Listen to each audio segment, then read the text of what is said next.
we conclude our proceedings. And I want to also plead with members to say that if there is any matter that we may want to raise regarding the manner we conduct our business, let's use next week, Wednesday, because we will have a break. Let's use that day to have a meeting and deal with any issue that we may want to deal with. Is that agreed, honorable members? And we use the time we have today to interact with General Masemola. Can we agree that way? Thank you so much. There are honorable members who have indicated to me that they may want to be released at some time during the proceedings, and I have granted them the permission. But I will try and give them chance reasonably to speak before they leave. Can we get ourselves organized, honorable members here?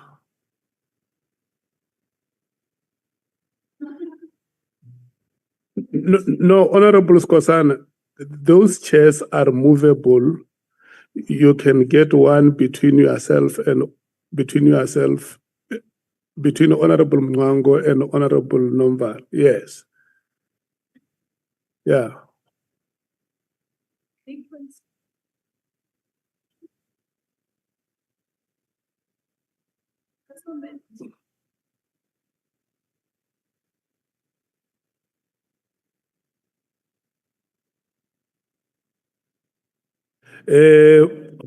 Honorable members, can you just share with us why today you decided to be in the front seats?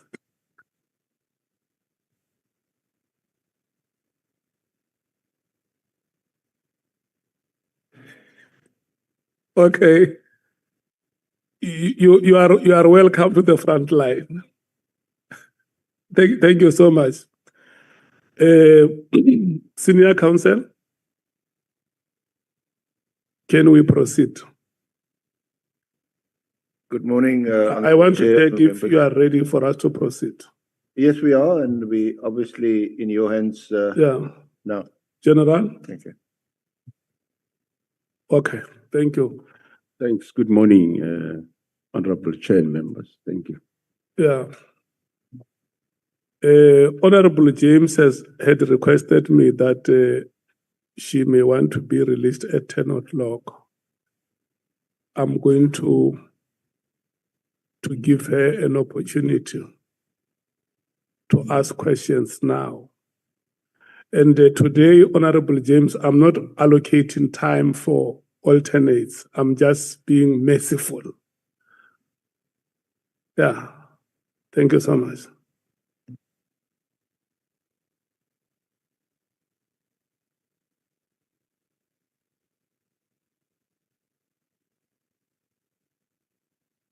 When I'm saying I'm not allocating time, I mean, I'm not saying that your time is 10 minutes, but surely it is below that. There is no 10 minutes limit today. There is something below 10 minutes.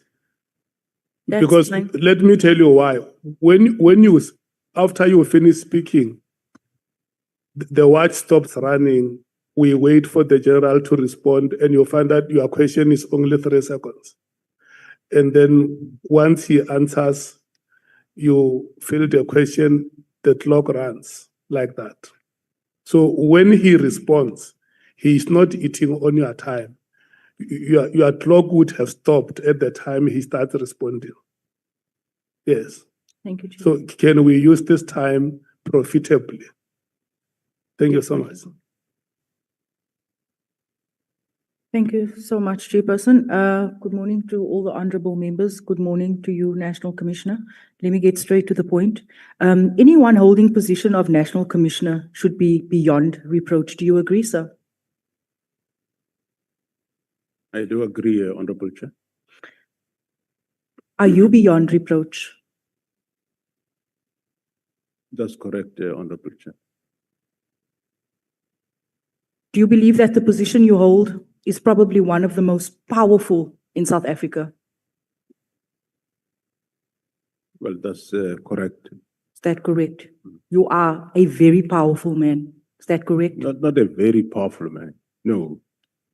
Sir, General The Mkhwanazi, position of authority, Honorable. General Mkhwanazi, I don't want us to water this down. We must know if you are fit to do this job. General Mkhwanazi in his statement said that you are probably one of the most powerful people in South Africa, and South Africans' lives are dependent and safety is dependent on you. So we can't have words such as probably or maybe or whatever. We need to know if you are fit for this position. So yes or no, sir? Yes, Thank you. I am Thank you, fit for the gentlemen. job. Thanks, Honorable Chair. Yes or no? Do you believe that undue political interference by the minister should be tolerated?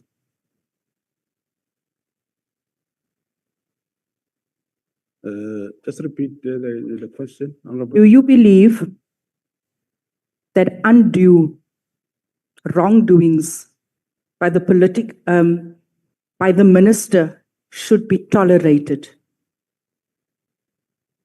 No, Honorable Chair, it shouldn't be tolerated.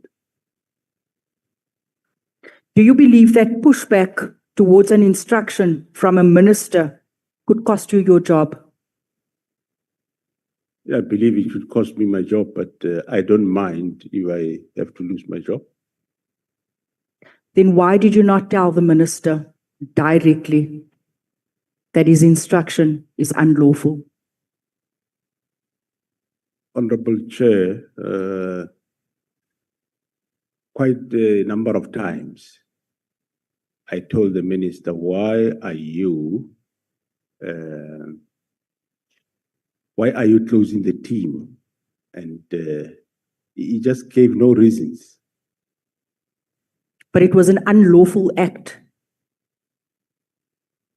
Well, because it was operational. He was getting involved in operational matters. well, according to me, yes, but of course, I think it is up to the committee at the end of the day to decide whether is it really unlawful or is not. But for me, that's how I interpreted it, to say, I think he's going beyond his scope. And hence I told him that I did emphasize that what are the reasons for this closing of the team? He might, the directive was not a request, it was a direct instruction. And I said, well, maybe he can give that, maybe he might not have that power, but what were the reasons? Why are you doing this? And unfortunately, I couldn't get answers. Insi, earlier on you said that you are beyond reproach. Your response does not reflect that. Because you are now speaking about, in your statement, winding down. That is not a beyond reproach. That is not reflective of being beyond reproach. Do you believe the political killing stars team was adding value? Well, that I believe and I know that it was adding value. So why are you winding it down? Is that not ultimately giving in to the minister? Well, that's what I'm saying, that Honorable Chair, the minister was determined. Well, he issued a directive to close the team. And in the absence of me not knowing what are the reasons, I kept on saying, but why are you doing this?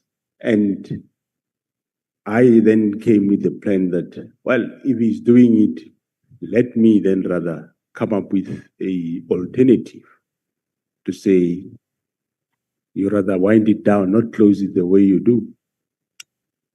NC, that is giving in to the minister. That is allowing political interference in operational matters. Do you agree?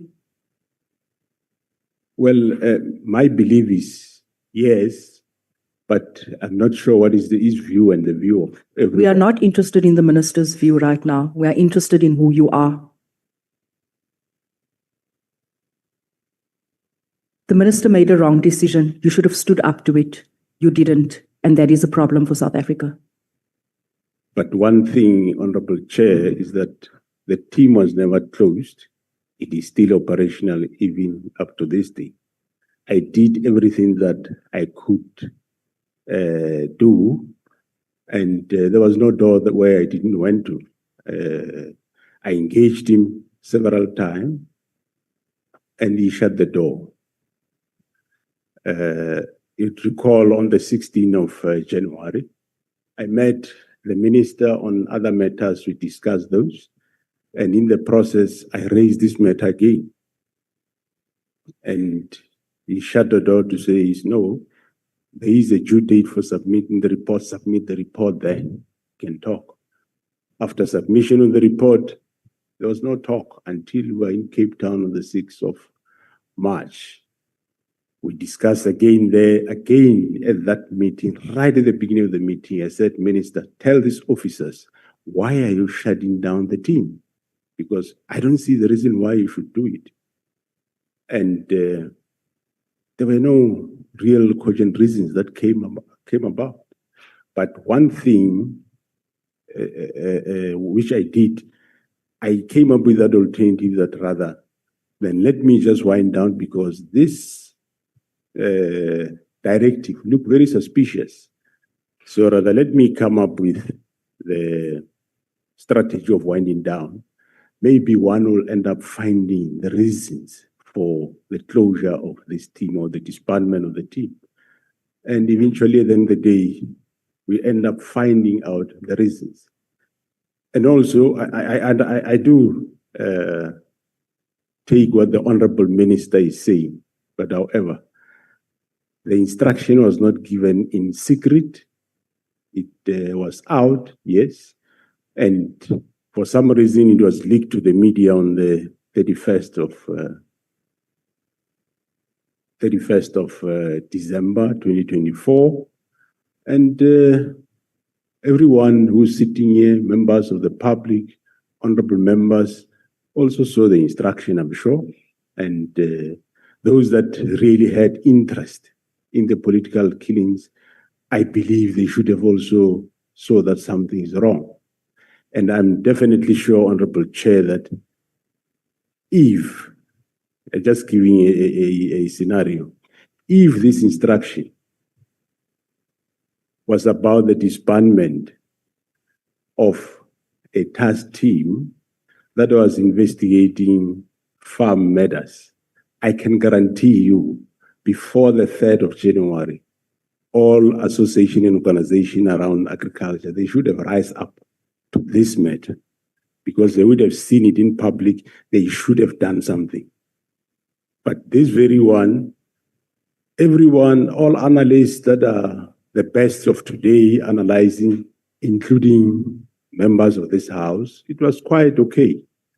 I did the best I could alone, and I tried my best. But if I have to be blamed today, well, I accept, but I did my best. And as we speak today, the political killing task team is still existing, is still working. Never mind, yes, I might have done it differently. Anyone will have an opinion how best you could have handled it. But I handled it my way, and I eventually was able to pick up what were the reasons why is the minister doing this, and the team is still there, is functioning. Thanks, Honorable Chair. Do you believe that it was the minister's intention to close the political killings task team, or the instruction should have actually been towards the counterintelligence task team? Because that was the team that was rattling his cages. That was the team that was actually investigating these drug cartels. That was the team that was investigating the people paying for his guests to January 8th statement. Do you believe that there was confusion because it was the 10 members from the political killing task team that was deployed to counter? Do you believe that the minister shot himself in his own foot because he didn't actually understand? Thanks, Honorable Chairperson. Yes, today, as we are sitting here, indeed, I agree with you, Honorable Member. The intention was for closing whoever will be dealing with the counterintelligence operation in Gauteng. But remember, myself and you that time, we were all not aware what the main intention here is. It is only after the confiscation of Mr. Matlala's phone in May and later in June when, because it was, I think, 14 May, Mr. Matlala was arrested. The team took quite some time to analyze what is on the phone. Only later, now we have the advantage on a hindsight to know actually what was happening. But that time, we didn't know. Okay. I just had suspicion something is cooking here, but I didn't know what it is. And today it shows that your suspicions were correct. It shows that the minister wanted to put a stop.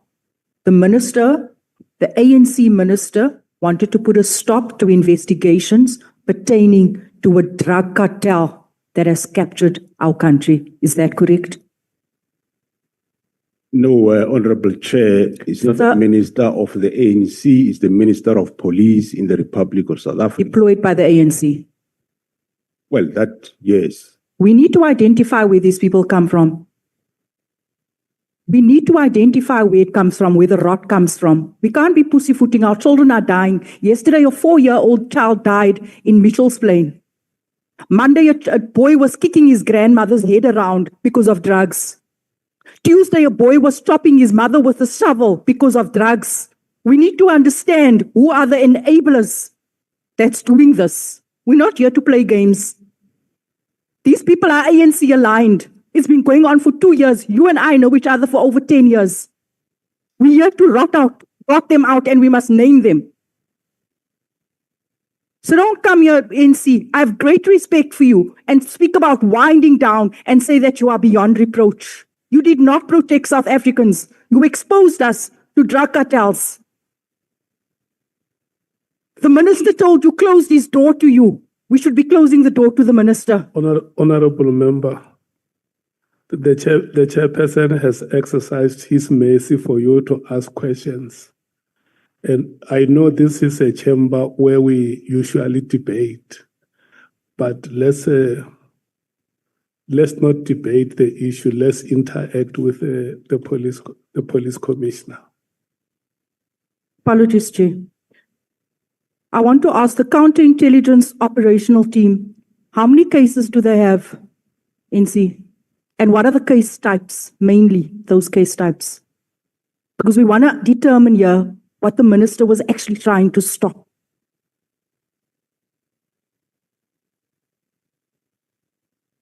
Thanks, Honorable Chair. I do not have the figures with me, but it's quite a number of cases. It's cases around murders, attempted murder.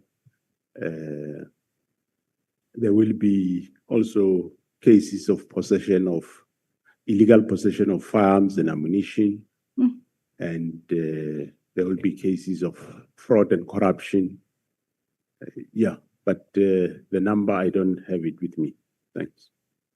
And most of those cases are the cases, as you have seen, the cases that are around Matlala's appearance, Ket Matlala, and also cases around KT Molefe. Those are the type of cases, but I don't have the figure, but it is those type of cases, murders, attempt, possession of firearms and ammunition, illegal possession, or dealing in drugs and or manufacturing of drugs. So the case is still under investigation. Thanks.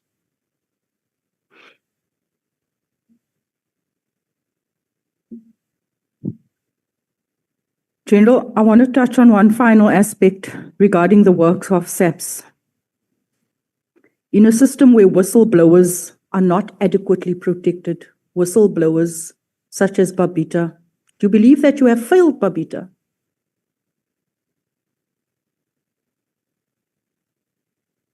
Well, no, I don't believe I failed her. Were you aware of the fact that she was a whistleblower? only after she was murdered, one became aware. How strong is your intelligence in this country?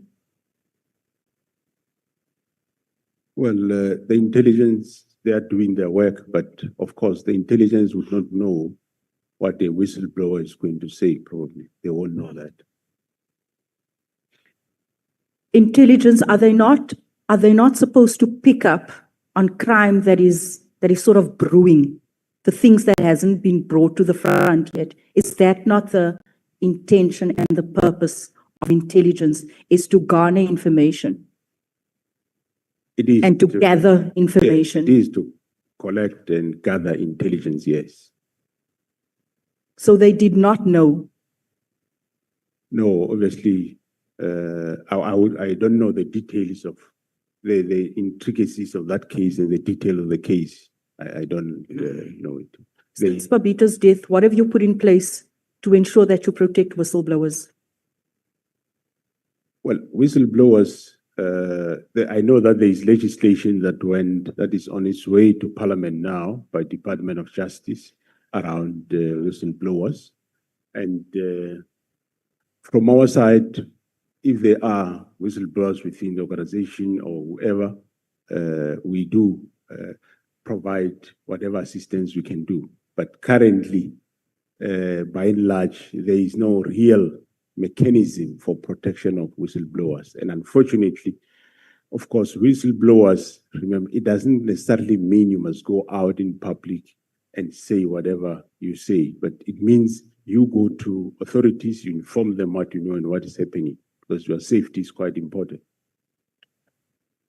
I think right now authorities has been compromised. Authorities, they are the criminals based on where we're sitting.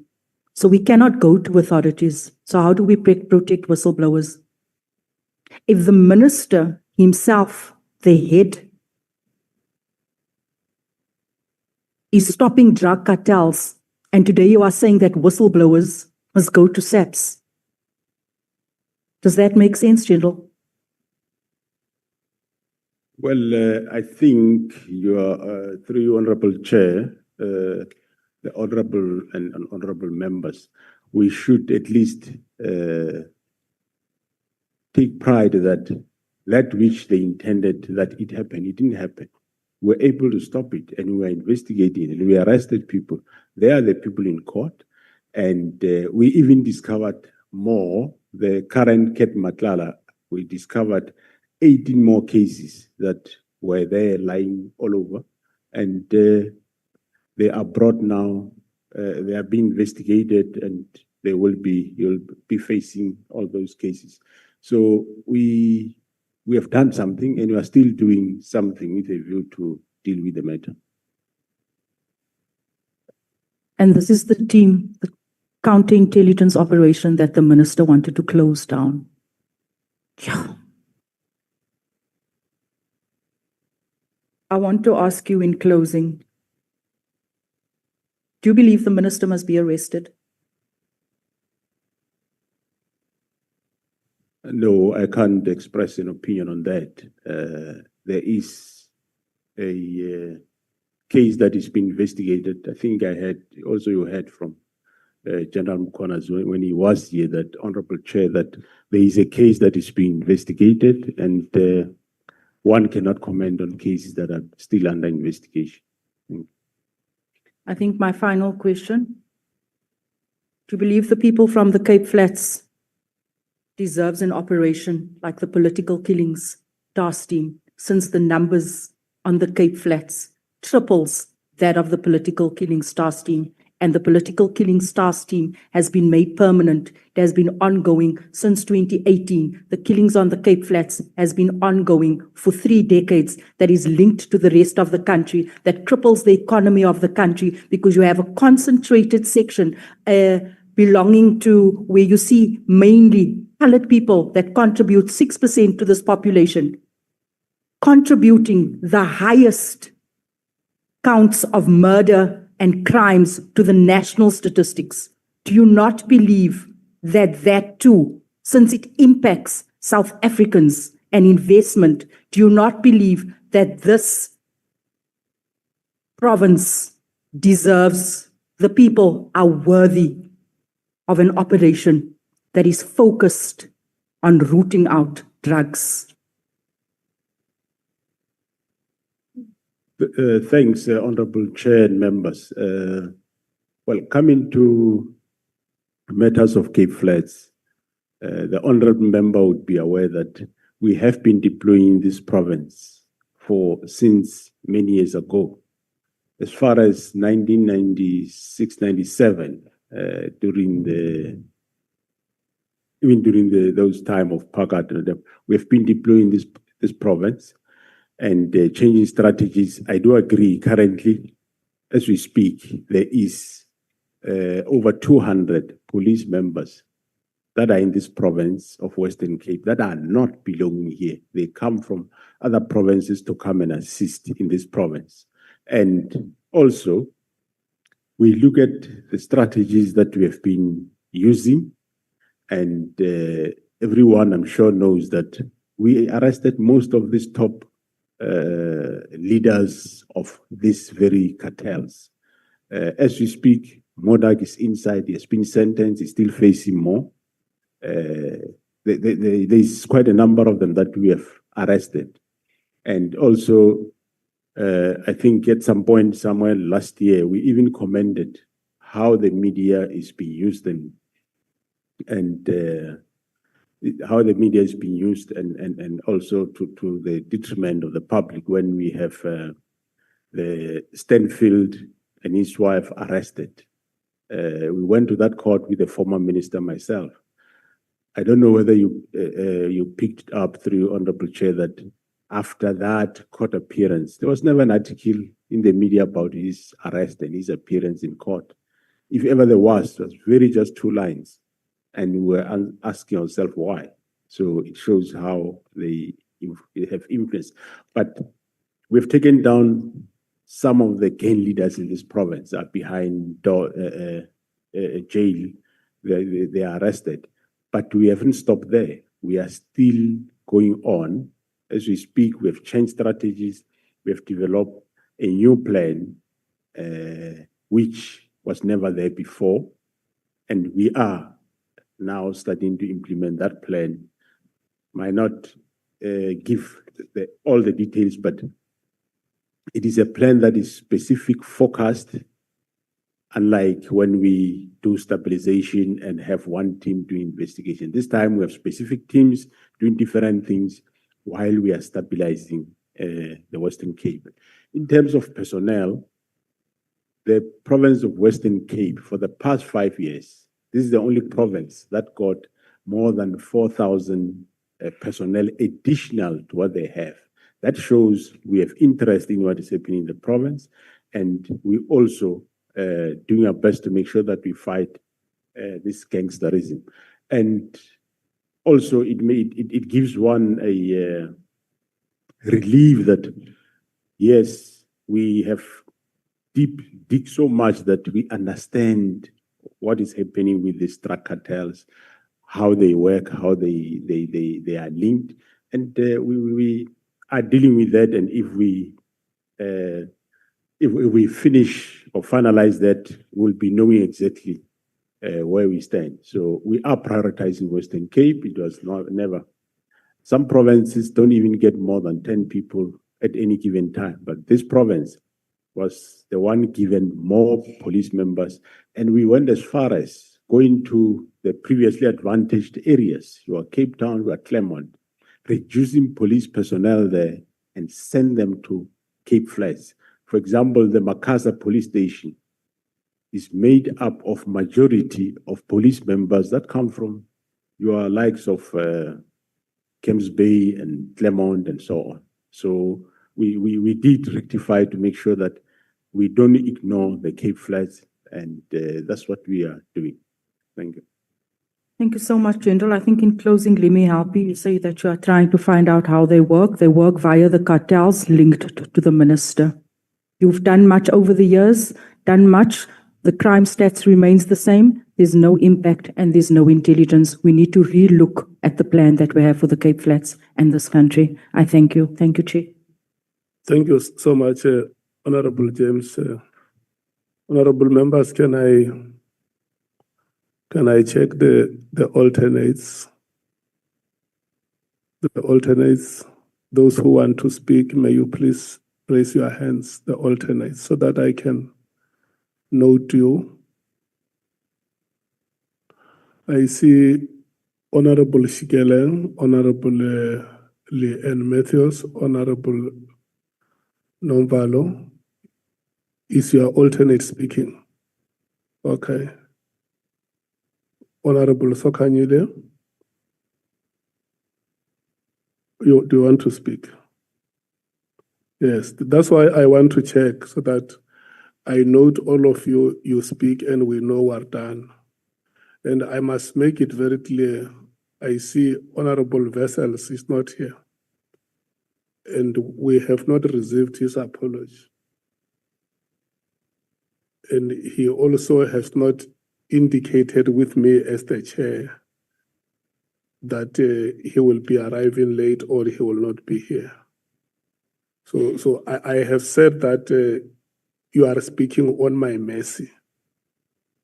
So at the time this mercy is being granted and you are not here, you forfeit. It's not a right that can be claimed. Okay, we are going to proceed like that. Honorable Sokanyile.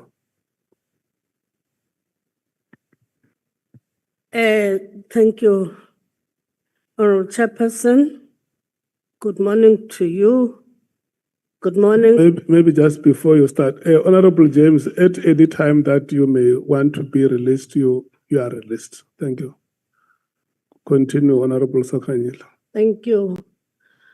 Good morning to the honorable members. Good morning, General. Morning, Honorable Member. Yeah, I wanted to hear greeting. Then also to the administration. General, let me start with what you raised yesterday about the Board of Commissioners, whereby you indicated that the South African Police Service Act makes a provision for the establishment of a Board of Commissioners, which is composed of yourself as a National Commissioner, together with the 9 provincial commissioners. Then you also said that during meetings, you acknowledge that there is a practice of including the senior officials in BOC meetings, and yet the Act doesn't provide this. Even General Mkhwanazi, when he was here, he talked about the inclusion of the senior police officials not having the provincial commissioners and ourselves in a meeting, but you also included the senior officials in your meetings. Then General Mkhwanazi raised reservation on the attendance of the senior police officials.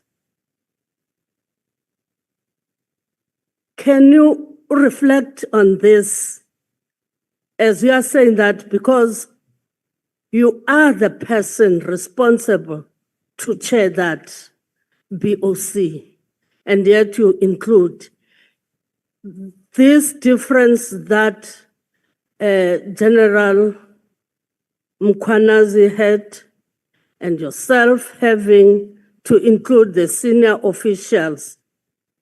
Can you talk about that? you saw it correctly. Can you express your views as well as the reservations that General Mkhwanazi had on that?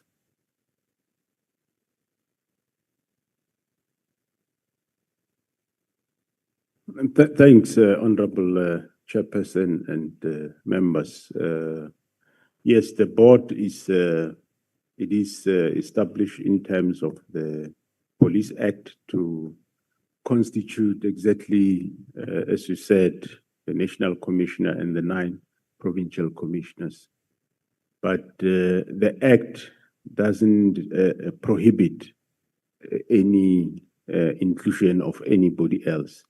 And the purpose of the board is an advisory body to the National Commissioner, which we, from the legal point, the legal advice that we got, that there is nothing wrong to include senior officials in that, because it's not prohibiting that, and it is an advisory body to the National Commissioner in terms of various matters of coordination of in provinces. So we saw no issue or no problem, because the provincial commissioners will still be included, so their views will still be taken, because it's not to say their views is going to become law or is law. They are just advising the National Commissioner. Instead of creating maybe 2 bodies, go and meet with the board, and then go and meet with the other senior officials at another angle to hear their views. We saw it just as fit to have both in one meeting, and they exchange their views, give advices, and you get it from one meeting. And we saw more advantages in enriching one another in the development of the subs going forward, other than limiting it to the only 10, which, if after a year or 3 years you want to go back to the memory lane, I'm sure you might not find a single one of the 10 who was there. So we saw it fit that in order for the institutional memory of the organization and development and skilling of future leaders in the organization, it is best not to lock them out, but rather include them, so that you have one comprehensive management team that is moving forward in a synchronized manner. Honorable member will also recall that I did mention that practically, if you have the 10 in any given time in a meeting, you will always have this risk that they have got various periods by when they will be leaving, and also one has to take the interest of the organization into consideration and at heart. Not that they don't, but the fact of the matter is they're human beings. As I said, some of them might be left with a month, some might be left with 3 months, and here you say that body must advise the National Commissioner on decisions that will go beyond their stay in the organization. Whether those advices will be for the better of the organization or not is questionable, can go both ways. But basically, we saw no infringement on the part of the Act to include them. We saw it as it is good for the organization to have them. Thank you. Okay. Has any of the 9 provincial commissioners raised his or her dissatisfaction in the inclusion of the senior managers to the BOC? Because General Mkhwanazi raised it here in the Ad Hoc Committee to say that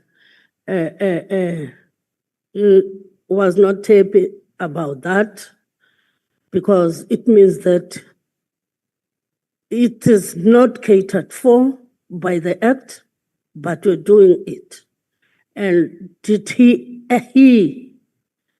in particular raise that with you, or any other 9 provincial commissioners raise that with you?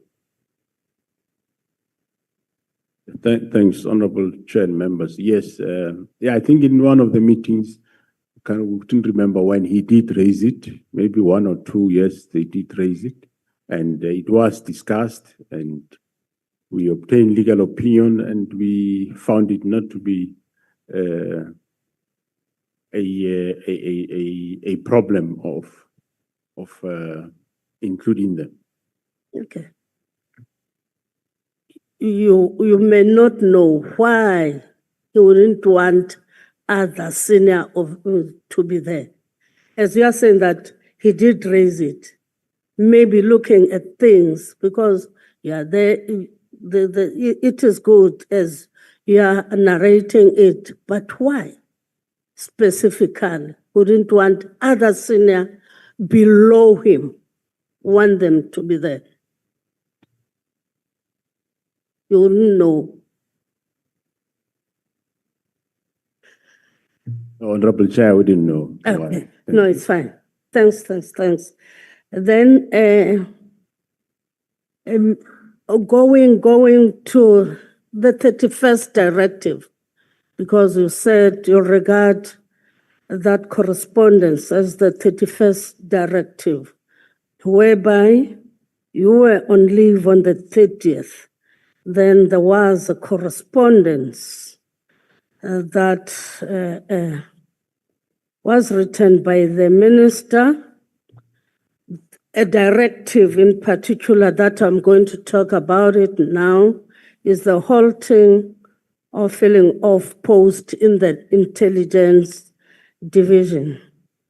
On point 36, that is page 19 of your statement, regarding that directive, you were on leave, but there was a directive that was directed to you. Did you receive that directive? Yes, Honorable Chair, I did receive the directive. It was sent to me through a WhatsApp by one of the officials. By one of the officials. So it was straight to, even if you were on leave, it was given straight to you. You didn't have an acting person in opposition. Meanwhile, you were on leave? There was somebody acting in while I was on leave. But the correct procedure, of course, yes, is to send to the Office of the National Commission. And that office is the one that will send to the acting National Commission. So it means that the acting National Commissioner, I understand it was Musikidi or Musikidi, something like that. Musikidi. Am I correct? That is correct, Honorable Chair. He didn't see that one. He was not given. As the acting person, you know, I'm talking on a layman point of view. I've never been to SAPS. You are in the acting position. The National Commissioner is on leave. Then the directive is given straight to you whilst you are on leave and not given to the person who's acting. Then that person liaises with you. I'm just checking. Thanks, Honorable Chair. It was not wrong to send it to the email of the National Commission. That is the official good practice. Okay. And it is my office that will then send it to the acting National Commission, which they did. Thank you. Then on point 40, that is page 20, you are saying that you don't know the reason behind the instruction that was given of halting on the filling of post in the intelligence. You are saying that you believe it was unprecedented. And you further indicate that, in your view, the minister didn't have a unilateral to prevent or halt the filling of post. Did you inquire with the minister the reasons of giving such instruction? Did you ask him? Thanks, Honorable Chair. I did ask him as to why. Whilst you were on leave, sorry? Whilst you were on leave. Did you communicate whilst you were on leave or when you come back? I just want to add that. All right, thanks, Honorable Chair. No, and members. No, I communicated when I came back from leave, not while I was on leave. Then he gave you the reasons of the instruction. Thanks, Honorable Chair. Yeah, he did give the reasons as to why he held those posts, and which we later then had a meeting and discussed those reasons. Because these reasons were that our advertisements were quite, he says they were too wide open, our adverts for posts. That was the first reason, that they were too wide open. For example, we are, if I can give an example, that we say we want, on the advert, we will say requirement is a degree or a diploma. For him, we cannot say that. We should either say a degree straightforward, not say a degree or a diploma. That's one reason. And the other reasons was that he first want to engage with the Joint Standing Committee on Intelligence before we can finalize the post of crime intelligence. But then I did give him a response in terms of those matters, that there's nothing wrong with the advert. That's how we put it. We know why, and I gave him the reasons why we say degree or diploma, because some few years ago, the qualification that was there for police was only a diploma. Degrees came of late. So if you say only a degree, you will be disadvantaging a certain group of employees. So if you say degree or diploma, you then include all of them. So I did. And on the Joint Standing Committee of Intelligence, I told him that it's important that we fill up the post. But he said, no, once they have engaged the committee, then we will fill up the post, which, well, that took time to engage the committee. But we have since now advertised those posts. Thank you. Then going further to disciplinary cases, on point 63, page 31, a disciplinary case against senior management, including Major General Khan. Do you mind sharing with this Ad Hoc Committee the details of the disciplinary case against Major General Khan, and what were the outcomes of that disciplinary process?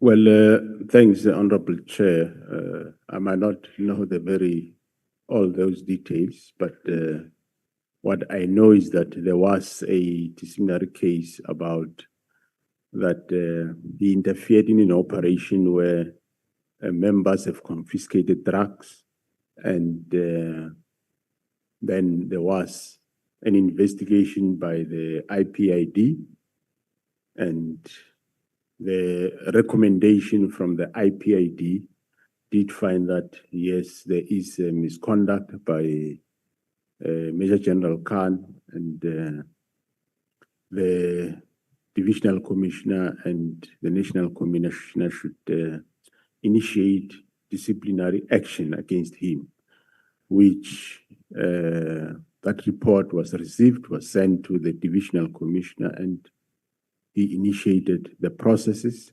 and the relevant employees, that is employer rep and the presiding, were appointed, and the disciplinary was finalized, and he was not found guilty. Thanks. Okay. And then, General, in point 69, you indicate that the minister claimed that the president also agreed with the decision to disband the political killing task team. Then if you're saying that the minister claimed, it means that you're not agreeing that indeed the minister did meet with the president. Did you verify with the president on the claim that is being made by the minister to say that even the president was agreeing to the disbandment of the PKTT? Did you verify that, as you are saying that the minister claimed? That's what you said. Thanks, Honorable Chair. No, I did not verify that claim, and I didn't need to. I didn't need to get involved in between the two of them to check who's right, who's wrong. That's not my that's not my field. And whatever he say, whatever he say, whether it's true or not, I can't question it. He is the one that is saying it. He met the president, but the last time I met the president, I know the standpoint of the president, that he was surprised that this is happening. And secondly, when I suggested to him that, Mr. President, if ever this happened, it should take a specific form, which is a winding down. And the president was agreeing with me in that field. So whatever later I get, I didn't see a need that now I must start checking between them who is saying what. I leave it, I respect that space, but I know where was the president standing the last time I met him. Thanks. Okay. Thank you about that. Then again, on point 72, you indicate that Lieutenant General Khumalo's presentation was partly accepted. Can you just elaborate on why are you saying that it was partly accepted? The report was partly accepted when he made that report, or on the meeting of the 6th March with the minister, whereby Lieutenant General Khumalo was giving that report and it was partly accepted. Why do you say it was partly accepted? Thanks, Honorable Chair and members. What I mean when I say it was partially accepted is that remember, I made a proposal to the minister on the 22nd of January. I gave him a report, and there was no response. Then on the 6th of March, when we presented this idea that, well, if ever you decide to disband the team, rather let it be wind down. So there was contestation on a lot of matters there in that meeting. And even though he didn't expressly say, I agree, but he says no, well, after this presentation, certain matters were agreed to or were not objected. They were not outrightly objected, but there were those that were objected. For example, the taking of dockers to province was objected, and the issue that the task team go long beyond that was also objected to, say no, it must this last span must come to an end this very year of 2025. So when one says partially, we refer to that, it looks like for some reason, it looks like he was amenable to this winding down in a way. Okay, I think the chairperson is looking at me. This last one, you know, when General Mkhwanazi gave evidence to this Ad Hoc Committee, there are recommendations that he made for the Parliament to consider. One of those is the decentralization of the police function to provinces. As a national commissioner, what is your view on that recommendation made by General Mkhwanazi, especially on the decentralization of the police function? It will talk to the constitutional amendment. What is your view on that one? Well, thanks, Honorable Chair. The current constitution says there shall be a single police service in the country. And my view, I subscribes to that you have one national police service. And the current legal framework, I think, is quite sufficient enough to have certain functions done at the provinces. I do not think you need another law to have functions be delegated to provinces. If there is any function that is required by province, it can still be done in the current framework, which with the current amendment of the Police Act that is coming, it is about allocation of resources, be it financial or personnel. Yes, currently that is done by both head office and the province. But if there is a need for more delegations to a provincial commissioner, can be done in the current dispensation. What currently is done is that the provincial commissioner, yes, he get given a certain number of people. We develop a structure, which of course provincial commissioners have to have input in it, and that structure get approved, and he get given posts, and he will sit and choose who get appointed where, which is not an issue, and the operational budget get given to the provincial commissioner. The compensation of employees, that is salaries, is managed by national. And well, whether you delegate it or you do it national, if you are paying 10 personnel, you'll still be paying 10.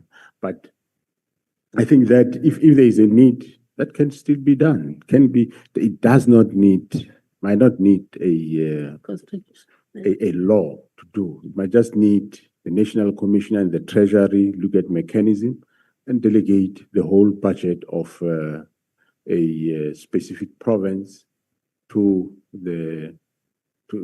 national to a specific province. I don't think it needs any further delegation, but you need to have one single police service, one common norms, rules, and standards across nationally. Otherwise, one day you will have to carry a passport to go to another province. Thank you very much about that. Thank you very much. Thank you, Chair. I finished. Thank you so much, Honorable Sokanyile, Honorable Shomwe. Thank you, Chair. Thank you. Sawubona, General. Uyaphila. Thanks, Honorable Chair and members. Sawubona, Honorable Member. Siyaphila. General, I'll just shoot straight to the point. Is IPID report on Phala Phala, is it a top secret? And why is it that General Rode, who conducted an illegal investigation, because there was no case that was open for him to conduct an investigation on Phala Phala, and he was not mandated in terms of his work scope. He's alleged to have tortured suspects and is still in the same position and nothing has happened to him. Is it because he was acting under the instruction of the president? Thanks, Honorable Chair and members. General Rode was subjected to disciplinary process. Him and other, I can't remember whether it's 2 or 3 members. He was subjected to disciplinary process, and the process ran its course, and he was found not guilty. And yeah, that was it. In terms of investigation, the members of the police, they perform their functions in terms of Section 205(3) of the Constitution, which says they are there to prevent, combat, and investigate crime, maintain public order, and protect the inhabitants and their property, and so on and so on. So any member of SAPS can do any of those functions if he knows that work. There is nothing wrong with that. But of course, members do specialize. There are those that specialize in commercial investigation, specialize in VIP protection, but doesn't mean you can't do any of the other functions. Are you therefore saying any member can just investigate?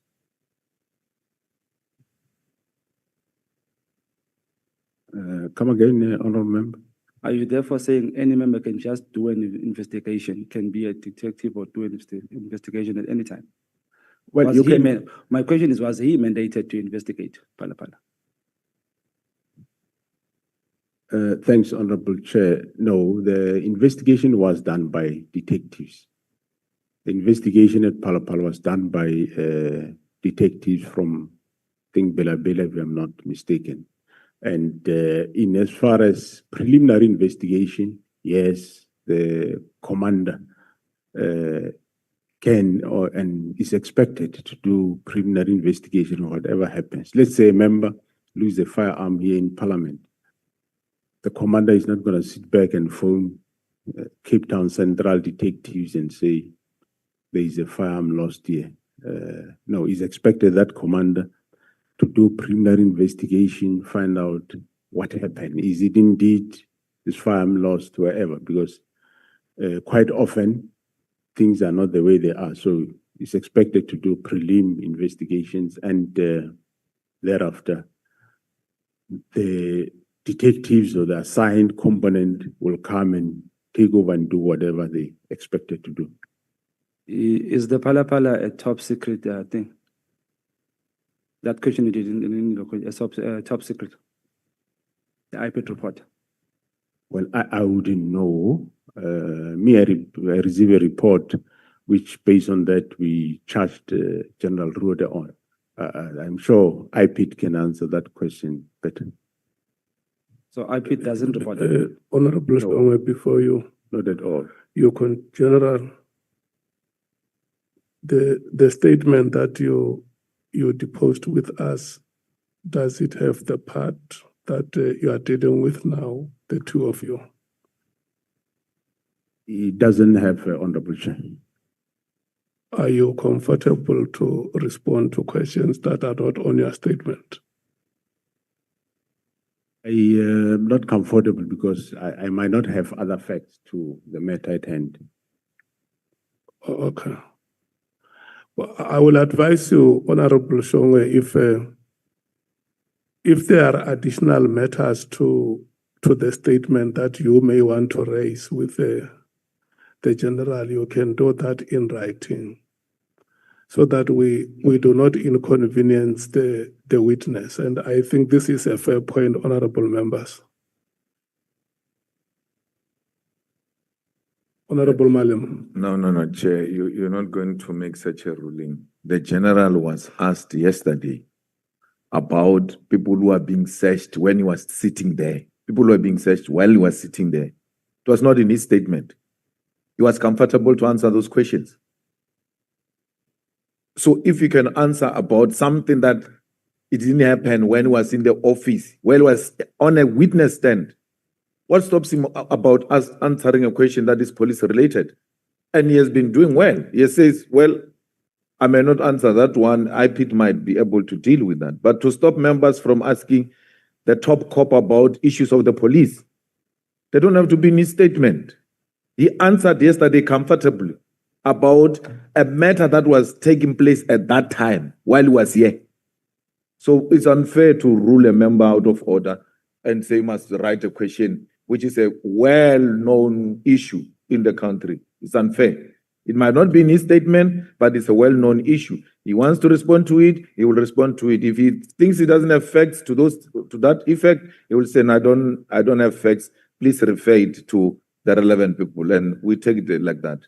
Not that we must write questions when he was comfortable answering questions about a prevailing matter while he was sitting here. Thanks. Honorable Nombalo.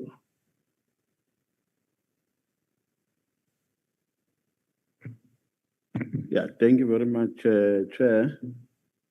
Partly covered by the latter speaker. Chair, I just wanted to invite your attention to, within the terms of reference, to paragraph 4.1.2, which says, amongst the things that we need to investigate, is any related claim regarding corruption, financial or otherwise bribery or misuse of public resources within SAPS and any other relevant institution. So the question raised to the witness is not peripheral. It is not of context. It is within the scope of framework of this ad hoc committee. So like the honorable member has correctly said, that it must be a witness that says, I'm not able to answer to this question, but we are not of context here because the IPIT matter and the Palapala report fall within the ambit of the work of the SAPS. And the question is asked for a purpose of making a determination of whether the decision to declare it as top secret was correct or not. And if it was not correct, is it related to this allegation that is here, which talks about the misuse and ethical behavior in the SAPS and so on and so forth? So I think you have been unfair to the member, Chairperson. Thank you very much. Okay. I think you, honorable members, you have a fair point. I accept the point of order. It is sustained. May you continue, Honorable Shongwe. In my defense, Chair, ngicabanga ukuthi njengomhlali waselokishini eDavidton, when a caliber of Lieutenant General Mkhwanazi says, here sitting in front of us is the most powerful person in the SAPS, I think In my mind, as umuntu waselokishini, it tells me that he should know everything that happens at SAPS. Am I wrong, Chair? But the question was, is the IPIT report a top secret? Can we pass that, Chair? I don't know, through you, Honorable Chair, members, I don't know. I think the IPIT themselves can be in a better position to respond to that question, because IPIT do not report to me. They have got an executive director of IPIT, which that executive director report directly to the Minister of Police. Thank you. Are you ever informed when there is top secret reports? You ever know when there's a report that is said to be a top secret? It will depend, through you, Honorable Chair. It will depend whether it's a report sent to me or is a report that, if it's not directed to me, I will not know. But if it's a report that the author writes to me, then I will see that it is a top secret report. So, you do know when it's a top secret report or not? Yeah, I'll know. It gets written. So is this one a top secret or not? I don't know, Honorable Chair. I don't have it. I don't know the classification of that report. Okay, for the sake of my time, can I put that question in writing, maybe, because I need that answer, Chair. Thank you. Where was I? Okay, SAPS is an instruction-based division. Even if when you go into a course, they give you a call-up instruction. Am I correct? That's correct, Honorable Chair. So, how much of a problem is illegal and unlawful instruction from a political office bearers?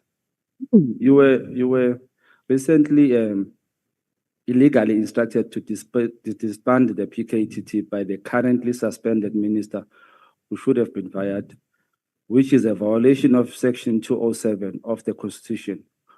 Would you say another big problem in SAPS is the fighting of, would you say another big problem in SAPS and the fighting of crime is criminal network capturing political office bearers, and those office bearers do the bidding for criminals like we see in the drug trafficking, illegal mining, and political killings?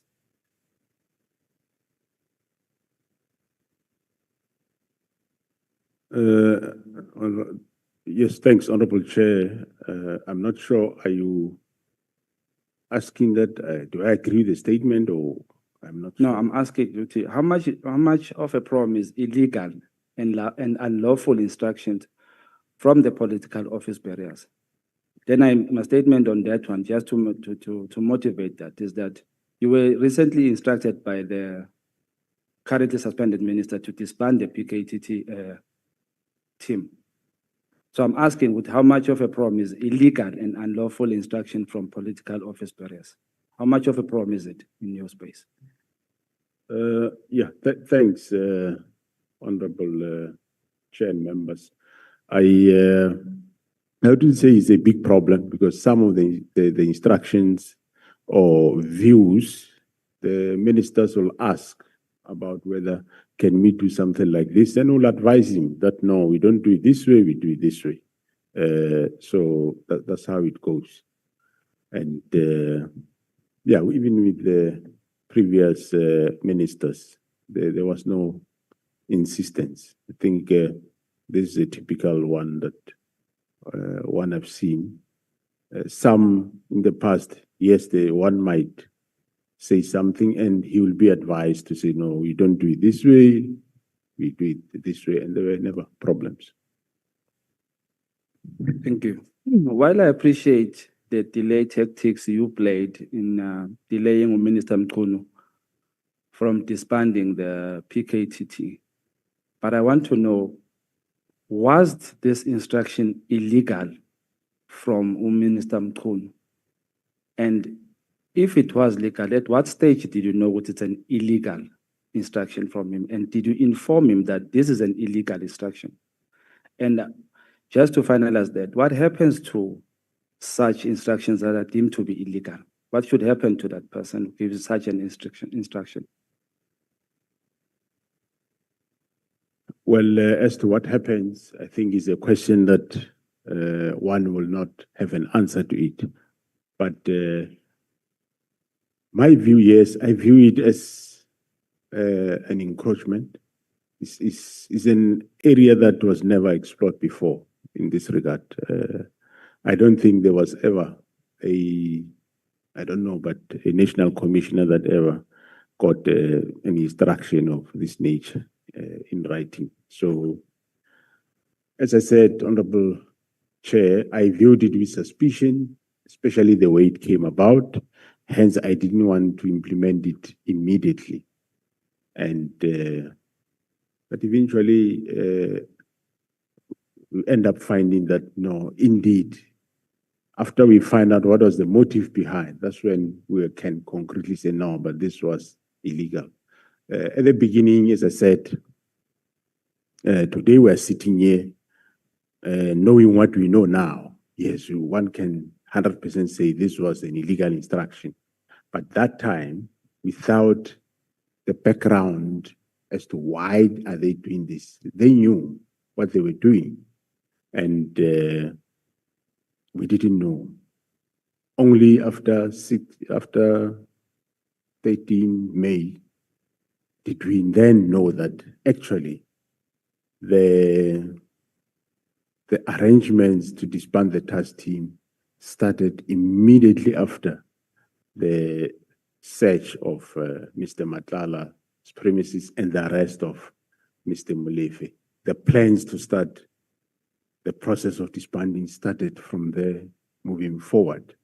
That's what the chart shows, and that's what my other officers that have got these reports on their toes, they will come and tell you. Then it became very clear that this was illegal. Right from the beginning, yes, I viewed it as illegal encroachment, but not so sure, and also not sure why is he doing this. Hence, I asked him, but why you do this? And the man could not give me reasons. Okay. Have you reported such a matter to the president? Through you, Honorable Chair, I reported everywhere. I reported to the President, General Mkhwanazi, reported to Police Portfolio Committee. I kept on asking the minister every time. The 6th, I asked him, why are you doing this? I mean, the 16th of January, I asked him, why are you doing this? Shouldn't you have given us time that we brief you? What is PKTT? What are they doing before you disband it?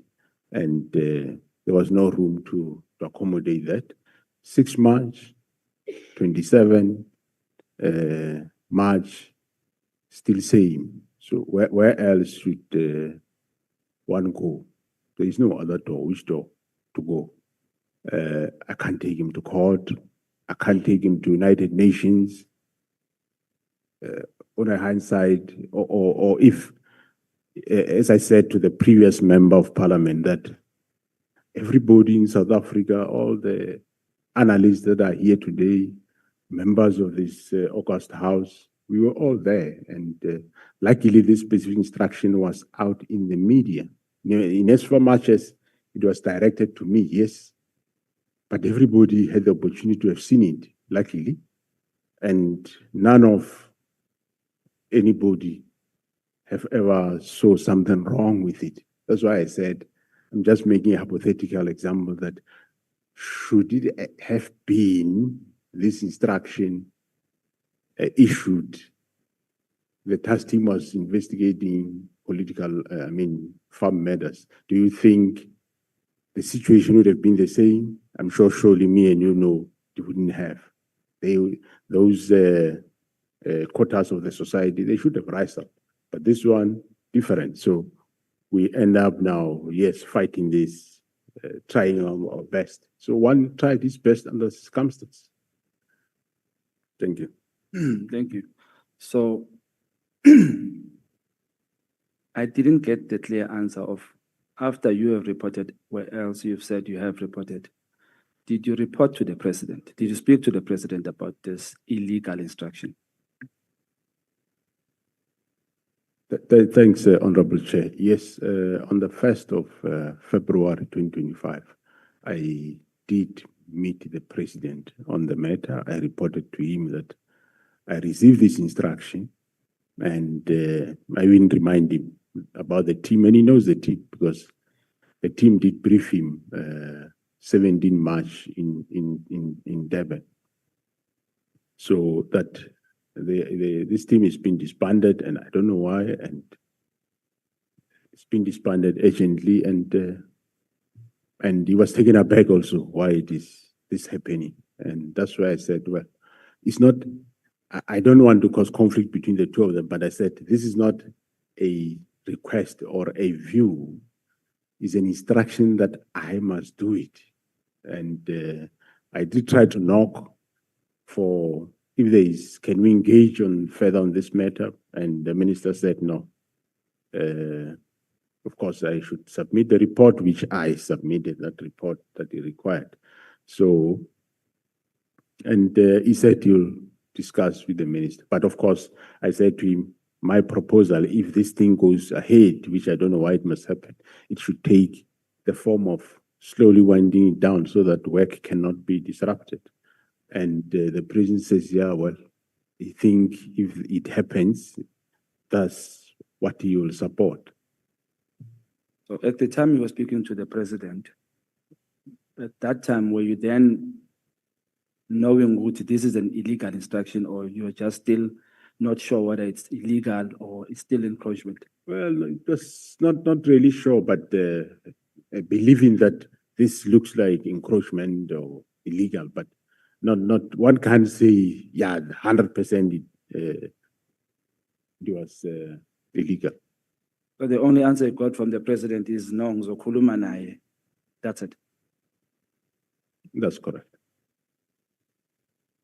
The fish rots from the head, General.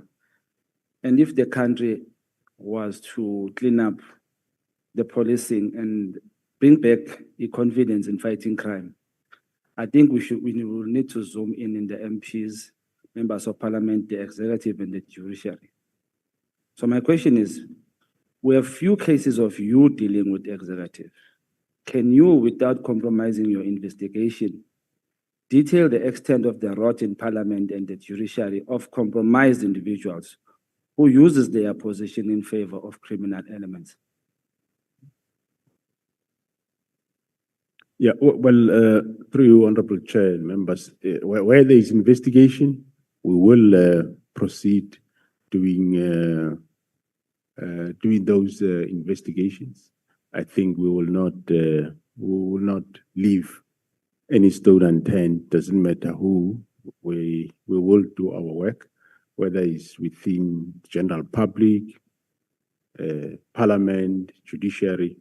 We will definitely do our work. Of course, some of these things, when they start, you might not really know exactly what it is all about.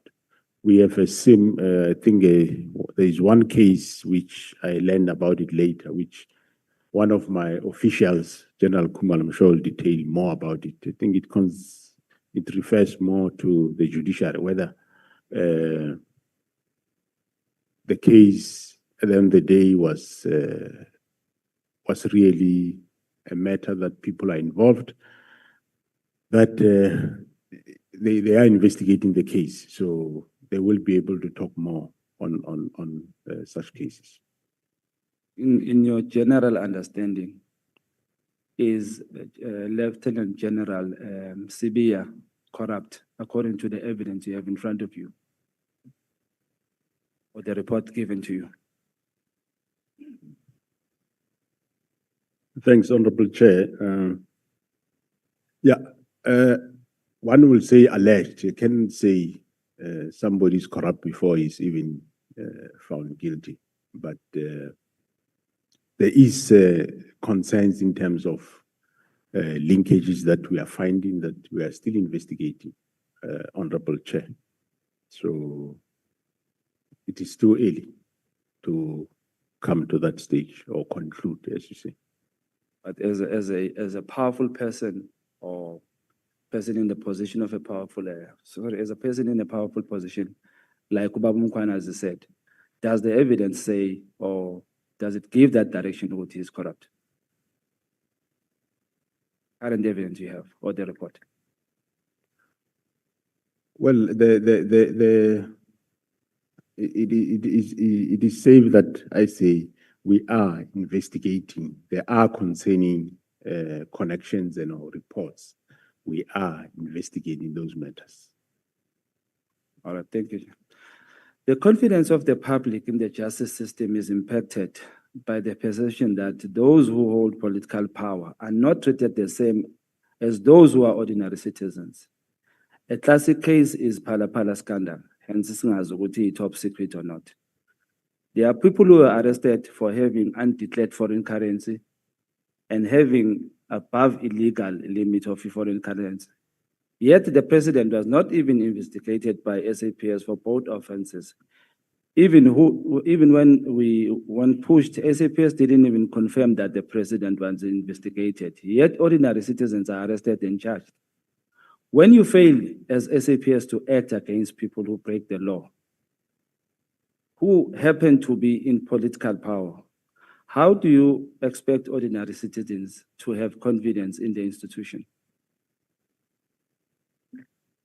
Thanks, Honorable Chair. No, investigations are done to whomever. There's nobody that doesn't get investigated if there is a matter. As far as I know, there was investigation by both, I think, Bela police subs and also the DPCI. I know they were investigating other cases, even though, of course, they wouldn't be reporting that to me. I'm sure they report to the minister that, so there were investigations around Palapala. Was the president, actually, did SAPS confirm that the president was being investigated? Well, they were investigating the incident, as far as I know, that happened there. And I think the fact that I did not briefed on the investigation, I don't know what was in the docket. It would be safe to say, I know that there was investigation and or two investigations, one by the subs in Bela, one was done by the Hawks. And there is a case currently that I know for the people that did a break-in. And another case I know there was case investigated by the DPCI. All right, Chair. I just want to finish up the picture. One question. I think I still don't understand how to ask you this question. Uti, remember that when this Phala issue happened, we as a country had interest. Maybe if I should ask you is this: how interested? What is your interest, or how much of an interest do you have in the PKTT cases versus interest in the Phala case? I do have interest in any cases, my work that cases be investigated.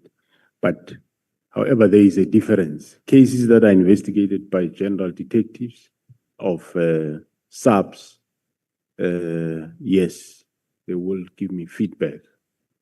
But cases that are investigated by the Hawks, they report to the minister, not to me. No, Chair, I think in some showers, alternate like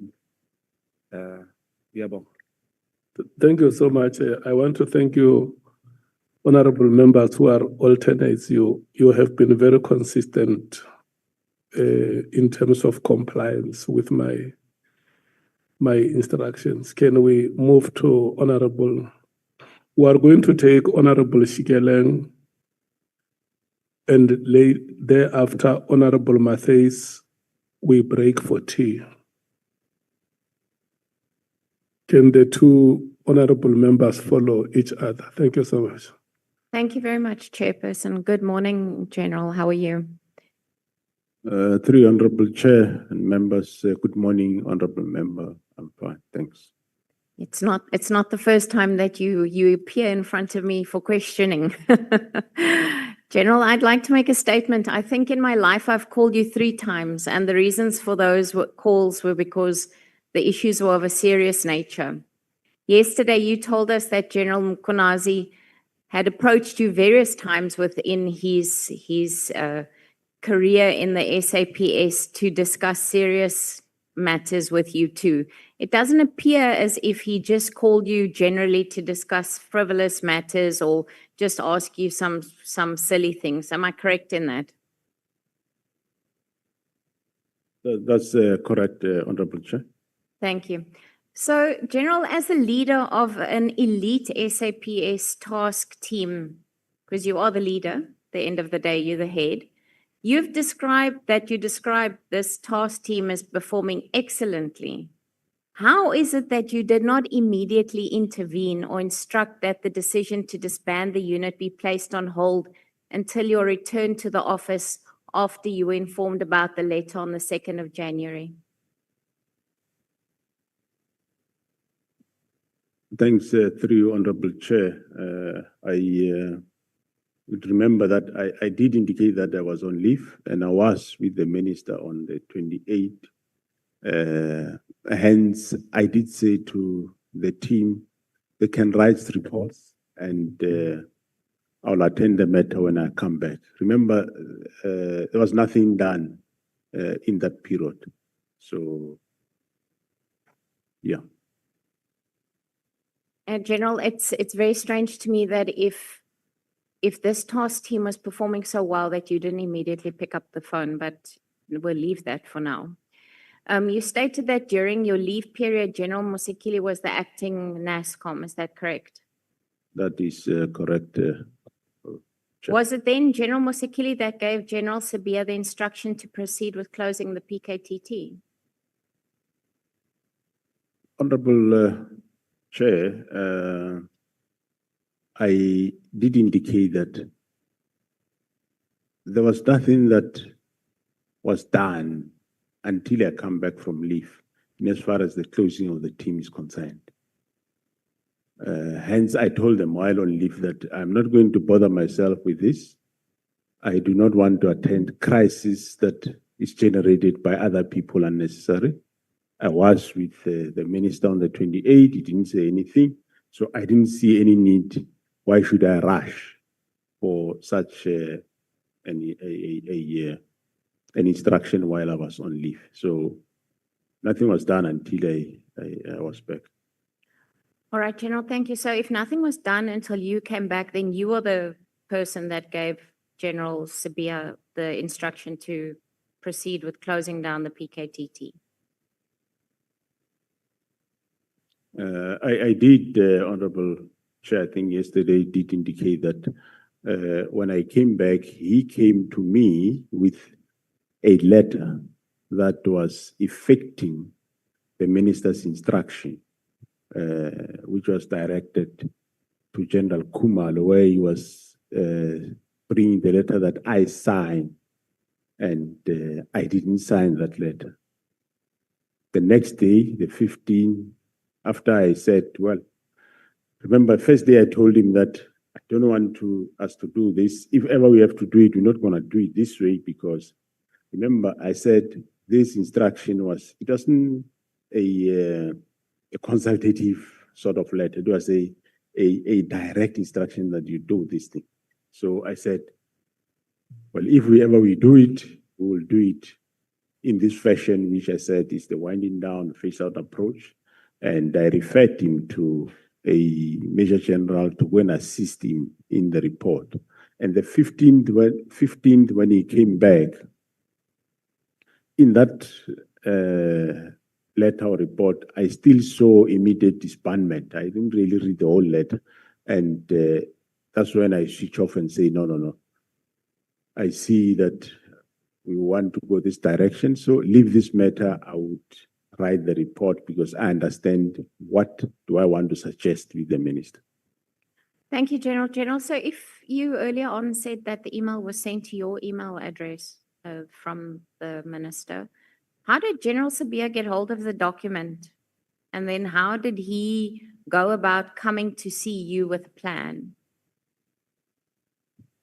Thanks, Honorable Chair. I did indicate that it is standard that the email will be sent to my office, and I did indicate that I direct my office to send it to the relevant deputies, which they send to the acting national commissioner, which is General Mkhwanazi, and also send to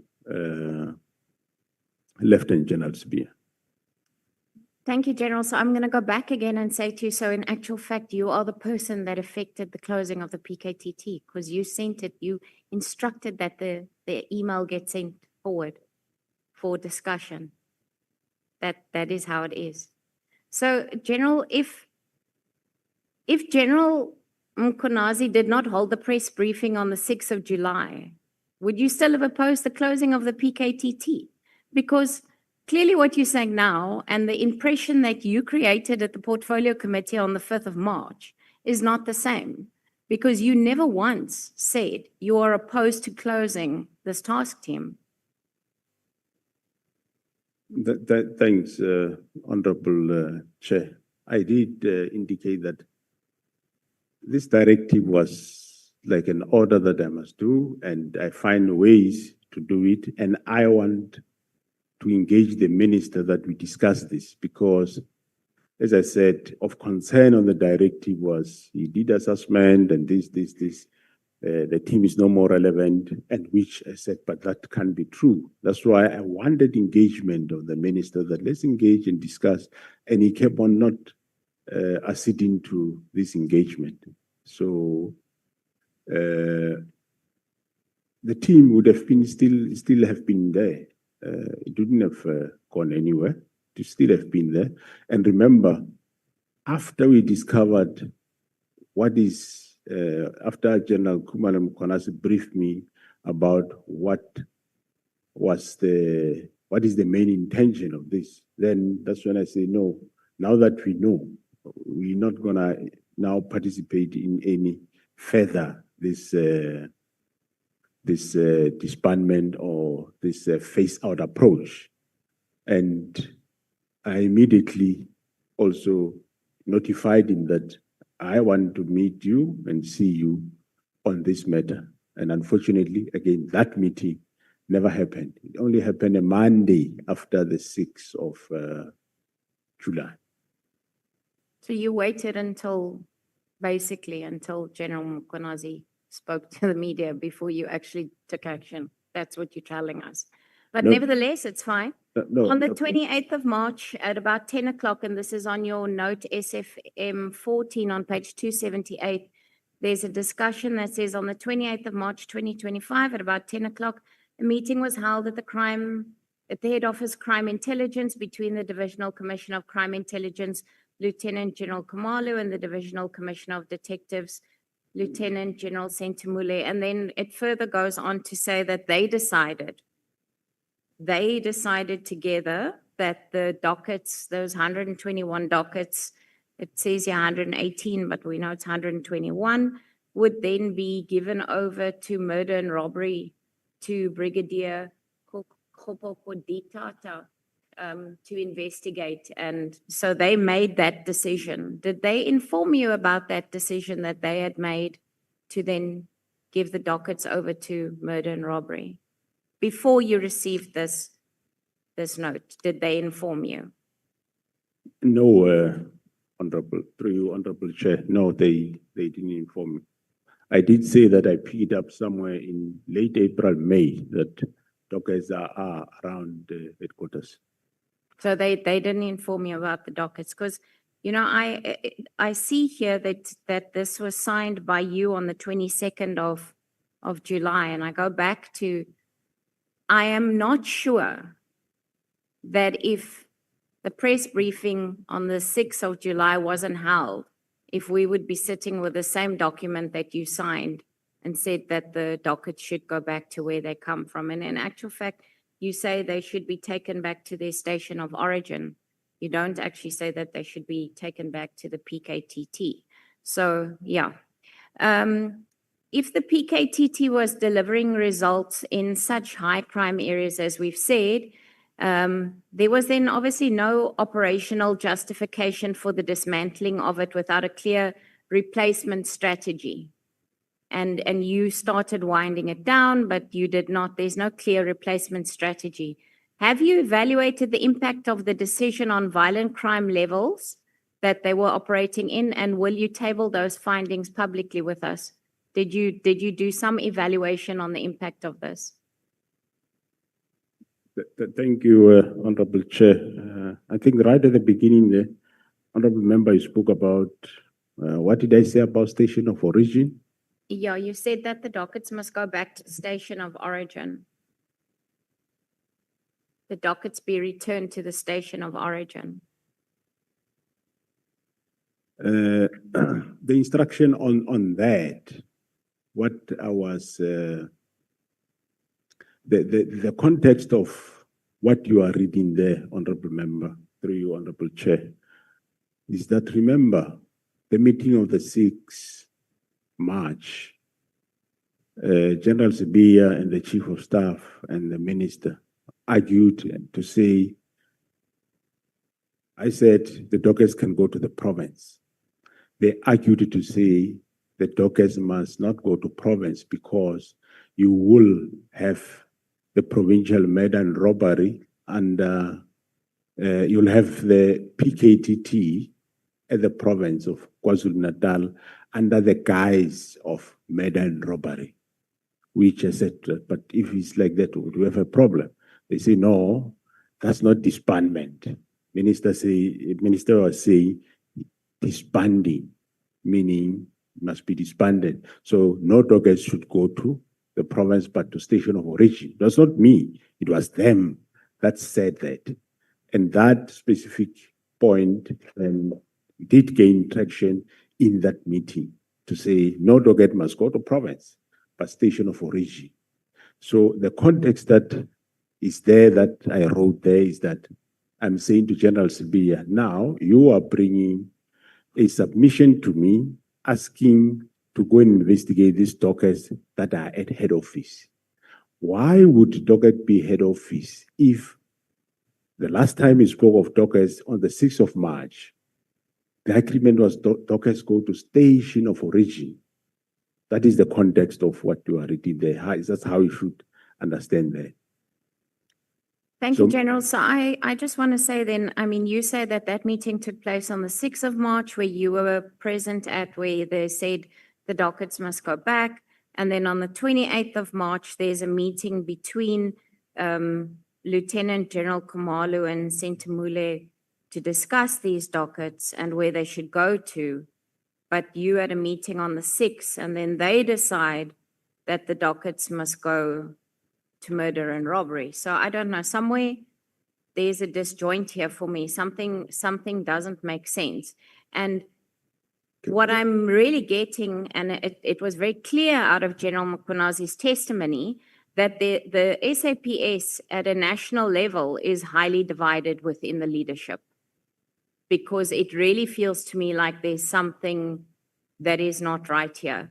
And it seems to me that this is driven more by politics and loyalty to certain factions than to competence.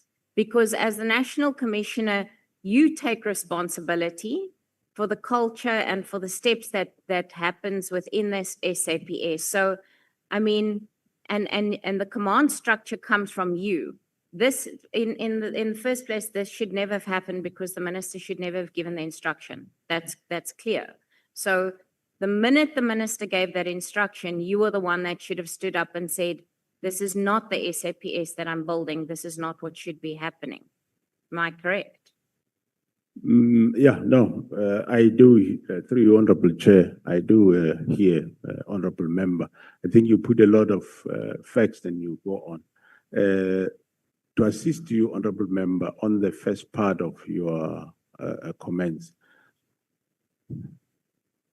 what I was saying there, maybe it creates confusion to you, the murder and robbery or serious and violent crime, right? These dockets mysteriously find themselves in Pretoria.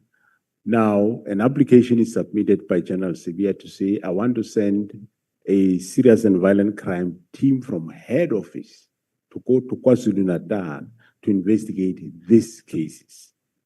And that what you see is a disapproval to say, no, I can't send another team there because there is already a PKTT there, and the dockets must go back to the PKTT, and which eventually did happen. And also remember, when General Mkhwanazi did the media briefing or press briefing, it is after that we now, me and him and General Kumalo, we now know what was the objective of doing this. We had now information that what is happening. So whether he did a press briefing or not, we were now empowered at that time to say, now we understand why the minister and General Sibia and them were doing this, and we are not going to now allow it. And well, then he did the press briefing. It's not to say if he didn't do the press briefing, the PKT would have been closed. No, I sustained the PKT from that time, yes, the ups and downs until in that July. But in June, we became aware what was the real reason. So after I know, I can't still allow it to go that route. Hence, I said to Minister, I want to see you, want to discuss this matter. But he couldn't still see him. I only saw him after the 6th of July. Thank you, General. General, I mean, you've said now that after you became aware of the issues, surely then it was your responsibility to hold the press briefing actually, and not General Mkhwanazi, if he, as the head of the SAPS. Well, probably we deal with, through Honorable Chair and members, we probably deal with matters differently. Mine, I said, they must brief me, and I compile a report, and I was going to take that report to the president to say, the president, this is the discovery, which eventually I did, but even though I did after the press brief.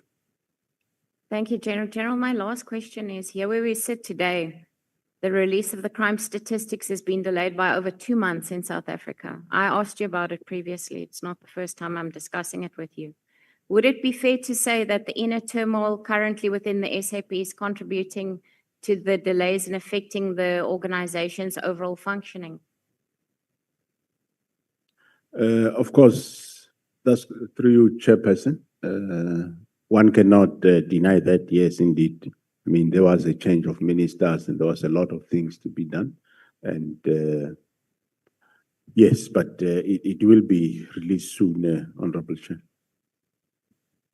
Thank you, Chairperson. I really do feel that, General, that there's something lacking here. And I'm not quite sure what it is. Maybe of my colleagues in the room will ask questions, but I really, there's not once in anything that you've said to me today or the way that you displayed anything to us to say that you were not in agreement with the closing of this PKTT.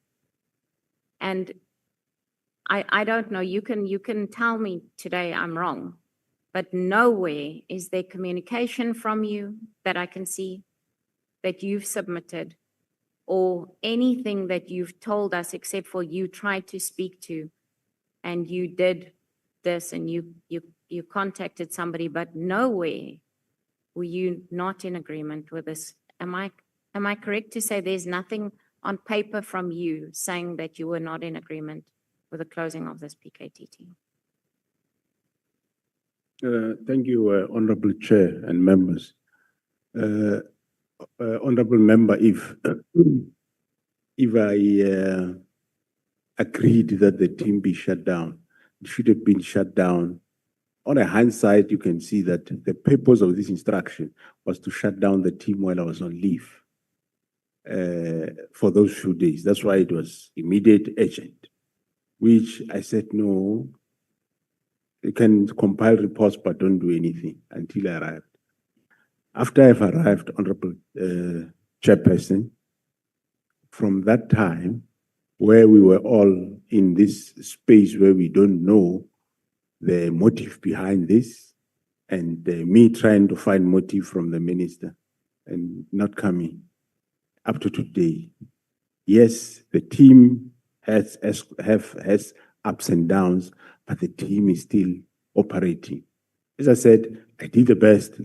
On a hindsight for honorable members today, because we have got more information when the instruction was issued, now you know what is the motive. Yes, you can reason that, no, maybe the National Commissioner should have done 1, 2, 3.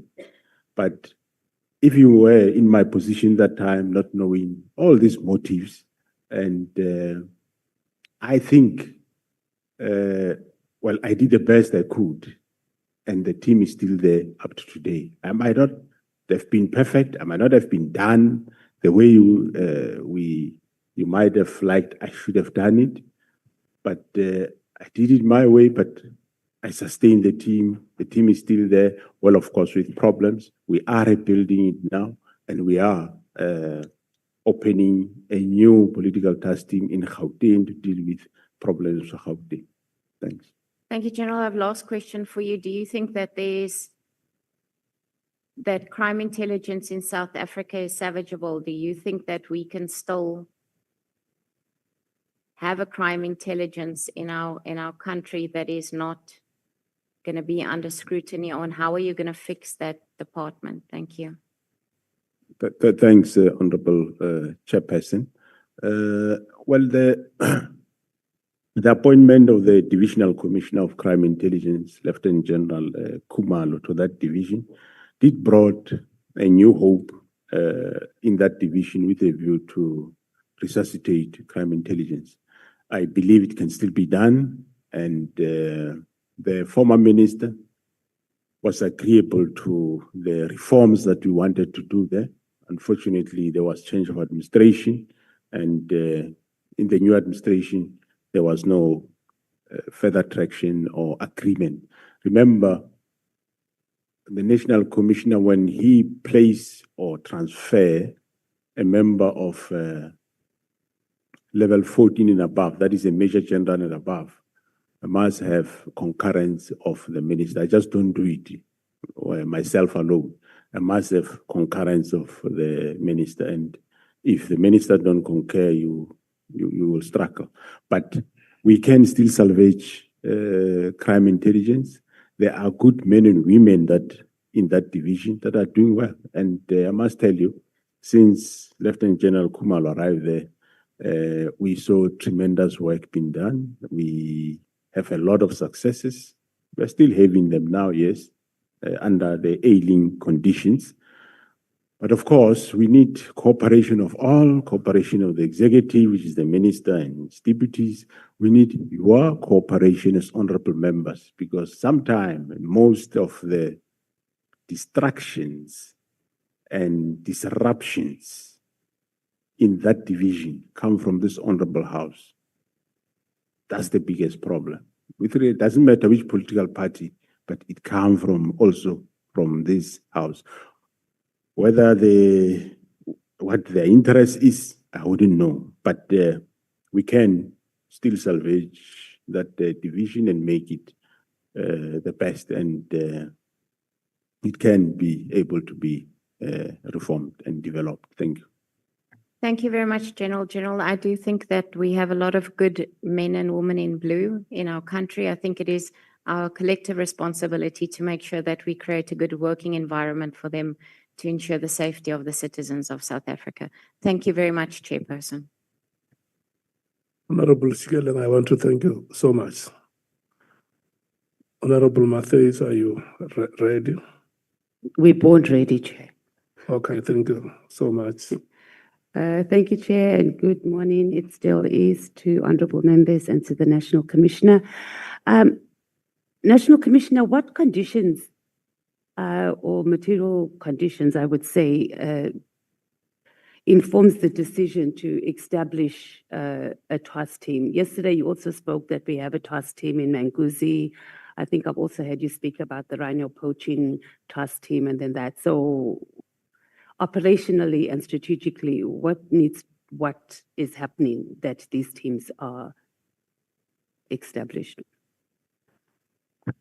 Thanks, Honorable Chair and members. The task team are established at various levels. It can be a station commander's task team, which might consist of 4 or 5 members to address a specific crime problem. Can be under the provincial commissioner. Can be a national task team established by either the structure called the National Crime Combating Forum or the National Joints by the Deputy National Commissioner Policing, or it can be directed from National Commissioner to be established. So it depends where the problem is. And normally the community and or the honorable members and or the executive minister or the president can identify like a specific problem, and we might say, well, we'll address that problem through ordinary policing, or let's establish a specific task team that will deal with the specific problem. So it gets established at various levels. Okay, so we will establish it's in response to a specific problem, but obviously it's regarding criminality. And do you take into consideration the level of criminality for us to put in resources into that? So in the bigger scheme of things, let's say the rhino poaching opposed to GBV rates, like does that come into consideration, or is it pretty much a political decision, like as we have seen in the case of the President Ramaphosa went to KZN, attended a funeral, announced at the funeral, we're going to establish a political task team, used the ruling party's position in parliament and in government to say, okay, we're having leadership problems here in the ANC and we can't deal with the greed and the desire for power, whether it's councillors or whether it's their deployees to strategic positions. So we're going to use state resources to do that. So I was asking that question to try and determine, like, how do we prioritize criminality in this country and our response to it? Thank you, Honorable Chair. We prioritize crime, not to say in terms of if it's party political. No, we prioritize crime and we respond accordingly. Even the president, when he was there, he said he didn't establish it for purposes of specific party councillors. It was for political killings, and the task team indeed did sterling work with regard to what they did in KwaZulu-Natal. They arrested for killings of IFP councillors. There's been IFP councillors in Zululand that were killed. There's been DA councillors. You remember there's a DA councillor killed at municipality around Howick. Forgot the name of the municipality there. There's been arrest in that regard. You remember the DA councillor in Beckville who banned his family there and accused other people. We made a breakthrough there. So it's not about a specific party. No, the task team was dealing with matters of whether it's within a party or is one party killing another party. The team did sterling work and arrested in everyone. We do have, in terms of GBV, Honorable Member, we have a unit. It's not a task team. It's a specific unit that is there. We call it family violence and child protection. That is dealing with the cases. And of course, remember, where there is such a case which we might not understand how it is high profile case, GBV, we do establish those task teams.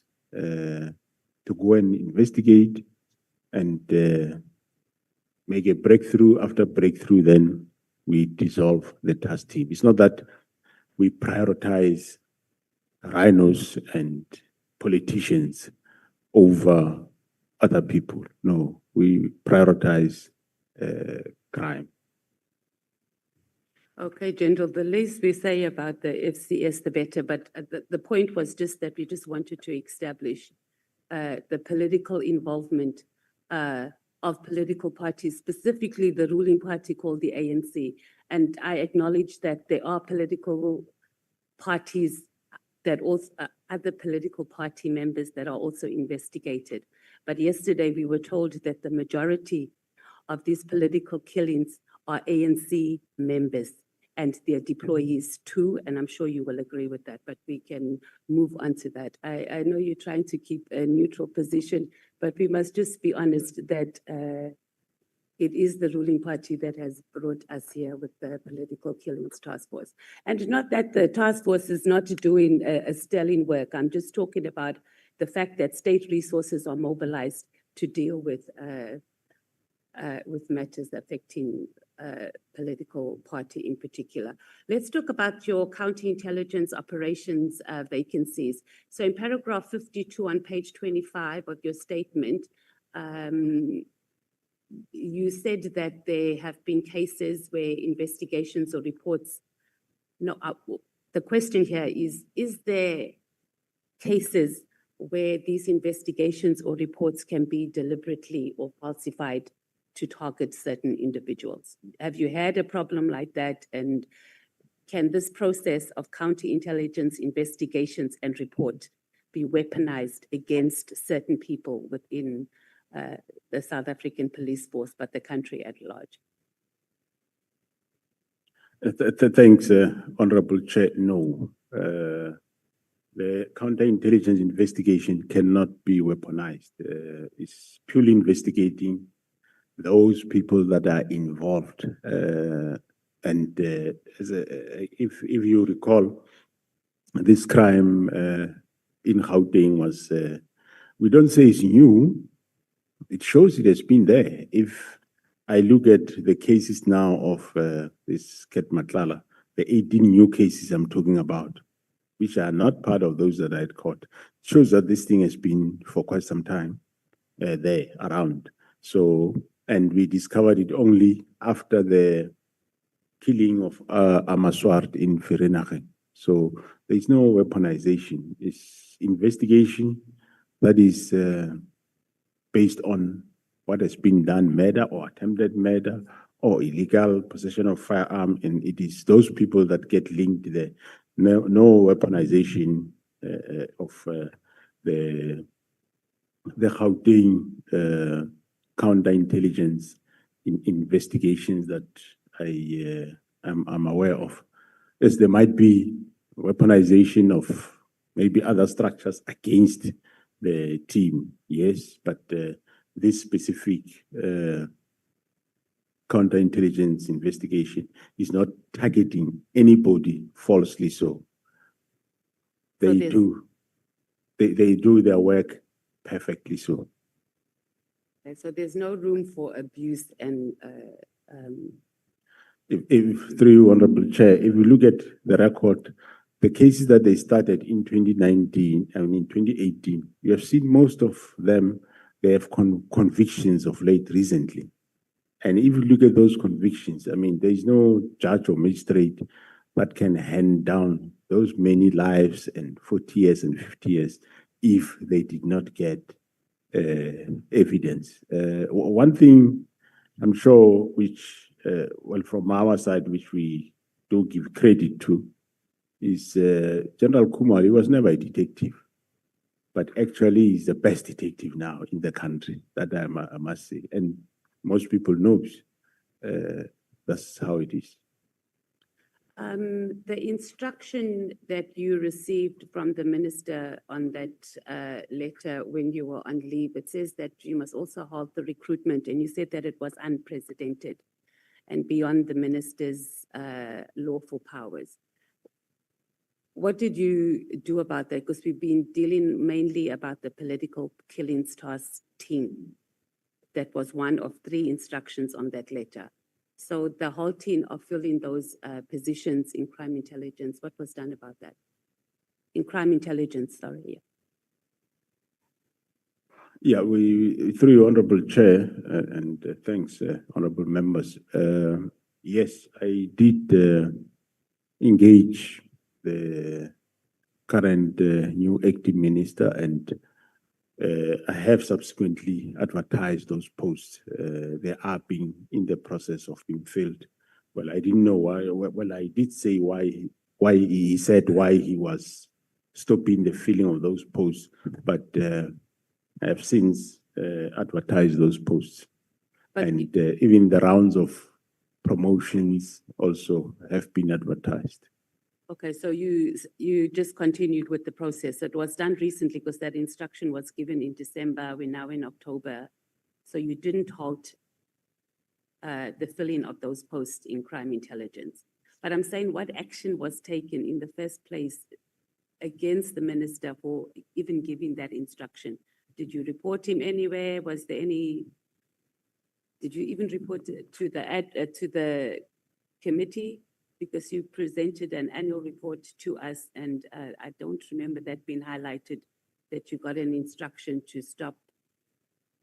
And that would have been a platform where members of parliament could have engaged the minister to ask why he would give such an instruction. Yeah, no, that I didn't report anyway. I engaged him personally, and he agreed to say, let's meet and discuss. And we eventually met, and he expressed what is his problem. And I was able to tell him what he sees as a problem is not a problem. And he agreed that, okay, you can now proceed. But of course, he said he still wants to go to the other committee, which that was the part that was outstanding. On the media briefing, did you think General Mkhwanazi overreached when he went and he did the media briefing? Well, it's difficult to say, but well, I think, well, he did what he did, so I don't see anything wrong with it. Because the provincial commissioner can do press briefing in his province, and he can. And he did tell me that he's going to talk about the political killings task team, give their successes. And when he went beyond that, so I don't have a problem with that. Why did you choose to write an affidavit when he requested you to write an affidavit about the transfer of files, and you didn't act on it yourself? He gave under testimony that you submitted an affidavit, and on that affidavit, based on that affidavit, he opened cases about obstruction of justice, amongst other things, on the 121 dockets that were transferred. Well, through your honorable chair, remember here it is after the fact. After we know that what was happening is a crime. And remember I said, after I had the dockets, that was agreed that if ever the team is closing, dockets must go to station. All of a sudden, these dockets are now here at head office. And I said, there can't be dockets here, they must go where they come from.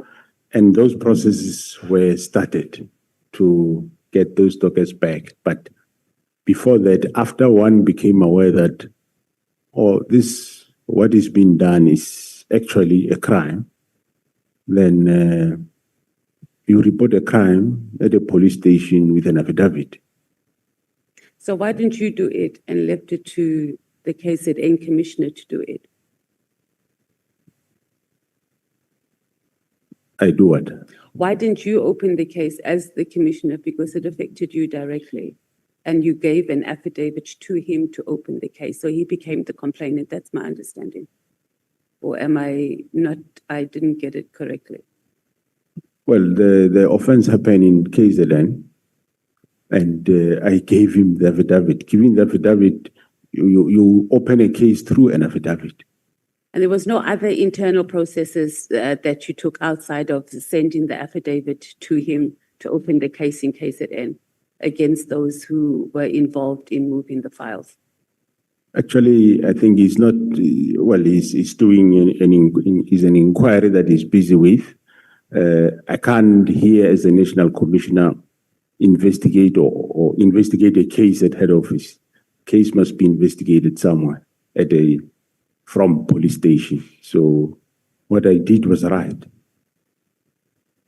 You don't have to, so the question is just internally as the national commissioner, like there has to be some internal processes that you could have instigated outside of the criminality and actually open a case.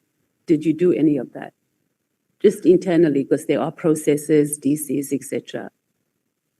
Yeah, internally, you should be aware that Lieutenant General CBI is suspended and there is disciplinary process that is undergoing. Okay, and that formed part of it. That's correct, yes. National Commissioner, the media briefing, there seems to be a lot of movement after that media briefing in SAPS. And could it be that this media briefing is, we're not going to really get genuine systemic changes because now it's in the media, our country is all up in arms in it. So those who halt and obstruct investigations in this country are just, submarined. So we've seen movement. And then once the country moves on to something else, we are going to be back to square one and possibly even regress any further. So what systemic changes do we need in the whole justice system, and I guess in the police in particular, to ensure that we don't have, it's going to be the same script, different cast? We've dealt with these ones that have come up now, and we've left a void, and then another crop comes in and does the same thing. Thanks, Honorable Chairperson and members. Well, we need, yes, an overall of the system of criminal justice. We need oversight to various institutions. Just to give an example, I think during General Mkhwanazi's testimony, I didn't watch it, the whole of it, either here or at the Nhlanhla Commission. Somewhere you saw that there was communication between Mr. Matlala, for example, and somebody from IPID, where the plan was they want to get General Khumalo arrested. But the other one was saying, hey, now there's no injuries, there's no JD8, so I can't arrest. So we just need leaders that respect their work, but we also, of course, need oversight that institutions that are meant to do specific work, they do that which they are meant to. They do not chase personal agendas or be weaponized to do nefarious activities and acts. That we need that oversight into institutions, and from the police side, we are prepared to undertake a lot of reforms where we see there are problems, but unfortunately the others we can't. But we need an overall of the system in terms of when it comes to watchdogs. For police watchdog, you have your IPID, you have police secretariat, and you have got all other bodies. So I think maybe as the legislature, you need to look at whether should you have all these many institutions. You have IDEC, you have DPCI. Should you have all these many bodies? Why should you have IDEC and DPCI more or less doing one and the same thing? And you have police secretariat, you have IPID. I know it's there in law, but couldn't you have one institution that is police oversight? In it, you can have a DG with a DDG IPID and a DDG Civilian Secretariat of Police, instead of having too many. and you end up having police, instead of busy fighting crime, they are writing reports to satisfy each and every of these institutions. So that, I think, we need to look at that and look at what these institutions, are they doing what they're supposed to do? Or are they weaponized to do other things? So that is the critical matter that is a problem. Institutions are tend and weaponized to do other things. Like we have now, the counterintelligence operations in Gauteng. There is a lot of institutions that want to get rid of it, or they want to get their nose in there, whereas the team is doing quite a good work and they are getting rid of cartels and criminals. So that's the support we need, and also from the executive and members of this honorable House. So we as lawmakers, we need to, in summary, what you're saying is to ensure that we don't leave a void after we get rid of cartels and politicians that are involved in enabling all this. We need to look at the oversight bodies. We have too many, and perhaps just have one, and that will assist in trying to maintain a clean South African police service. Yeah, I think if you do that, you will definitely have a better oversight, because now there are many. Some end up, somebody from you end up going to one and say, no, do for me 1, 2, 3. And they end up being busy with all those things. If you have one, you can concentrate on it and do oversight on us, and we do our work. We have got nothing to hide. Hence, I have now, as you heard yesterday, requested the SIU to do lifestyle audit of all members of SAPS, because sometimes some of you of the honorable members and other public people, they are used against us to say, yes, Masemola is corrupt, yes, he's doing that, just to push a narrative that is not really there. Some have been paid to do those things, which is not the truth. So, and public end up believing, no, Masemola is corrupt. I mean, where did I do? Whose money did I chow away? So, if we streamline the oversight on police, that will work quite best. Thanks. National Commissioner, yesterday you said there's about 840 members that are, I'm now on the vetting and security clearance questions. So you've started a vetting process of about 840 members by an independent service provider, if I remember correctly. That is correct, Honorable Chair. It is a lifestyle audit, not necessarily What vetting. for the lifestyle audit? Audit, yeah. Vetting will still be done by crime intelligence and SSA, but this one is a lifestyle audit. So how did you identify a service provider? Is it a private company?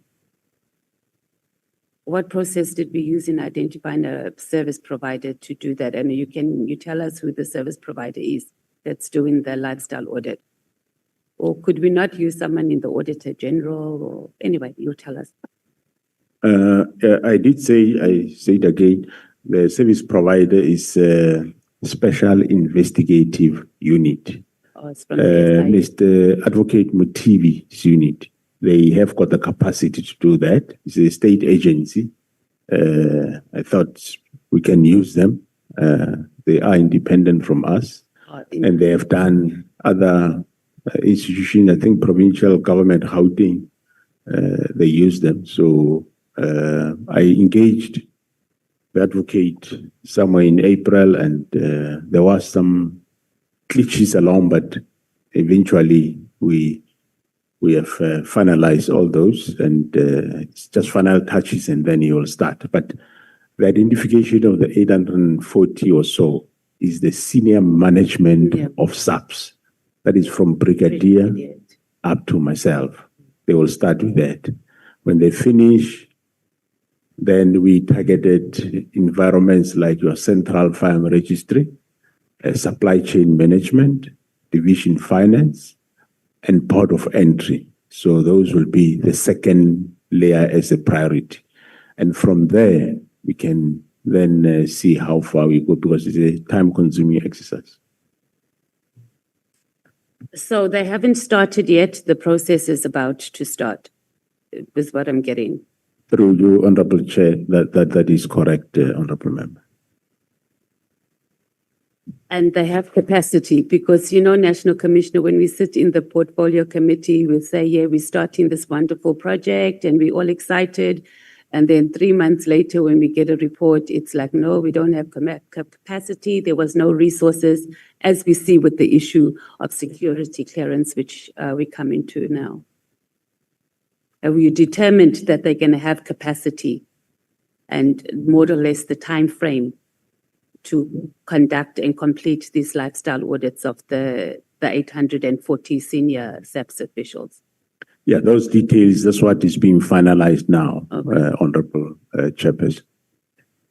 Security clearance, do you have security clearance, National Commissioner?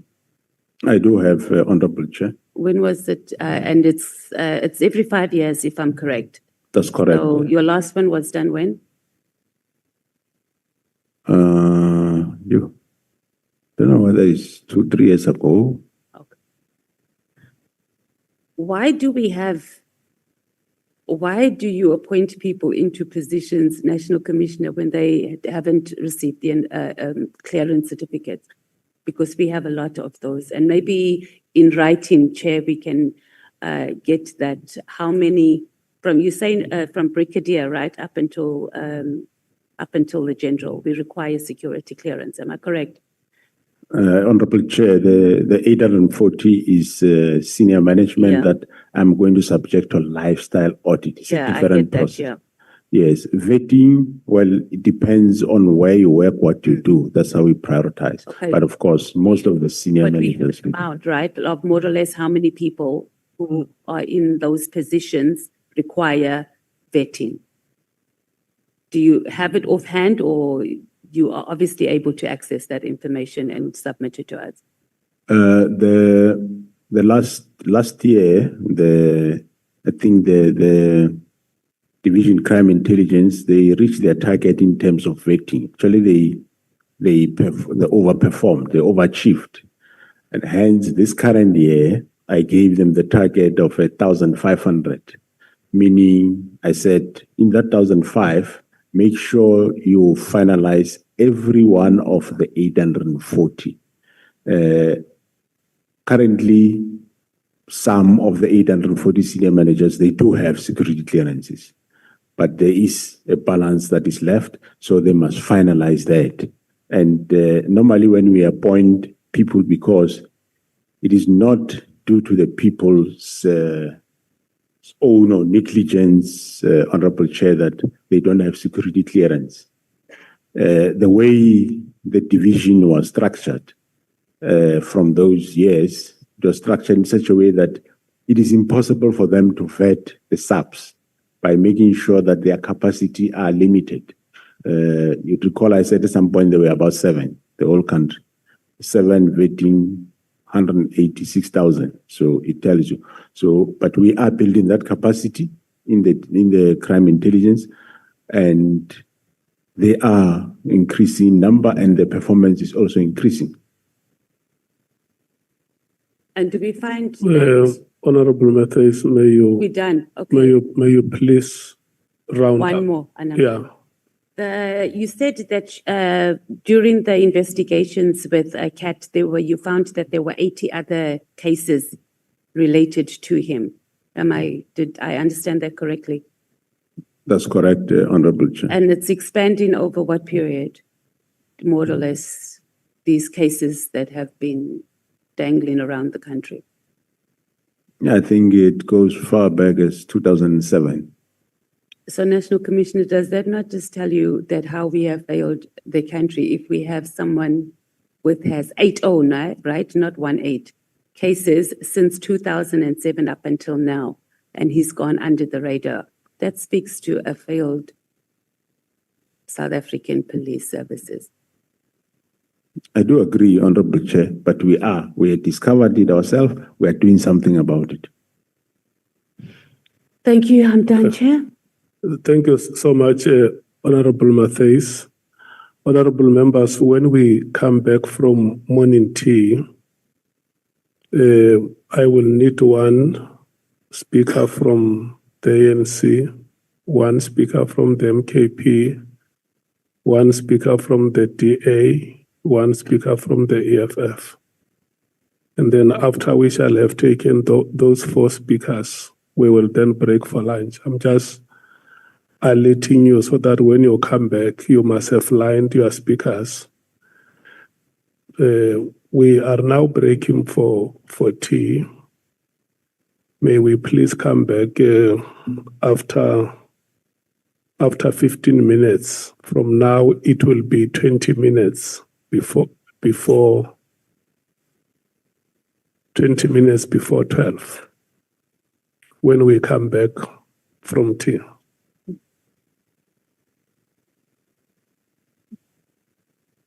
Yeah.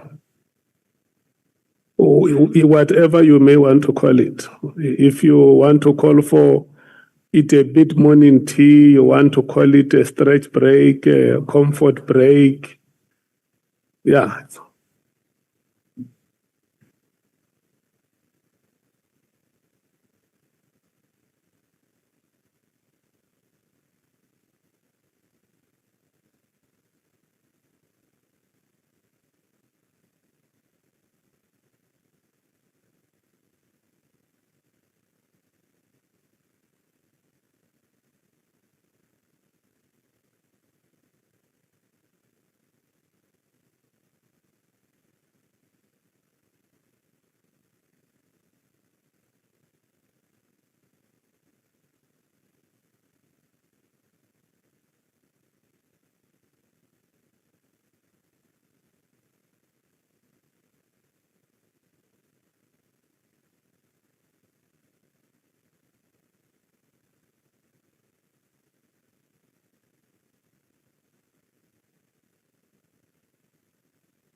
Honorable members, we must resume.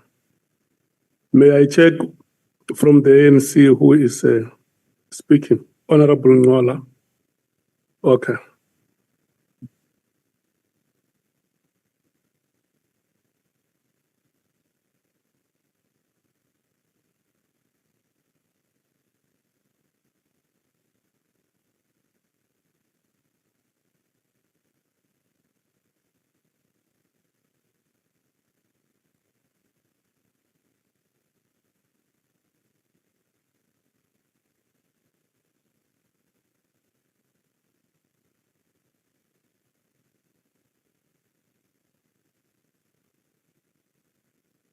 Yeah.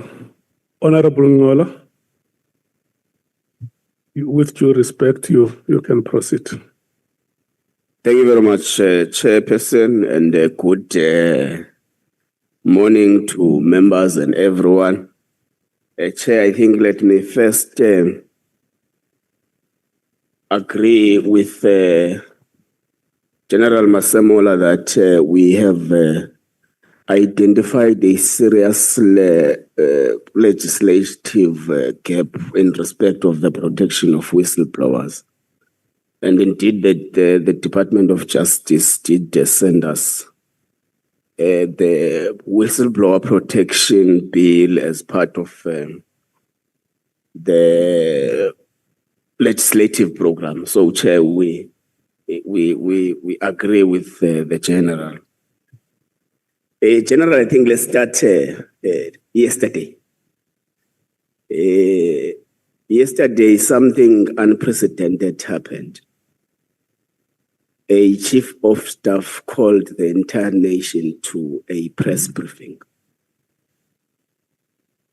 We have never seen it before. So I want to check if in the service do you have internal communication protocols, or it's a Vula's book kind of a situation?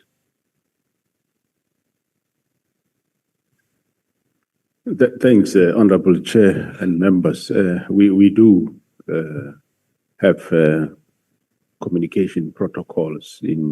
We have a policy, national instruction on communication, which says exactly who should communicate. It's normally members that are appointed to do communication. In each province, there is one head office, there is also, and National Commissioner and provincial commissioners also can communicate, and of course other members like your deputy national commissioners. So there is a regulated space. Okay, that's fine. Let's not persuade further. I think Mr. Ngabende will also come to testify in the ad hoc. Who is Brigadier Liteko?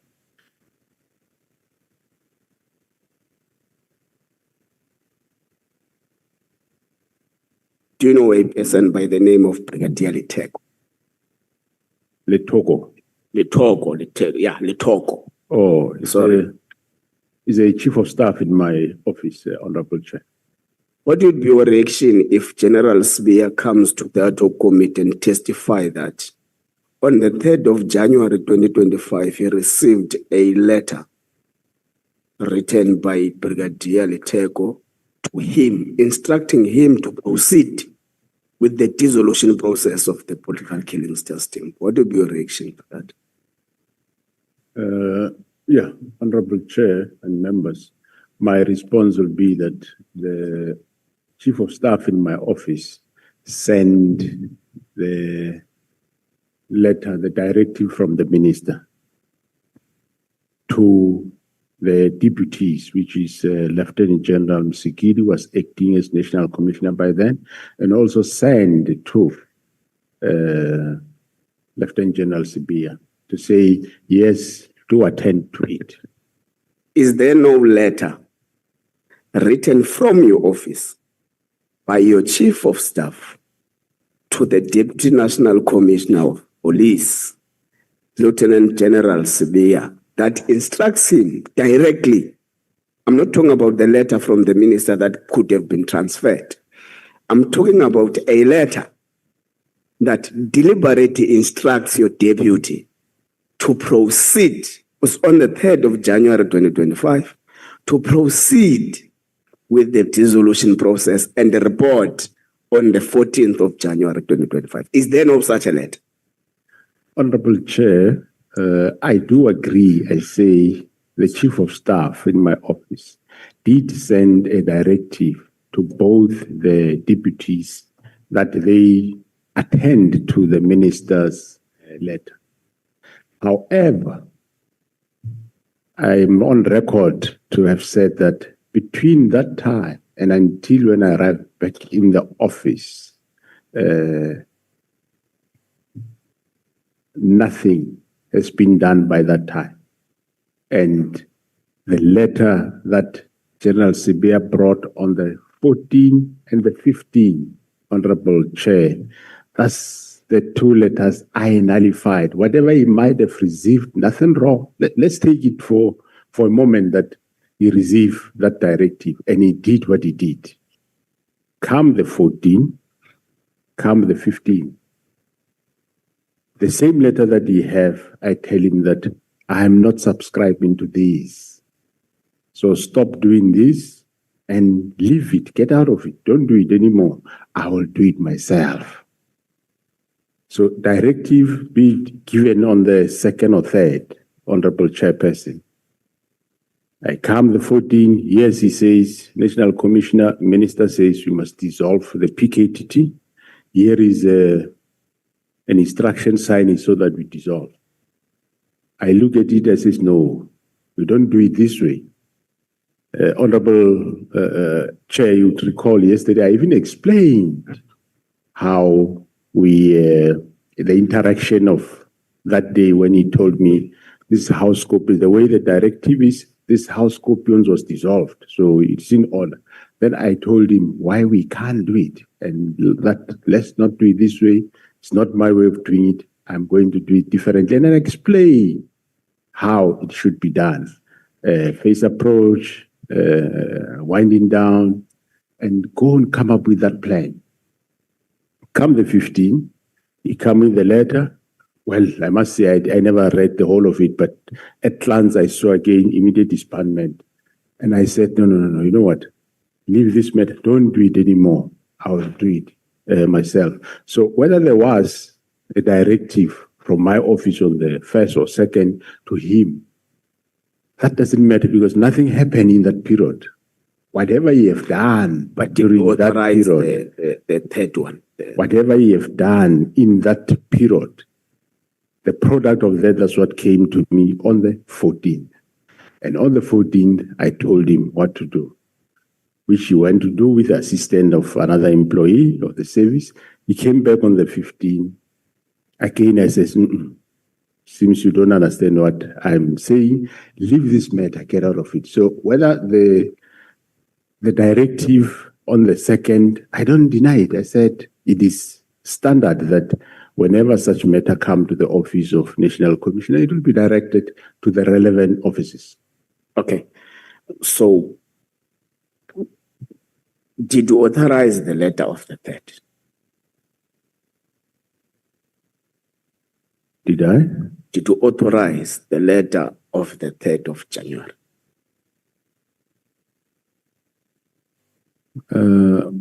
Honorable Chair. Or how is the communication from your office being get authorized? Or anyone can write a letter and send it without having checked with the principal if this letter should be sent in this form? No, like when I'm here now, the work hasn't stopped in my office. Whatever comes there, they will channel it to the relevant people that are supposed to do the work. So whoever was in your office when you were on leave authorized the letter?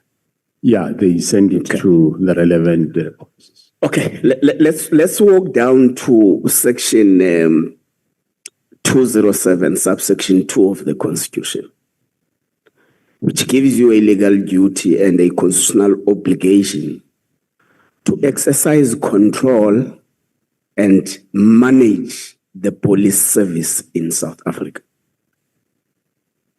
Now, where do you think that the exercising control and managing of the police service screws may have been loosened? Because now at the disposal of the people of South Africa is a service that is in limbo, is a service that is at war with itself. So where do you think that you may have missed it somewhere to manage? I hear that you say you did your best to manage and mitigate this situation. Maybe can you take us through this best you did to manage, control the police service so that it does not spiral in this manner? So what efforts were made by the National Commissioner? Well, thanks, Honorable Chair. I wouldn't know exactly which area are you referring to when it comes to managing control. I think I did what I supposed to do. After the directive was received, I expressed my view in terms of how I view the matter should be treated. And I submitted that report to the minister. And so I don't see where I missed to manage. I don't foresee that I can't be held responsible for the actions of the minister and any other. I did my work. I investigated crime. We discovered crime. We're investigating it. So I think I did manage. Okay, but paragraph 4.1.1 of the terms of reference of the Ad Hoc Committee directs us to investigate whether there is political interference in the police service. Is there political interference in the police service, according to what you have experienced as the National Commissioner? Yeah, well, my my experience will be that in as far as this specific directive of the 31st of December 2024 is concerned, yes, there was interference where the minister then gave that directive without, well, he might have applied his mind, I don't know, but when you apply your mind, you apply your mind based on facts. So I take that as interference because he didn't have facts that have led him to decide. What I heard yesterday from the senior counsel to say he would receive complaints about PKTT, receive reports from Riti Haas and all those others. Those are not reasons that can make you disband a team. That I would say yes, I regard it then as an interference, because should he have come to want to understand anything about the team, that could have been a different situation altogether. Get a briefing, understand, he put his problems forward, we give responses, and he then can give a directive, or we jointly find a solution. Okay. So, along this interference process, you take General Sbeya to a leave of absence or something like that. He takes you to court. You depose an affidavit to the Pretoria High Court that, amongst other things that it raises, is that actually the minister has got a legal obligation to oversee the police service and its units and task teams. Are you aware of the the contents of that affidavit? Yeah, I might not remember everything of that affidavit, but yeah, I take it is there. Okay, but do you get the fact that the affidavit says something different to what you are saying now in terms of the political interference? I do take the point of the honorable member, Chair, that he says that's what that affidavit is saying. Okay. No, there is a doubt. Okay, your CV suggests that you have at some point led you headed in intelligence operations. And amongst what the main witness, General Mkhwanazi, alleges here under oath is that the letter itself in its nature is an ammunition to stop reforms in the crime intelligence. Because part of what it asserts is that there must be the filling of vacancies in the crime intelligence must be halted completely in all levels. So he has got a strong view that the letter itself is to stop the reforms. Are you aware of these reforms in the crime intelligence the general is talking about? What is your view on the reforms? Thanks, Honorable Chair. You would recall, Honorable Member, that I did say after the Divisional Commissioner took over in that division, myself and the former minister and the Divisional Commissioner, we did agree on reforms within the space of crime intelligence. So, and General Khumalo was busy with those reforms in terms of we're transferring people and trying to bring other people so that we reform the environment. Okay. So on the 31st of December 2024, the minister writes a letter to you or your office. Now, the main witness alleges that the letter itself was not authored by the minister, nor was it authored by anyone in the police service, because there was a back and forth of the contents of the letter. Are you aware of that allegation? Well, I heard that from General Mkhwanazi, but I can't be a witness to that. I don't know, but I heard him saying that. Okay. The PKTT's term of office was supposedly 6 months. When is it expiring? As long as there is work, as long as politicians get killed, I will sustain it and have it. Okay. What is the process of extending the term of office of any task team in the police service? Is there a process, or is just the National Commissioner takes a decision as long as there is an assessment to it? No, the process, normally, sometime when you start, you might give it, say the task team should be for 6 months or a year. You give it a period with a view that they must deal with the problem that you identified. If it's a specific crime, they deal with it. When they finish, then the task team is dissolved. So normally how we renew, the people that are doing the work, they will write a motivation to say they ask for extension for a month or 2 or 3 or 6 and give the reasons why. And that will be assessed.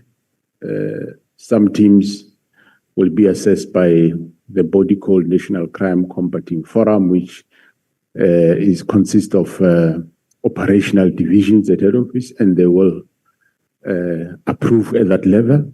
Or if it's a team that gets approved by National Commission, they will send for approval to the National Commission. Okay. General Mkhwanazi also mentions to the Ad Hoc Committee that amongst the 121 case dockets that were taken to the head office. One amongst them is that of Nhlanhla from Tata. I'm sure you'll recall the Justice for Nhlanhla campaign. So if that's the case, then would we say that SAPS actually characterized the brutal assassination of Nhlanhla as a political killing? And what is the status of the docket now? Has the removal impacted the fact that there's no one arrested today? Thanks, Honorable Chair. No, the political killings task team, as you are aware, they were doing the work in the province of KZN. But I am on record to have said that when we went to Fort Hare with the then minister, and we saw that there is a problem, well, of murder cases, but not necessarily alone, we enlisted the political killings task team to go and help there. So the fact that they took Nhlanhla's docket is not to say we classified it as political killing. All we wanted was, we wanted people that can be able to resolve the case. That's how the team went. And the team did work on the docket until they were interdicted. That's one matter that where we don't understand how the judiciary came into being. The certain people went to High Court, they interdicted the team on that case for other reasons and for almost a year. But the docket is back with the team. I might not precisely say where it is now, but it's back to be investigated. Okay. So I think the interdict will maybe assess it in the in-camera arrangement. I think the general does not want to give us deeper detail on it now in a public platform. And we can attend to that later. It's no problem. Through you, Honorable Chair, the interdict, the best person will be General Khumalo who can give that. But I know that somebody came forward with an interdict, but later we are on with okay. No, that's fine. General, is it your evidence that political killings are still prevalent in South Africa? And therefore, that makes the letter of the 31st of December 2024 unwarranted in terms of the purpose that which the political killings task team was formed for?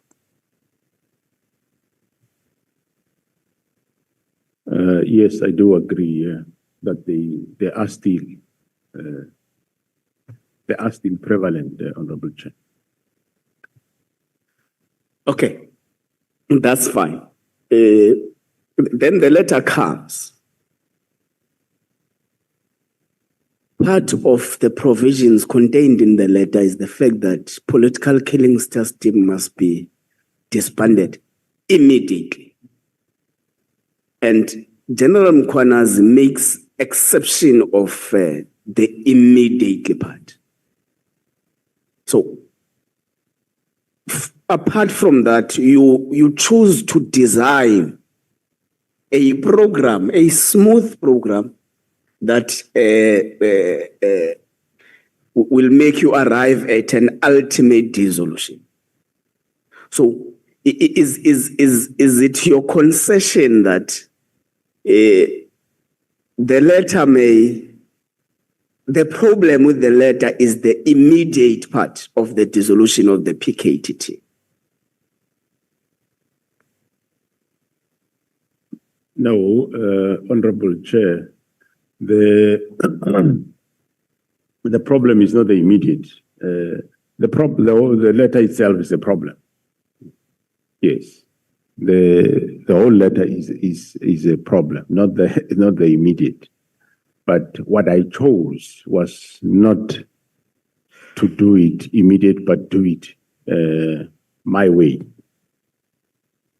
And remember, Honorable Chair, I did say that this letter was a directive and not a request. And at that time, I had my doubts as to circumstances surrounding this letter, why it come. And that time I was not in a privileged position, Honorable Chair, like the honorable members now. You have both sides, you have the before and after. Myself, when those things were happening, I only had the before. I didn't really know what is this. I suspected that this irregular, illegal, but not really having facts. Thanks. Thank you, General.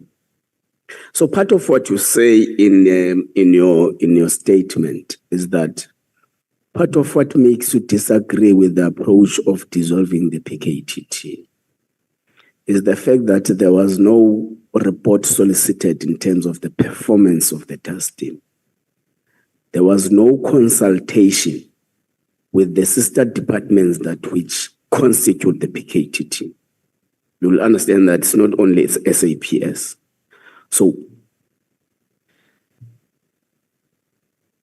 in the process of developing a winding off approach or plan, did you consult the head of the crime intelligence, the head of the National Prosecuting Authority, the head of Hawks? Well, the Hawks were not really more involved in this matter. And the NPA, yes, I did speak to the national director informally. But the reason why I didn't want to consult wide on this matter is because, remember, I haven't reached a point where I'm saying this team should be resolved. That point were not reached, and this plan of disbandment of the minister was not yet finalized, not yet approved. But General, you said the reason why the political task team, the political killings task team is still standing on its feet is because the minister did not sign the plan, not because there was no interest on dissolving the PKTT. Yes, on my side there was no interest in dissolving the team. And on his side, the FNE had signed. So I didn't see a reason that I should go wide. I informally spoke to the national director that there is this thing.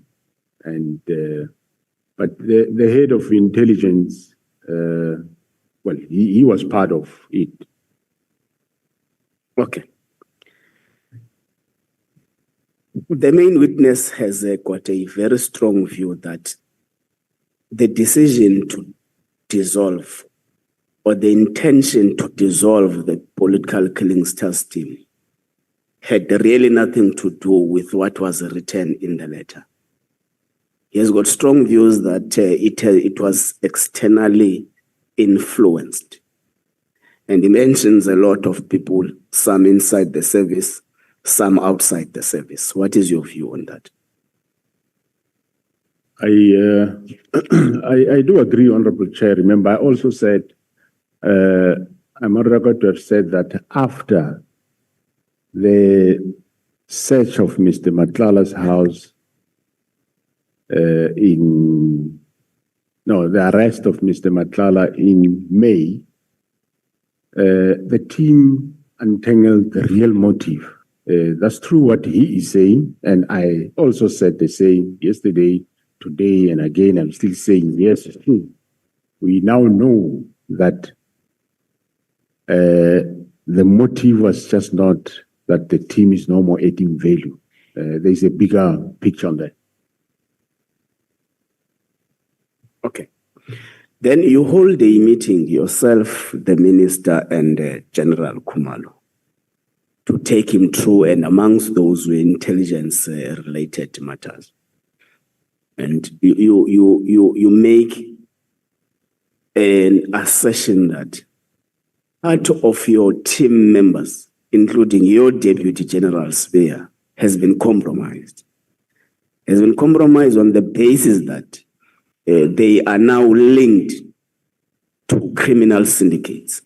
How is General Sbeya linked to those criminal syndicates, in your view, or in your knowledge? Honorable Chair, I think well, that is still a subject of investigation. I might say one thing today, and it changes tomorrow. That's fine. That's fine. We Thank can take that, Chair. Now, you give an instruction after the 14th of January to Sbeya, your deputy, to leave issues relating to the dissolution of the PKTT to you. Is that correct? Correct. Now, beyond that instruction or directive you gave him, he continues to play part in writing letters for the dissolution and making plans for the dissolution of the PKTT. Do you not take that as defiance? I did call him to say he must stop doing that, which he was doing. Yes. Hence, I eventually end up taking steps. Okay, what steps did you take? Was the only steps we know were taken were after the 6th of July? What steps were taken from January when you were defied by your junior? When I became aware of those letters, I did call him in to say, I did say, leave the matter to me, I'm attending to it. So I did rebuke him for that. But he defied to give the matter to you, General. That's what I'm saying. And after that defiance, what steps were taken by the principal in disciplining or effecting consequence management to his junior? Because all we know now, all what is in our disposal, is that General Sbeya, your deputy, was only suspended or taken to leave after the 6th of July, which is the press briefing by General Mkhwanazi. So between January and July, you were defied blatantly by your junior. What did you do about that? Well, that time, as I said, Honorable Chair, I did call him, I think, more than once to say, stop this. And for me, it was like, yes, he'll stop. But on the other side, the minister was talking to him directly. That's another angle. But for me, I did say, no, he must stop what he was doing. Okay. Okay, let's leave it like that, General. Okay. You in your statement, you make mention, I think it's paragraph 63. You make mention of a disciplinary hearing. I think Honorable Sokanyele did ask you about that. A disciplinary against General Khan. I didn't get what now becomes the status of General Khan in the South African Police Service.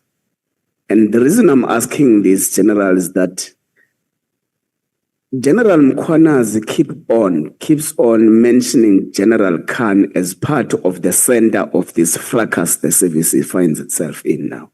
So what then becomes the status of employment of General Khan in the South African Police Service? Well, as I said earlier, Honorable Chair, the disciplinary case against him was finalized, and he was found not guilty. And it was him, General Mkhwanazi, who was the chairperson presiding over that matter, and he cleared him, and he is still working in crime intelligence. Okay, no, that's fine. Well, he was cleared. That's the report. That's correct. Okay. Now, you find yourself in a very pressing situation as a national commissioner.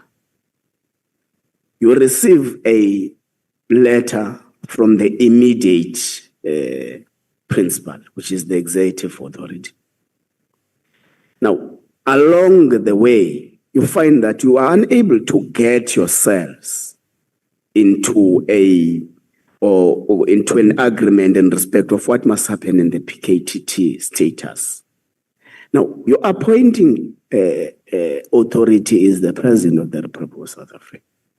Have you made means to engage the President into making him understand the importance of not dissolving the PKTT? I'm asking this because you say the President has agreed that the plan to dissolve is correct. But General Mkhwanazi have got a different understanding of the attitude of the President towards the dissolution, because he says the President in Northern Cape made public assertions that the political killing system is working very well and no need to touch it and all those things. So what was the reaction of the President to the fact that there is this calamity between yourself and the minister? Thanks, Honorable Chair.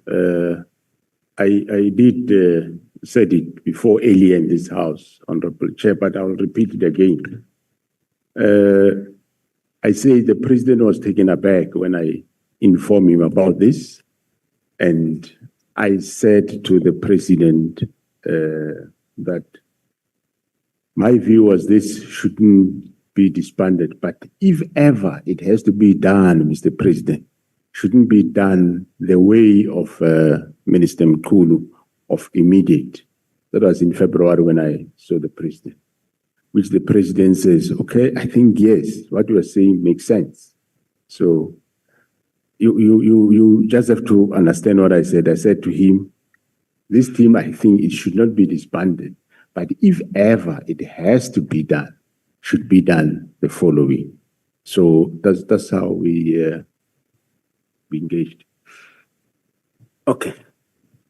Let's walk down to the Medicare 24 tender.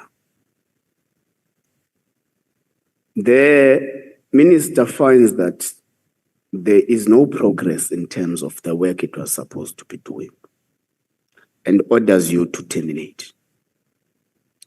You correctly start a process arrangement that at least there must be a process to that decision. Correctly so. So you instruct the internal audit team to do an investigation.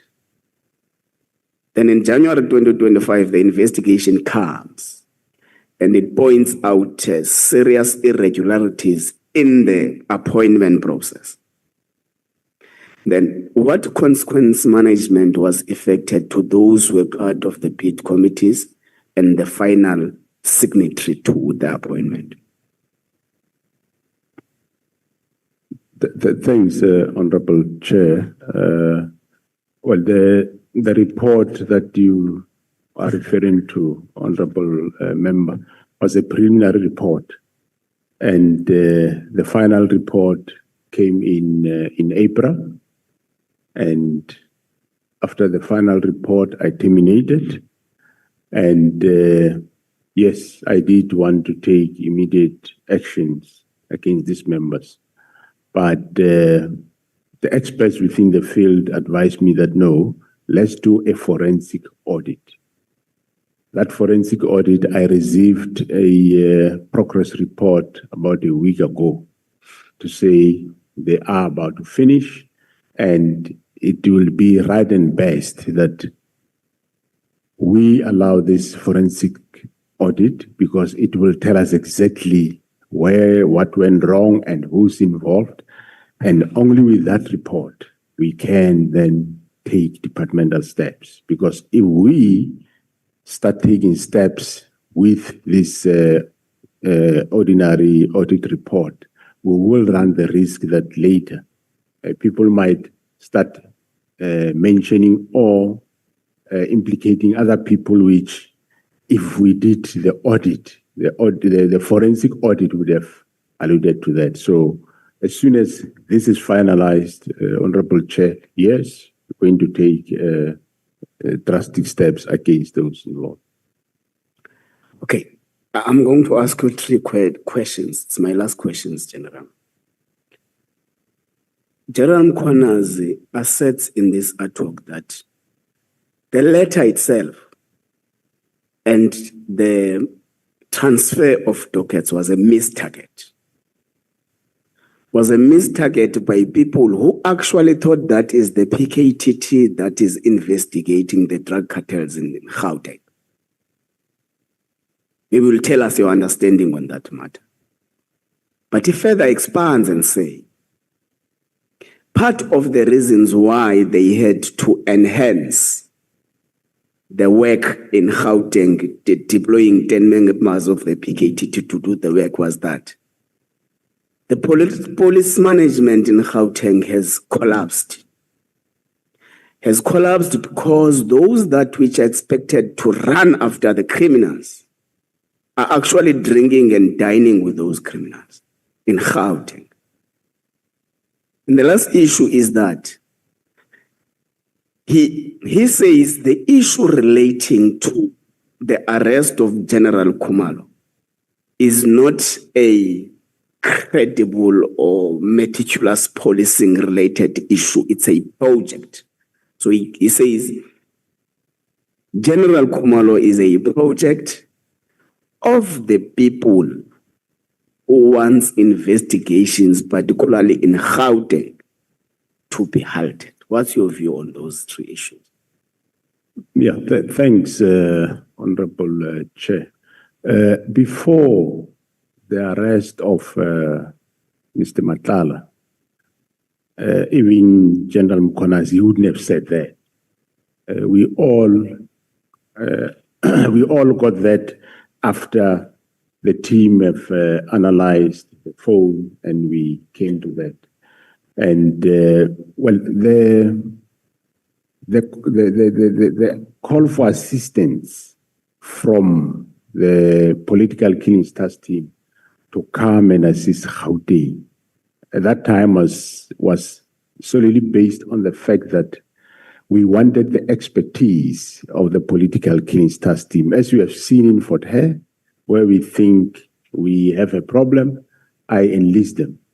When in KwaZulu-Natal we had the problem of killing of traditional leaders, then we also enlist their assistance. So even there in Gauteng, we wanted their skill.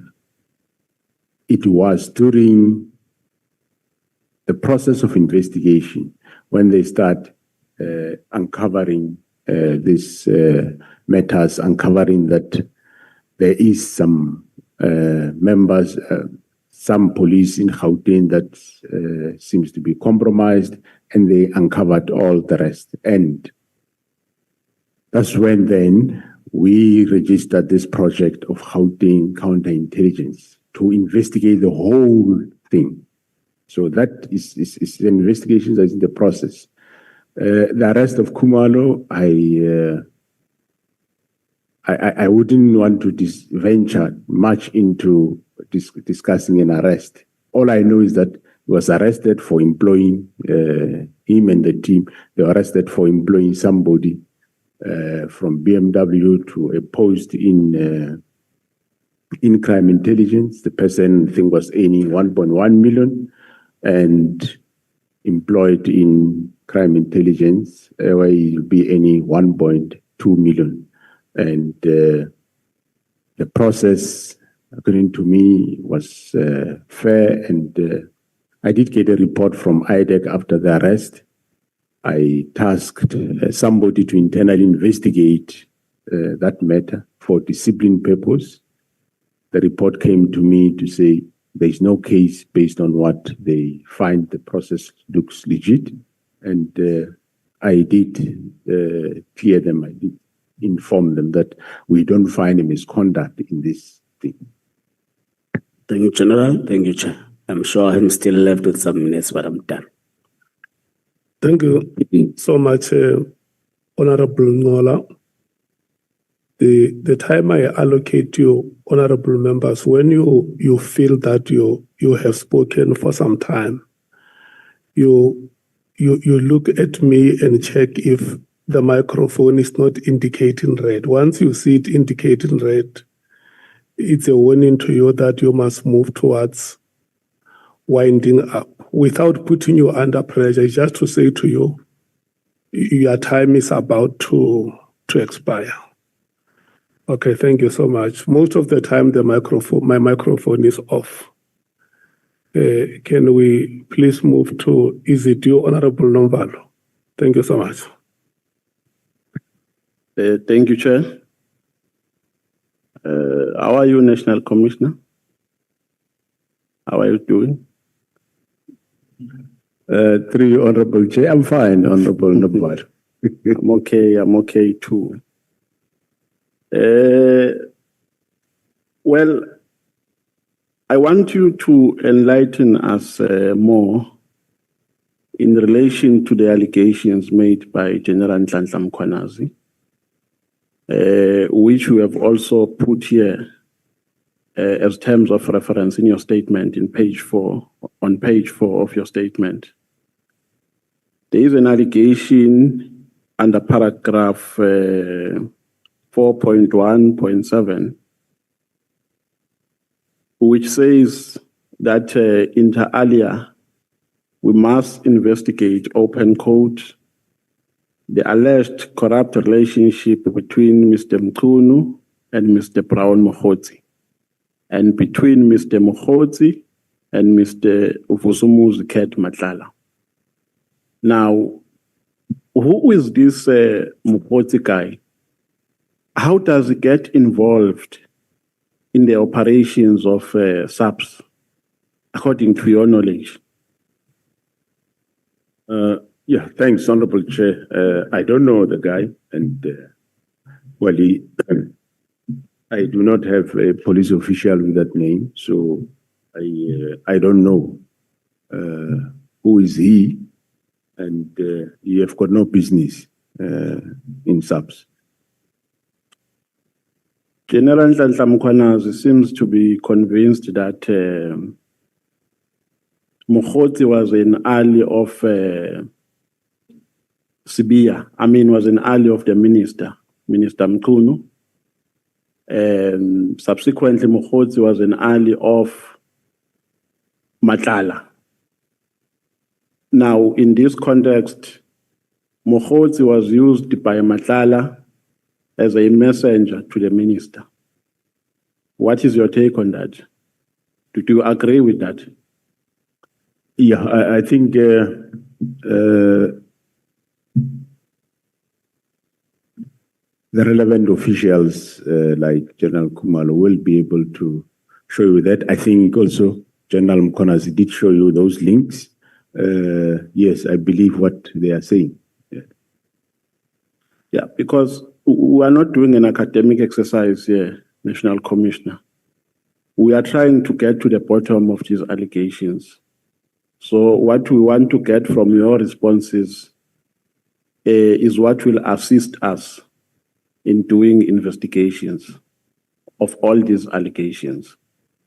Now, my difficulty is that in the evidence that has been accused so far, orally and in terms of the documents that were perused, the conversations that we have seen are conversations between the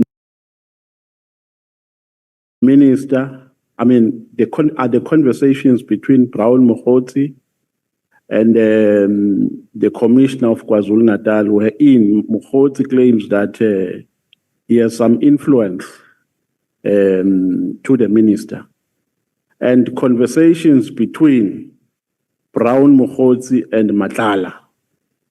Now, if the minister comes here and say, I don't have any relationship with Mkhwanazi, Mkhwanazi used my name to advance selfish narrow interest, and for material gains.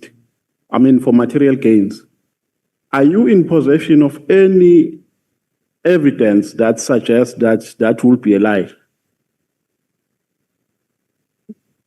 Well, I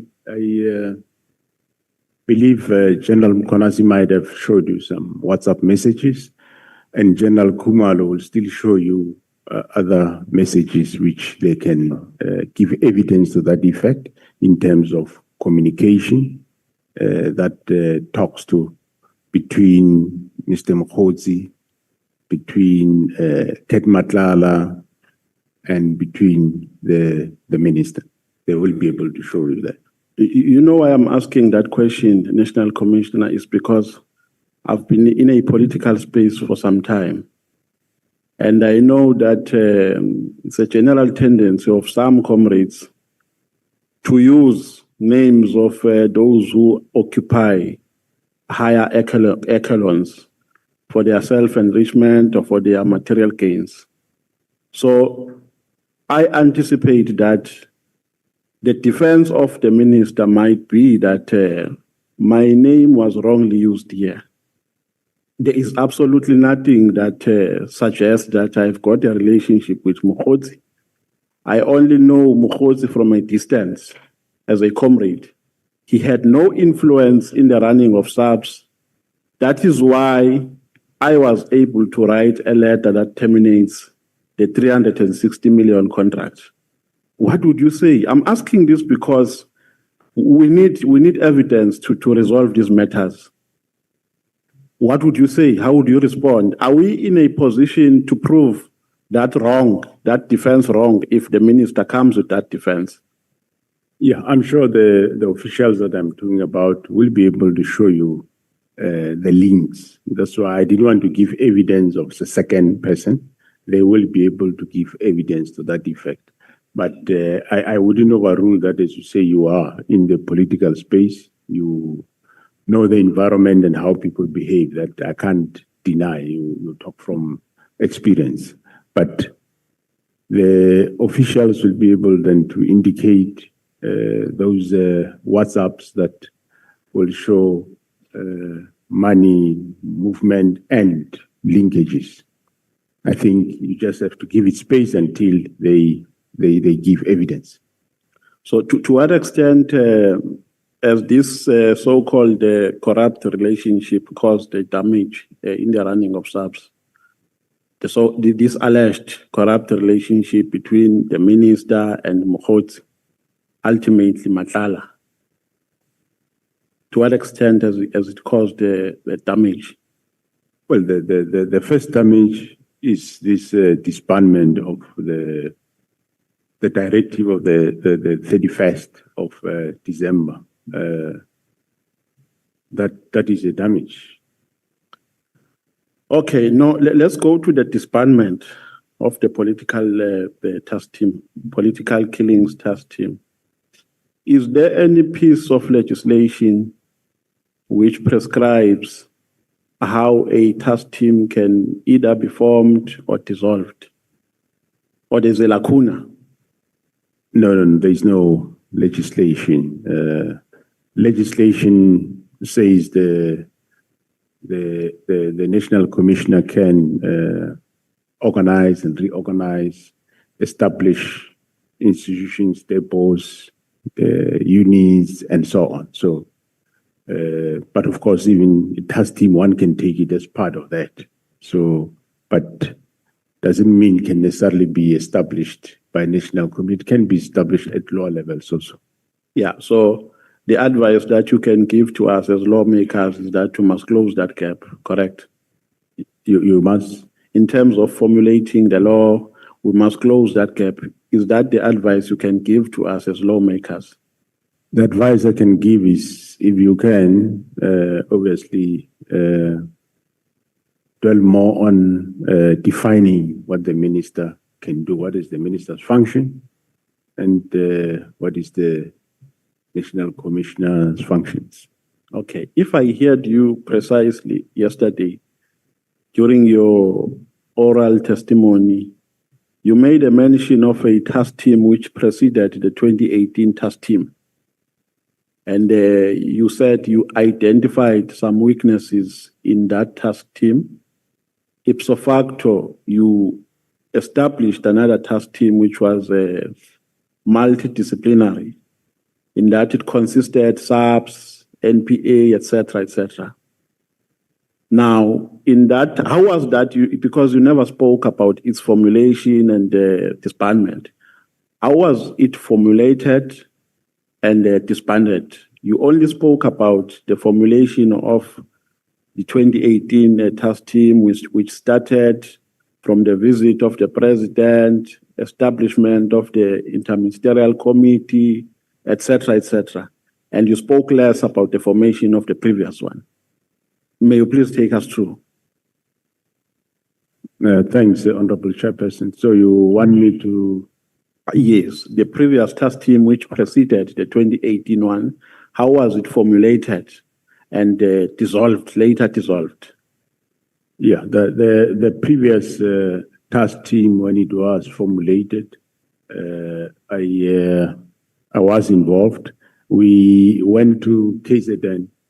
It was myself and the former, by then, Minister of Police, Mr. Fikile Mbalula. We got a briefing to the provincial commissioner or the acting provincial commissioner. That time, I can't understand and remember. I think it was acting provincial commissioner, Major General Nhlanhla, I suppose.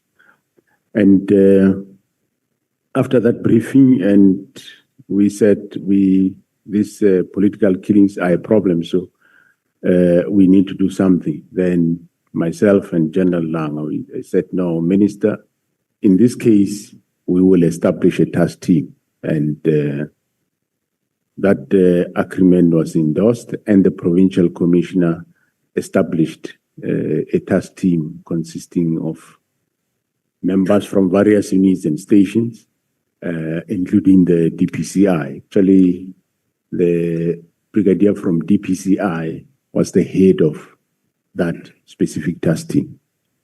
So you later dissolved it on the basis that it was not fulfilling its responsibilities to your satisfaction, correct? That's correct, yes. Did you identify some elements of criminality within that task team from the members of SAPS? No, what we identified was not necessarily criminality, but it was more the fact that they come from local. They interact a lot with local politicians. We identify that as a problem. As a weakness? As a weakness, yes. So there were no criminalities that were taking place? Not as far as I remember, but I know there were. But it wasn't members of this task team. There was one or so that was arrested for murders at Cleveland, but he wasn't a member of this task team. It was just a police official. Okay. Now, in the 2018 task team, you said that there was an involvement of different components because you wanted to tighten its strength. There was an involvement of SAPS, NPA. Now, where was the NPA reporting? Was the NPA also reporting to SAPS, or they were reporting to their bosses in the NPA? No, the NPA were reporting to their bosses. Maybe let me clarify my question. I'm asking in relation to the work that they were doing as in the scope of the political killings task team. Where were they reporting? They were reporting to their bosses, but of course they work with the team. They will give, now and then they will take dockets and look at them and give guidance in terms of the investigation. That's why the fact that we wanted them to be dedicated to work with the team was that if you use an ordinary prosecutor who's sitting at court, he received a lot of dockets, receive GBV, receive assault and so on. So that doesn't make him to be focused. So these ones, they were there for the team to guide the team in terms of investigation, to assist the team.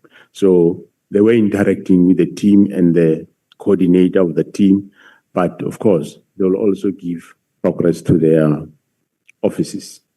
General Nhlanhla Mkhwanazi said, I'm not quoting him verbatim, I'm just paraphrasing. He said that they made a gruesome discovery that some of members of the PKTT were compromised, the result of which they took a decision to rotate them. Are you in agreement with that? Right from the word go, there was no really member that would work there permanent. They were rotated continuously. I'm aware that, yes, there were those that were arrested. Are there any members of the NPA who were found to be on the wrong side of the law? And if so, what actions were taken against them? I don't remember any. What I remember was there was members of SAPS that were, there were members of SAPS that were, there is members of SAPS that were arrested that were not part of the team. And there is one that I can remember of who was part of the team who was arrested by the same team. And in terms of NPA, let me correct my statement. I'm aware that there were cases opened by the team against members of the NPA, and which I end up having a meeting myself with the director, National Director of Public Prosecutions on the matter. Okay. National Commissioner, let's go to a letter dated the 31st of December 2024. If I heard you correctly when you were responding to, I think, to Honorable Nhlanhla, you said holistically the letter was wrong. So when you say that, do you mean that the minister was acting ultra vires in all the regarding all the instructions that he gave in that letter? Because remember, the instruction was not only related to the disbandment of political killings. There were other 2 instructions, and in total there were 3. So the minister acted ultra vires. Is that your conclusion? I did say that according to me, yes, he acted wrong on 2 matters: political disbandment of political killing task team and the matter of the stop filling of posts in the crime intelligence. The ports of entry, no, I don't think there's anything wrong there. Yeah, because somewhere in your statement you have articulated the statutory and constitutional responsibility of the National Commissioner and those of the minister. The gist of the minister's responsibility is to formulate and implement policy. That is correct. Honorable Chair, yes, yes, to develop national policing policy. So these matters were not related to that scope of framework. They were operational matters. According to me, the 2, they were operational matters that were within my terrain of managing. I could, if you have a problem with the task team, you could have said, I have a problem, 1, 2, 3 with the task team. Then I would go and investigate, see how serious is that. If it's so much serious that I should disband the task team, then I'll do it, or take out the members and bring other ones. Yes, that's what I would have done. Okay, the last paragraph of that letter says, open quote, "My observation in this regard, as indicated above, is that further existence of this team is no longer required, nor is it adding any value to policing in South Africa." Now, I know that your sentiments around this, your sentiments are that the team was effective because you went to an extent of giving us statistics of the arrests that were made and the investigations. Now, so I want to get the extent of the work that was done by this political killings task team.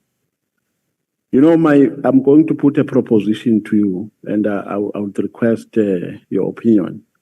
And the reason why I'm going to put this proposition is because I want to be sure if you arrived at the root cause of political killings in KZN during your investigations. Because there's a perception that at the center of political killings, taxi bosses are involved. Now, my assertion is that, National Commissioner, because of a decline of the profit margin in the taxi industry, the former taxi bosses resorted to getting involved into tenders. And their anchors in tenders are politicians. To safeguard their interests, they still use the same modus operandi that they used when they were still taxi bosses, of eliminating people who appear to be problematic to them. When you are doing, because I'm trying to establish the effectiveness of that team, did you go to that extent when you were making your investigations? And do you agree with my assertion? Thanks, Honorable Chair. Yes, to an extent, we have picked up that, taxi environment, they move to the political sphere for tender purposes. And that assertion is true. But also in the province like Western Cape, in terms of the gangs, they're also doing the same. Are you aware of a perception that the police are scared of taxi bosses? Are you aware of that public perception? That the police are scared of dealing with taxi bosses? No, there might be that saying, but I know that they are not. No, maybe some police. But perception is not a fact, it's just a perception. I'm not saying that by being a perception, then it's true. But are you aware of that perception? No. Police are afraid of taxi bosses. That is why the taxi industry took over during the looting. It's because there was a great loss of confidence in the police. In some areas, in some malls, in Mzimkhulu, for instance, where I come from, the police gave over and the taxi industry took over and there was order in town. Okay. Are you aware of that perception? Well, I wouldn't deny it. I wouldn't deny what you are saying, but I will deny that there's a general perception that police are afraid of taxi bosses, whereas we are arresting the taxi bosses. So was this political killings task team able to arrest some of the taxi bosses who are involved in killing comrades? Offhand, I wouldn't be able to comment on that one. I don't know. I never checked that. I don't know, Honorable Chair. But what I know is we do arrest them. We've just cleaned up Eastern Cape, and now we are coming here. From here, we go Gauteng. So we're not afraid of them. No. Okay, let's go to General Nhlanhla Mkhwanazi, the Provincial Commissioner of KZN. Went to the media on the 6th of July. One would say he just became helpless in the situation because at some point he attempted to appear before the Zondo Commission. They never allowed him to appear. He tried to address his concerns within SAPS. He was never given audience. So his conduct on the 6th of December was as a consequence of desperation and was as a consequence of the fact that he lost confidence in the system. Is that correct? No, I wouldn't say so. I agree that yes, he did report to those various authorities that you said. And well, on the 6th, he ended up going, making a press conference. Honorable Chair, you should be aware that, remember, when he went on the conference of the 6th, it's after that we know now what is happening. Before that, we didn't know, and he didn't go to a press briefing. Okay, if the minister comes here and say, General Nhlanhla Mkhwanazi is doing all of this because he is part of a certain cabal in the SAPS, which involves General Nhlanhla Mkhwanazi, the National Commissioner, and General Khumalo, how will you react to that? Well, the fact of the matter is, it's not a cabal. We are not a cabal. We are just doing our work. Whoever will call us a cabal, I will be suspicious if maybe is that person not in some way in charge of a cabal. We are not a cabal. We are just doing our work.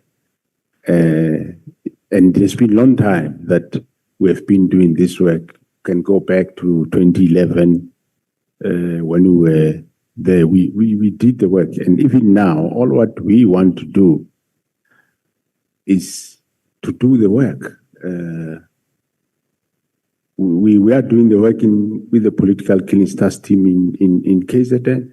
In Gauteng, we discovered what's happening, and we are investigating that. In CI, when Minister Kel was still around, we said, myself and Khumalo, we said with him to say, hey, let's fix this, and he agreed. And up to so far, I think he's the only minister that I know agreed that let's clean up crime intelligence. And he committed to that, and we started the process. Unfortunately, then he left, and unfortunately, with the new minister, it never went through that. If we are cabal for what? To do, we're doing what? Okay. We're dealing with what? My second last question, Chair. General Nhlanhla Mkhwanazi said he thinks that General Khumalo is a target.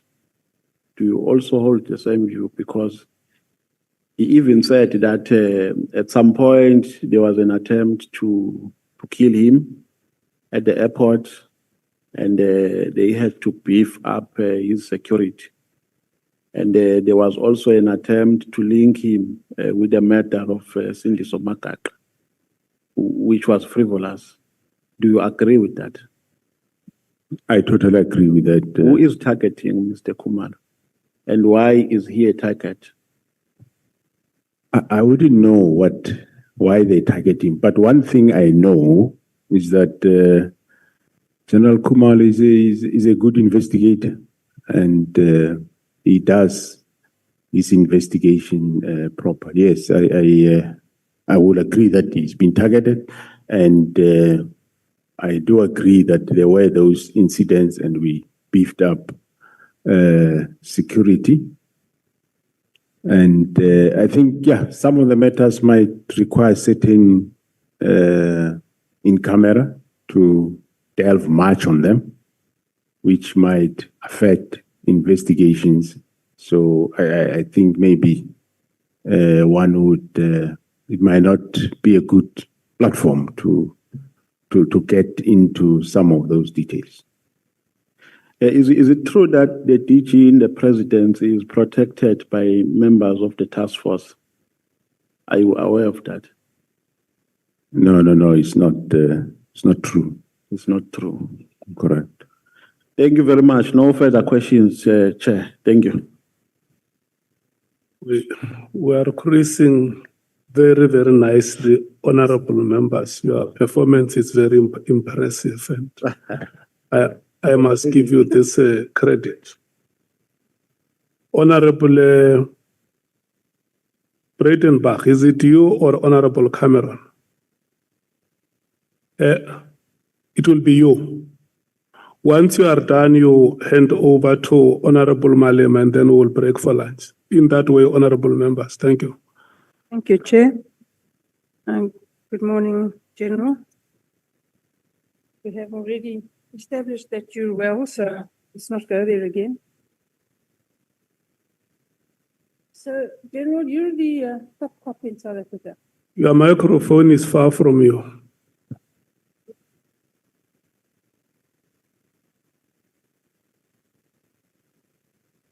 You're the top cop in South Africa. You're the only real general in the South African Police Service. And you say that you hold the view that the instruction of the minister to close the political killings task team was ultra vires and encroached on your domain as the National Commissioner. So why did you not tell him so? Tell him that you won't close it down, that it's doing good work and that he's out of line. Why didn't you just do that? Thanks, Honorable Chair. But even though I tell him that this team is doing good work, we're not supposed to close it, he said we must close it. No, General, I'm sorry, you're missing the gist of the question. Oh, sorry. The question is, not that you didn't discuss it with him, I'm sure you did. Thank you. Why didn't you tell him you're not interested? He's encroaching on your terrain, he's out of line, he can't do what he's doing, and he must concern himself with his own business and you concern yourself with yours. Well, thanks, Honorable Chair. Like I said, I did my best to tell him, let's not close, and he insisted. General, my difficulty is that he can't insist. So, I mean, let's just cut to the chase. He can't insist, he can't tell you what to do. You're the National Commissioner of the South African Police Service. Mm. There's no one above you and he's not above you. He's a Minister of Police, he's above me. Not in the hierarchy of the South African Police Service, General, and you and I both know that. Mm. You call the shots in the South African Police Service, not the minister. And if he tries, you should tell him to go to hell. Why didn't you? Yeah, well, I didn't tell them that, and I take him as Minister of Police, and I told him in a nice way that let's not do this thing, and he kept insisting, no, we do it. So when you told him in a nice way and he didn't go away, why didn't you tell him in a less nice way?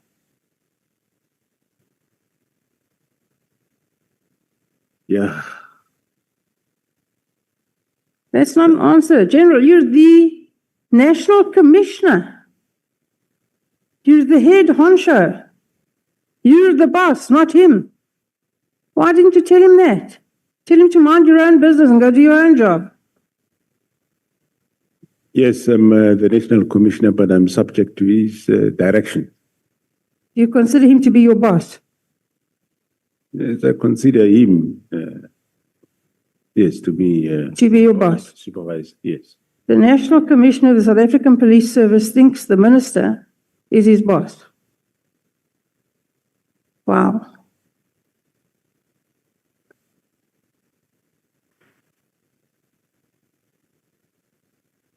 So then you said, you discussed with him, he gave you no answers, real answers about why it should close down. Nothing was satisfactory. And then you said something odd. You said if it had been something about farm murders, the citizens of South Africa and parliamentarians would have reacted to the closing down. But because it wasn't, no one reacted. Now, why do you want citizens of South Africa and parliamentarians to do your job? It's your job to deal with that issue, not anybody else's. Did you come to Parliament and say, the minister is encroaching on your domain, he's exercising unacceptable political interference in the police service? Did you do that? And if not, why didn't you do it? Thanks, Honorable Chair.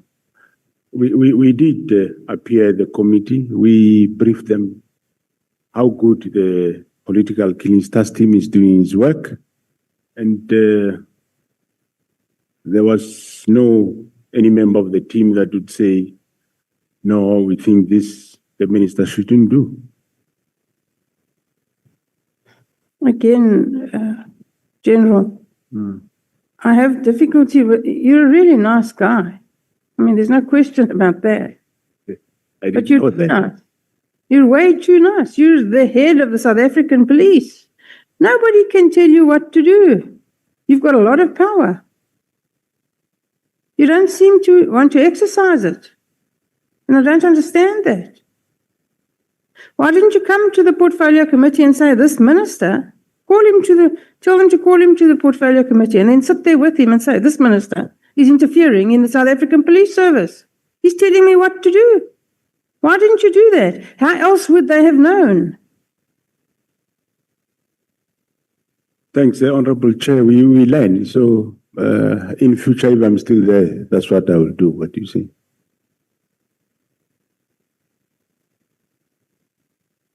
You say that no IMC has been created in the 7th administration. Why not? Well, that we didn't know. Normally, IMCs get established when there is a specific problem. And I wouldn't know whether it was still going to be established or not for that specific matter of political killings. Maybe partially it might be because it was under control. The team was doing the work. Let's have a look at that. So it was under control and they were doing good work. On page 15 of your affidavit, you say that 612 dockets have been allocated to the task team since June 2018 to date. That's around about 7 years, is that correct?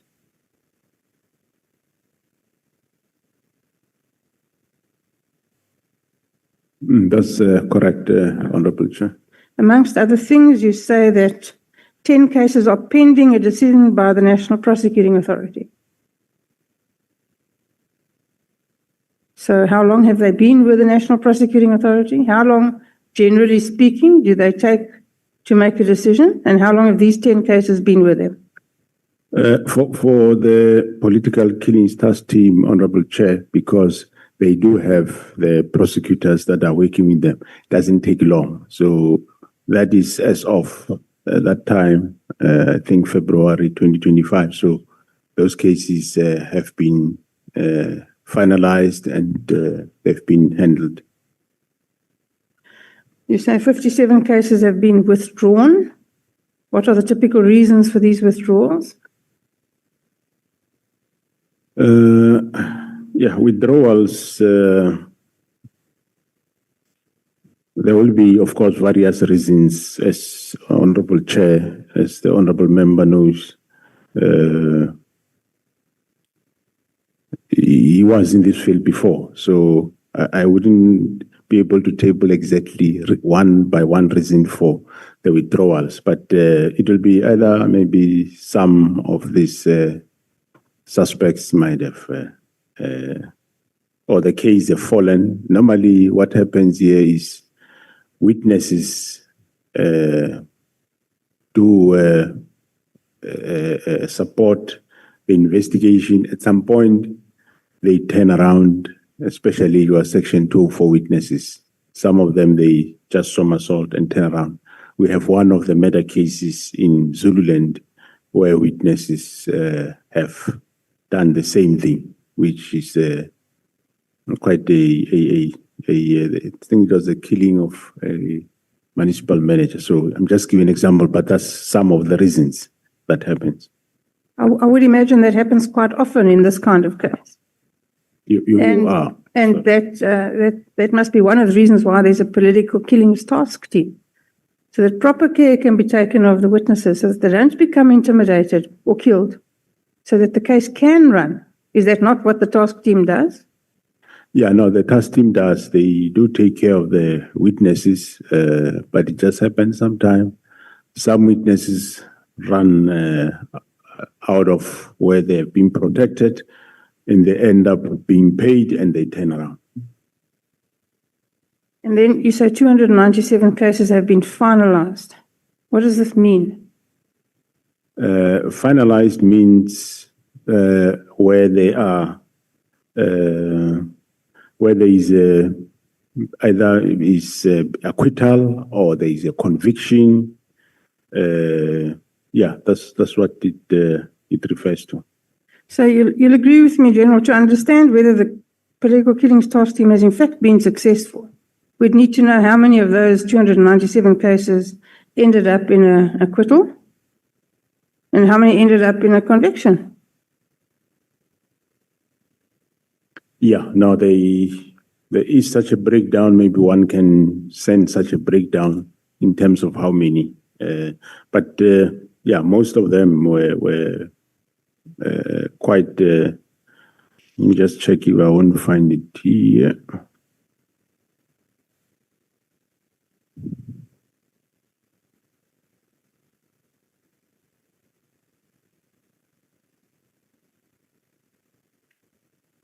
Yeah, I think I'll look for it, Honorable Chair, and I will be able to give the Honorable Member. Thanks.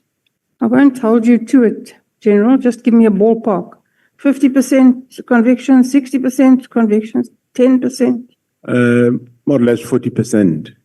But of late, as of this year, the conviction have increased quite a lot because most of your 2018-19 cases were finalized late last year and this year. So the performance is quite very good.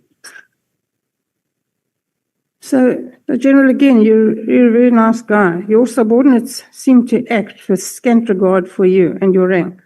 They seem to disrespect you. Do you agree? Well, they do respect me and we respect each other, Honorable Chair. I said they disrespect you. Yes, They do as they please. Honorable Chair. They do as they please, clearly. And why do you put up with it? If you didn't want to close the political killings task team, why didn't you reprimand Sabia and tell him to concern himself with his own business and not act counter to your orders? How do you exercise authority over the people that report to you? Thanks, Honorable Chair. Yes, I was exercising authority, but as I said, there was also this lake that the Minister and General Sabia were also pushing. So who's the head of the South African Police Service? Myself, Honorable Chair. And so Sabia doesn't listen to you. And your reaction is to say, just leave it, I'll do it myself. That's not exercising authority. Why don't you tell him to do the job you told him to do? He answers to you. Well, that time, Honorable Chair, remember, I didn't know what was the objective of all this. I thought he can't really do what I expect him to do. Hence, I said, leave it. I'll do it myself and get other people to do it. General Sabia is a lieutenant general. It's not an insignificant rank in the South African police. Surely he's capable of doing any job you tell him to do. Correct, Honorable Chair, but he couldn't. So it was my understanding at that time. It was that maybe he doesn't know how to do it. I didn't have a benefit of what we all know now. So General, you can't cut out of it like that. I'm very sorry.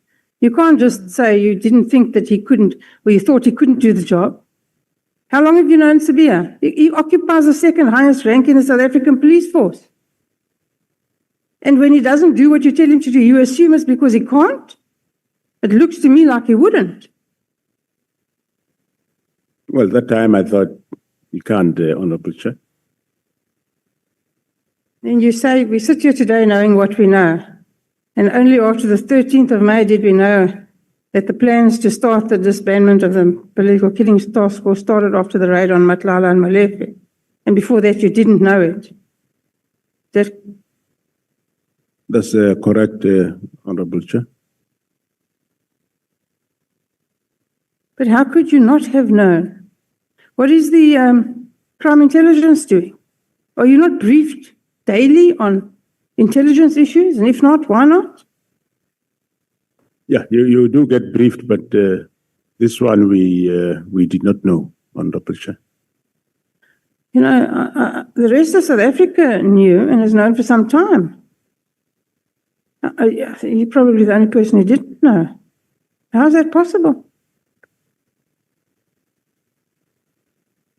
Well, Honorable Chair, indeed, I didn't know, I must say, and we only know that day. Also said that you were not so sure that it was an illegal order from the minister. If you weren't so sure, the South African Police Service has got a huge legal division with lots of well-paid people. Why didn't you ask one of them for an opinion? Well, we did ask, and they were also, some said yes, some said no. That's not how legal opinion works, General, and you and I both know it.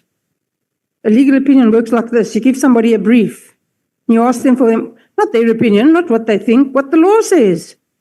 That's a legal opinion. And they would have prepared one for you and told you what the law says. Not something this, something that. That's not a legal opinion. And you and I both know that. So please, will you answer the question? Yeah, Honorable Chair, thanks. As I said, I did ask, and that's what I got. Some And said yes, some said no. yeah, and that time, of course, I said it's a fine line whether it should be. Is it some would say yes, is a policy direction. Some will say no, you have encroached. So I chose my way to say I think he encroached. So I don't know what is the feeling of this Honorable House. Did you get a written legal opinion on whether the instruction from the minister was in fact ultra vires or not? Oh no, Honorable Chair, I didn't get written legal. Why not? I deemed sufficient what they were advising me verbally. They weren't advising you. Some said yes, some said no. That's not advice.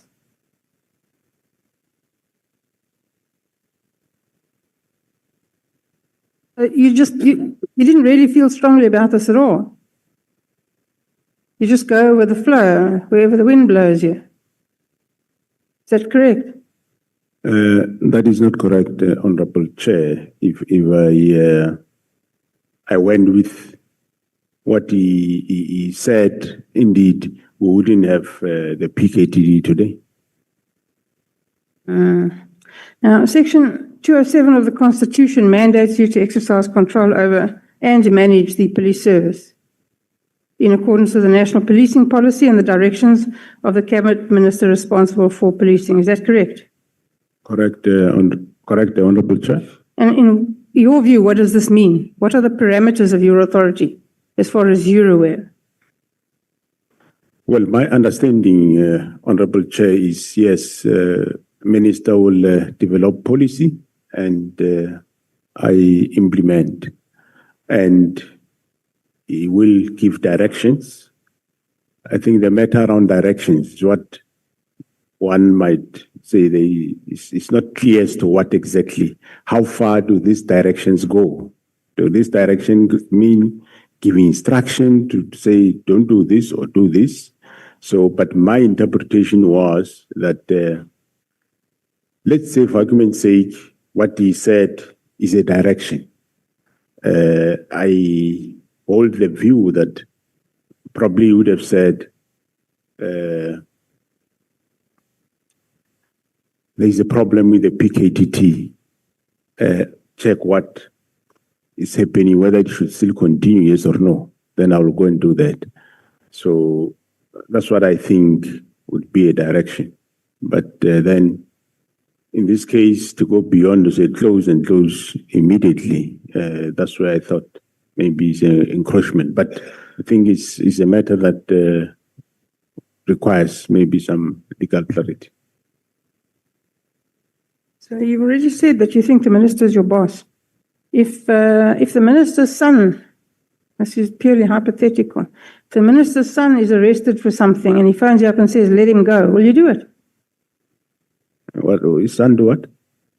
Hypothetically, if the minister's son got arrested for a criminal offense and the minister phones you up and says, let him go, will you do it?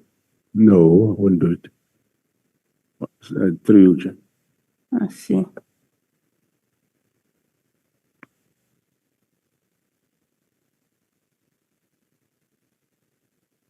So General, the claims made by General Mkhwanazi, are they true? Which claims? The claims that he made in his press conference, everything he said, is it true? Well, I do take them, yes, that it is true. Well, if they're true, then the South African Police Service is in a huge mess. No? We should all be very worried. That's why we're sitting here today. Do you agree? Honorable Chair, after the discovery of what we discovered on Matlala's phone, yes, I agree, there are problems. Again, General. And those problems, we are addressing them. If that's the first time that you became aware of problems and that's when you started to be worried, General, then you've been living under a rock for the last 12 years. Because we all know that's not where the problem started. You know it, I know it, everybody sitting here knows it. And if you don't know it, then there's a big problem. Thanks, Honorable Chair. I did say earlier, Honorable Chair, that the institutions of the justice system, yes, as you say, we know where it started. Yes, we know where the deterioration started, where the rot started. And we start implementing measures to improve. We know most departments were affected after 2009 and they were hollowed. That's a fact. And we are not all at our best capacity at this moment in time, but we are doing our best to clean up those areas that are affected. Okay, would you tell me 3 things that you did? Because you've had a high rank for a long time.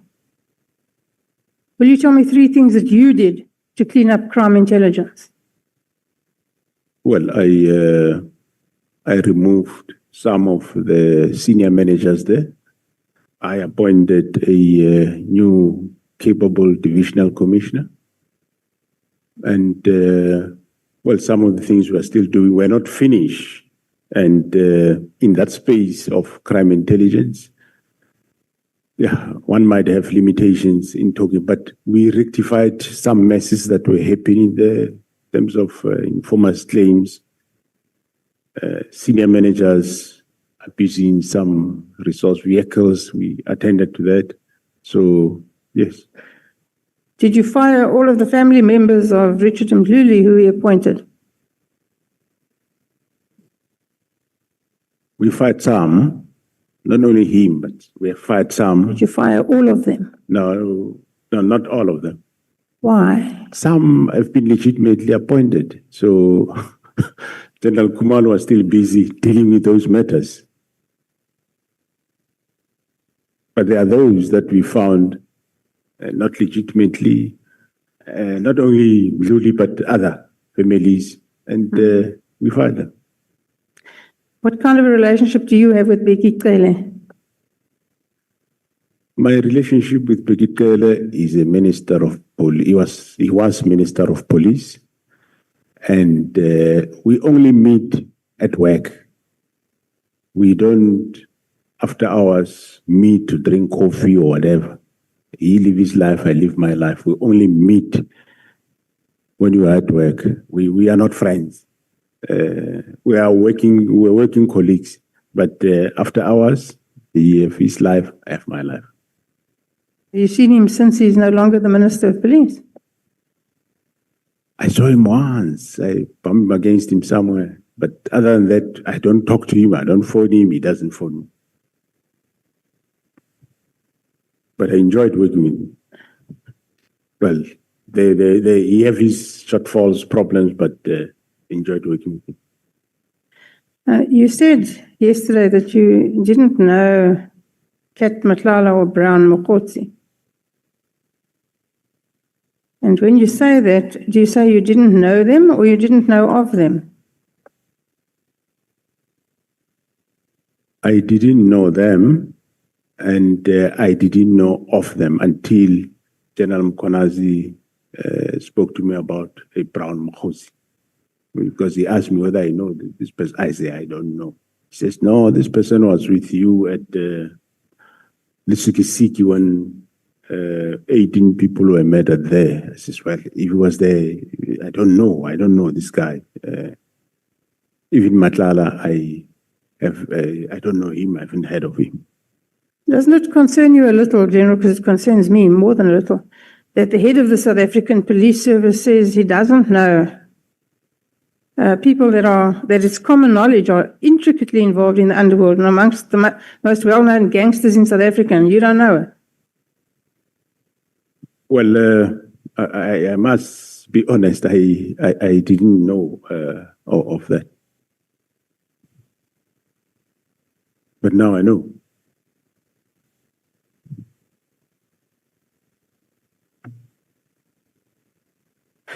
You say that you did not know who Babita Diakaran was, and that now we should all take pride in the fact that the theft and corruption at Tembisa Hospital has been stopped and has implicated Kat Matlala.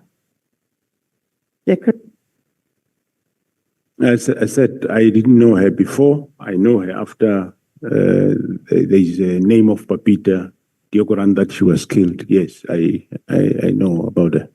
Are you aware of the fact that the actual shooters are serving prison sentences after pleading guilty?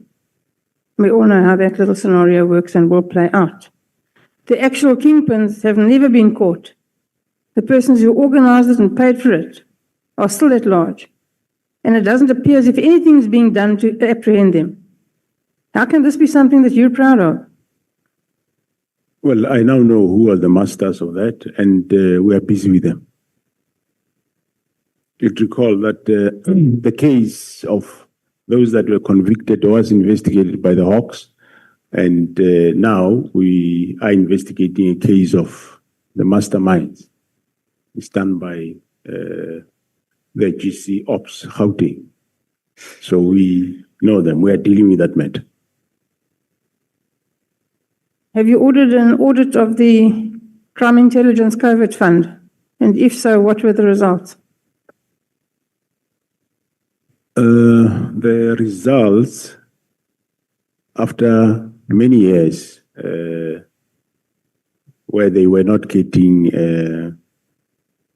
they were not getting a good audit. I think the last financial year, for the first time, they got an unqualified audit report, and it's quite a big improvement from where they come from. You also said that since January 2025, you have been aware of a syndicate that has significant influence and connections within the political, law enforcement, and criminal justice systems. What does this mean? What I mean by that is that this cartel is not only infiltrating SAPs.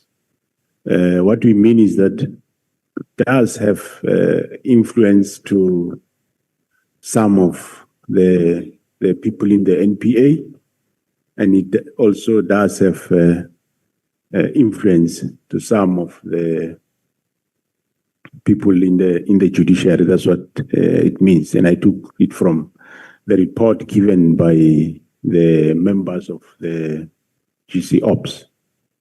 Why haven't these people been arrested? We are in the process. That's why we have Gauteng counterintelligence operations. They are dealing with that. You will see the results as time goes on. Now, you know, it's nearly the end of October already. When? To investigate organized crime, you know very well. It's not like you take a person. You can arrest a person now, yes, put him there, but if you don't really have the evidence to prove, then you have a problem. That's why we take so long. And of course, the arrest of Khumalo have also brought complications in the whole investigation. But the team is still there. They are going forward. Thank you, Mr. Chair. Thank you, General. Thanks, Honorable Chair.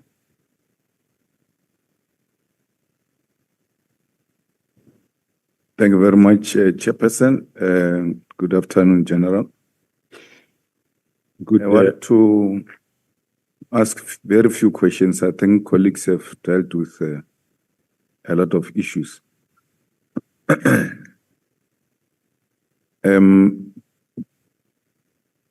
Were you reluctant to open a case against those who were involved in the issuing of illegal directives or instruction, including General Sevilla, who wrote a letter to disband PKTT, even when you said you shouldn't issue that letter? I will deal with the matter. Thanks, Honorable Chair and members. Good afternoon, Honorable Member. No, I wasn't reluctant. After we discovered what is being happening, I appended my signature, I appended my affidavit and give it to the members to open a case, which is it's being open, it's an inquiry, but sure it will end up being a case. No, but General Mkhwanazi says he came to you 3 times and he only got the affidavit when he came for the 3rd time. He had to come himself to Pretoria and wait for you to write an affidavit. So why would he come to you 3 times if you're not reluctant to open a case? You know, I wasn't reluctant, Honorable Chair. I wrote the affidavit, and of course, if there are certain matters, affidavit and write it and give it. I was never hesitant, Honorable Chair. I don't think it is correct to say the crime scene is in KZN. The crime scene is in Pretoria. The dockets are taken to Pretoria. The letters are being written in Pretoria. Some of these implicated people are in Pretoria.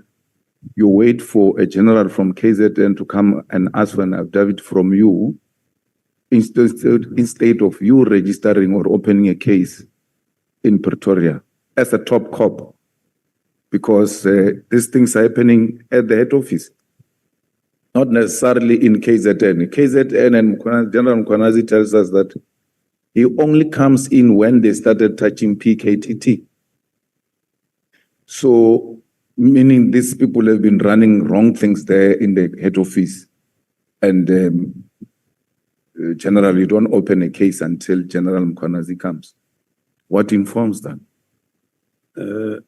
Honorable Chair, the opening of the case, we only open the case after we realize what is happening. Even he didn't open a case before because we didn't know what was happening. After we realized what is happening, then we wrote that's when I appended my affidavit and we look as to where will this be. And we said, well, the team is in KZN and we registered the case there in KZN. It didn't make a difference. But we said the scene is there where it happened. But yeah, that's how we arrived at it. No, General, all of us agree that everything happened after you discovered there is a rot. There's something going on which is wrong. You should accept that you did not act in a responsible manner as a national commissioner after you discovered that there was something wrong. If General Mkhwanazi can open a case, you too had a duty to open a case. Actually, it was supposed to be you, not even General Mkhwanazi, because your deputy in Pretoria is the one who issues illegal instruction. Your minister in Pretoria is the one who issues illegal directives and to deal with the people of KZN. So the crime scene is in Pretoria. That's where it's being operated from. It's not being operated in KZN. It's being operated from the head office. As a national commissioner, you ought to take responsibility that on hindsight, you now realize that you are actually the most responsible person who should have acted on this matter. Thanks, Honorable Chair. I agree, the responsible, but where the case was open, remember the directive was directed to PKTT, and the seat of PKTT is in KwaZulu-Natal. And, well, you can't open a case without affidavit. I'm the first one to pen my affidavit, and this is how we open a case, because you can't open a case without the affidavit. That affidavit of mine is the one that opened the case. Now, what happens? What are the police protocols when your deputy is told by the most senior, then highest authority, don't do anything, don't write this letter. I will attend to this matter myself, leave it. And then you wake up the following day, this guy has written a letter. Let's leave the case and all of that. In terms of protocol, what did you do? Because Sibia gets suspended after the press conference of Mkhwanazi and all of that, but you discovered that this person, I told him, just from a labor point of view and hierarchy and protocols, it can't be that you can give your subordinate an instruction and he that is extreme. To write a letter to disband PKTT and you don't take action against him until there is this noise on Sibia. Only then we get to hear about special leave and all of that. But that is way after Sibia defied you and wrote a letter against your wish. Yeah, thanks, Honorable Chair. I did say that I did call him and say, leave the matter right at the beginning. He wrote letters, and later I learned that he's still doing this. Hence, I told him, hey, I called him, don't interfere with this PKTT. Chair, no. I hear you. But what are the protocols? I mean, everywhere else, what are the protocols? If you say to this guy, don't write a letter, especially on such a matter, and he writes a letter, the protocol is not, hey, don't do this. What course of action are you allowed to take, and why didn't you take that action against him? Well, one of the actions I can take is to warn him, which I did. At some point in April, May, I did call him and say, stop doing what you are doing. Now, General, from where I'm sitting, and I don't have a doubt, unlike Honorable President, I agree that you opposed the dissolution of PKTT. And you did it in your own manner, because sitting there, I can see an agreeable person. So you are not going to come across as if you are General Mkhwanazi or Malema or anything. You've got your way of communicating things. So that's your political principle. Whether they call it a boss or not, it's a political principle. It's overseeing your work and the work of the department and all of that. When he says dissolve PKTT and you are not agreeing, it can only be the way you are doing it. Okay, no, I hear you, why? And then the person is not budging on reasons. And then you say, well, let's take time, try to see how we go about it, because you're hoping something in between will happen. So you're buying time so that there could be a possible intervention. And amongst other things, in between, you went to the president and briefed him and all of that. Will I be correct to make that observation that right from the scratch, you were not in doubt that this thing must not be dissolved? But you can't speak to your minister as if you are speaking to your subordinate. You find a correct, within a measured ways to address that point. Yeah, no, that's correct. Yes, I believe that it's not right, and I find a way to address him, for him to open up, to tell us why is he disbanding this team, and that door remained not open. Now, General, who qualifies to, when there is an information that deserves to be classified, who qualifies to classify information? It is the author of the information. So, minister can classify IPIT investigation on Palapal? Does he have a power to do that? If IPID investigate and comes to the conclusions, and before they release, they share the information with the minister, a minister says, no, this report is classified, don't release. Does he have such a power? No, it wouldn't be the minister who classified it. He can say it if he saw that the report is classified, but he doesn't have the power to classify it. The report would have been classified by the author, in this case, which is IPID. So the IPID classified Phala investigation? According to what you are saying, yes, that will be correct, because I don't have it with me and I wouldn't know what level of classification is there.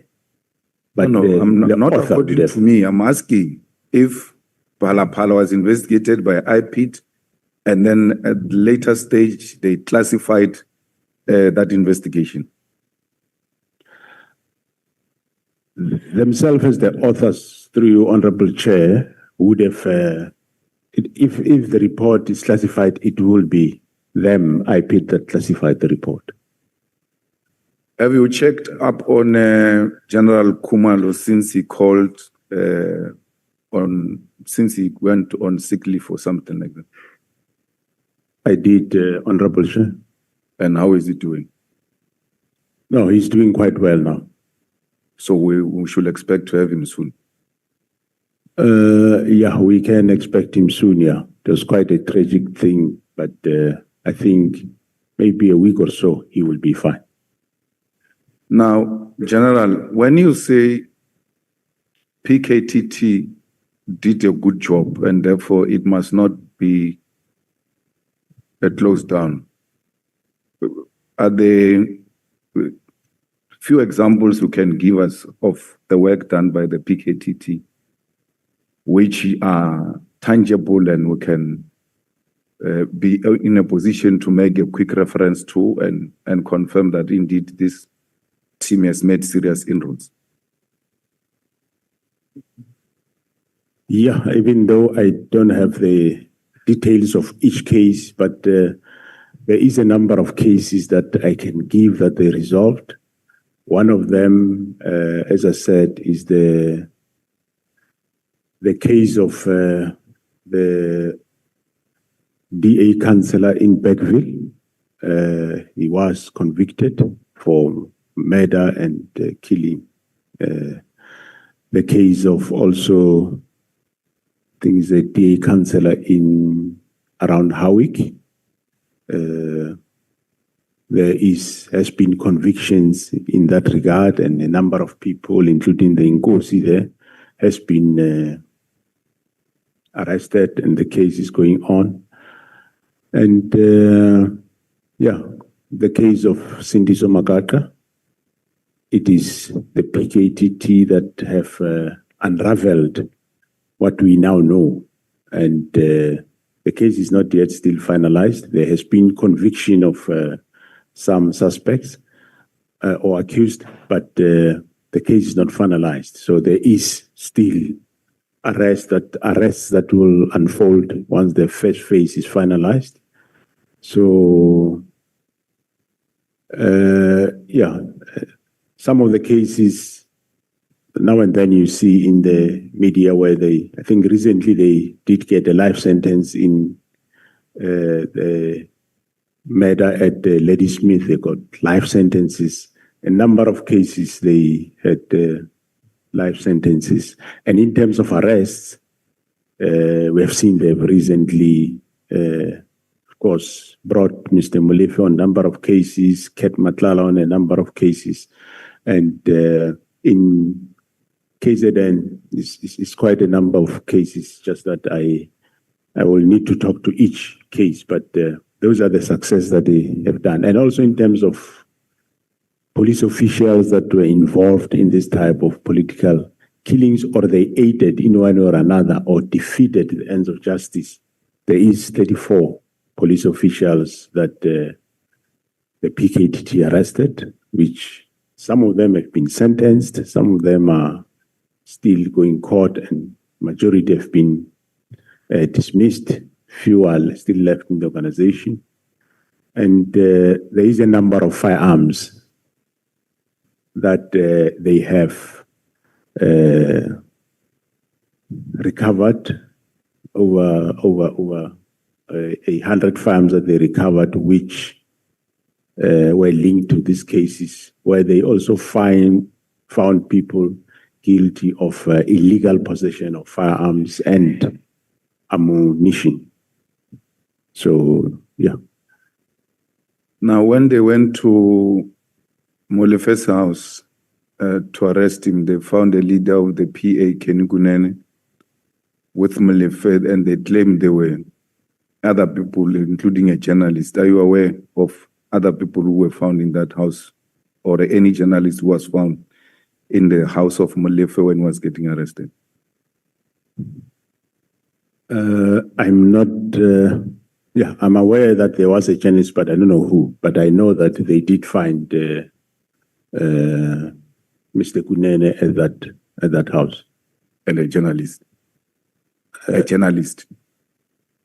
Yeah, the journalist, yes. I don't know who the journalist is, but I know that they did find Mr. Kunene there. Actually, it wasn't the first time. When they went for the second time, they found him there. When they went for the first time for Molefe, they found Mr. Kunene there, and when they went the second time, they found Mr. Kunene there. The first time he turned at the gate, they were inside busy. He came to the gate and they showed him the road. And luckily, whatever he got, he went for the road. General Mkhwanazi told us that you guys can search WhatsApps, including a few ones and deleted WhatsApps and all of that. Do you have an equipment like that as SAPS, or have you outsourced that responsibility to a private company? And if it's a private company, whose company is that? And how was that tender awarded? The Honorable Chair, because we don't want to be searched here WhatsApps by Matala. Yeah? You give Matala's tenders there, only to find the WhatsApp thing is in the wrong hands. So we need to know if it's private, who. But if you've got equipment, that's enough. Thanks, Honorable Chair. The question is quite sensitive to answer this one. But we don't use service providers, but so meaning it's internal. I don't want to confirm that we can do that.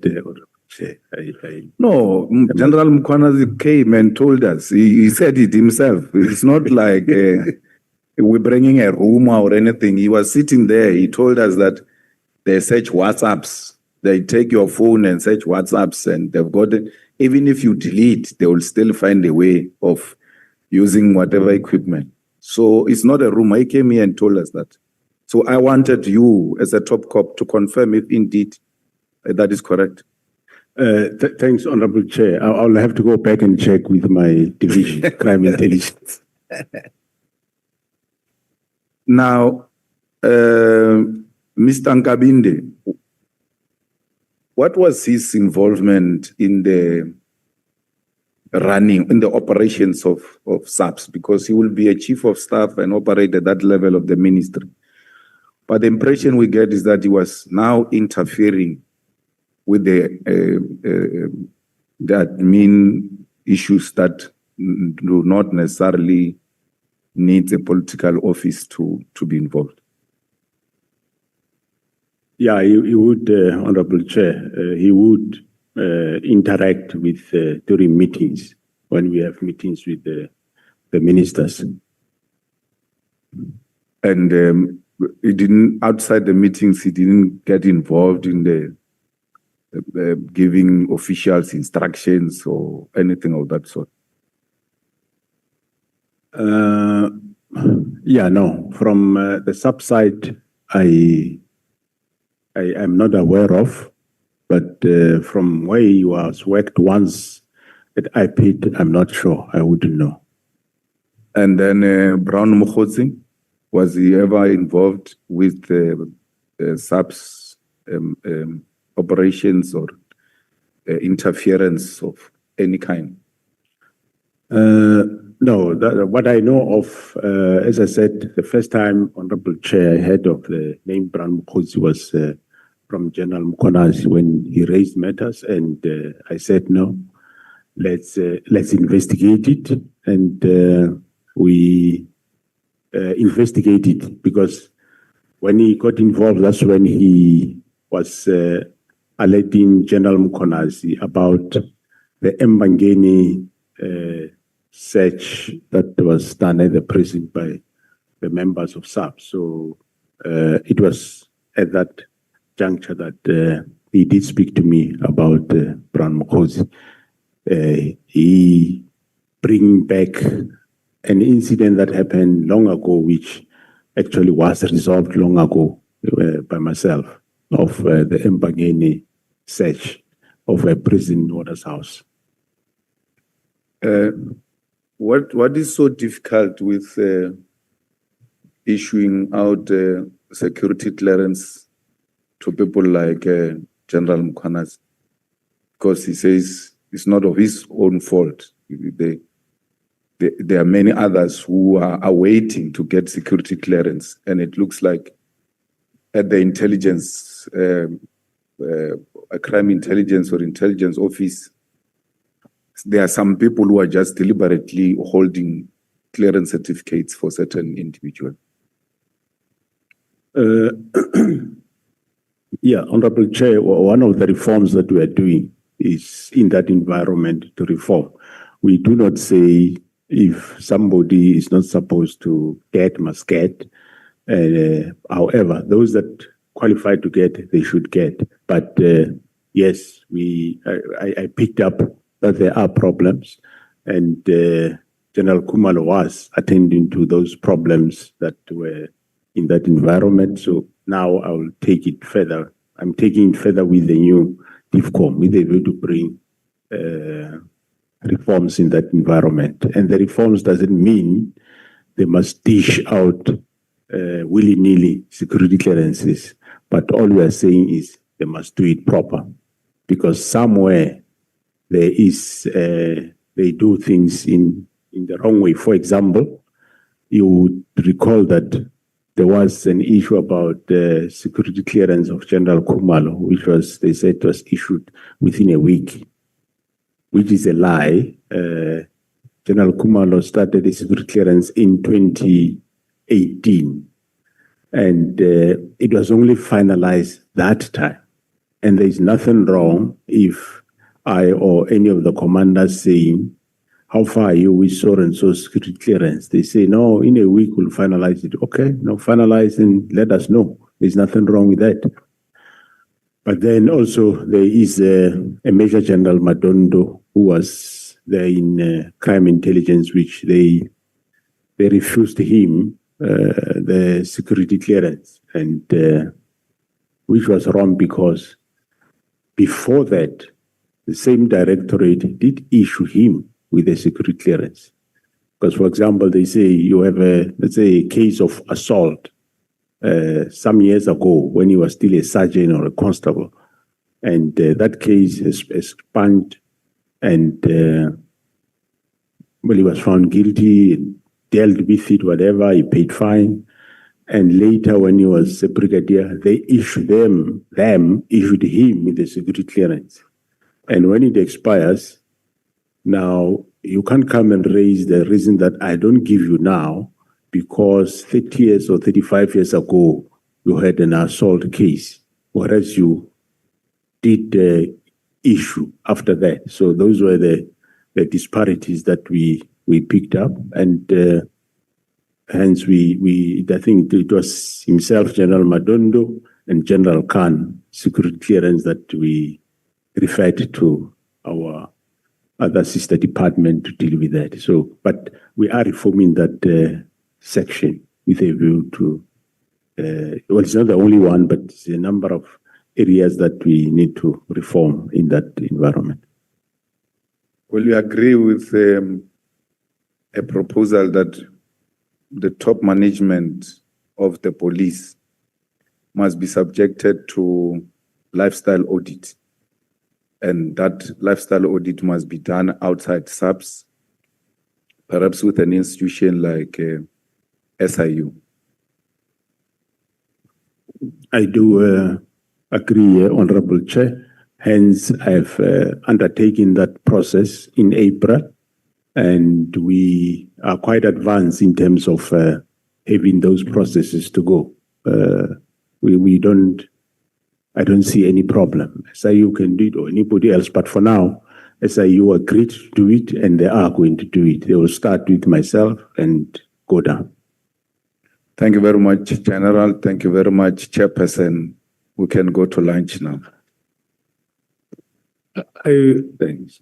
I want to thank you. This is so Christian-like. Honorable members, let me do this. I need to correct myself and apologize very profusely to Honorable Vessels.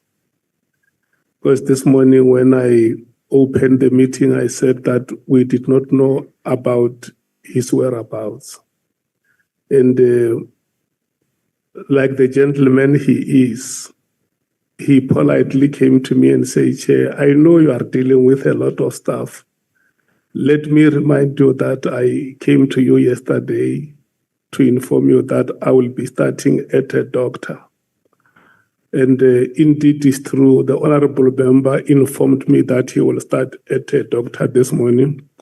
I want to apologize for any inconvenience that could have been caused on his part, on the part of the organization that he represents here, and the public that would have been following our proceedings. They may view him as a public representative who does not take them very serious when in fact the fault is mine. I want to very profusely apologize for that, and I think you will accept my apology, Honorable Vessels.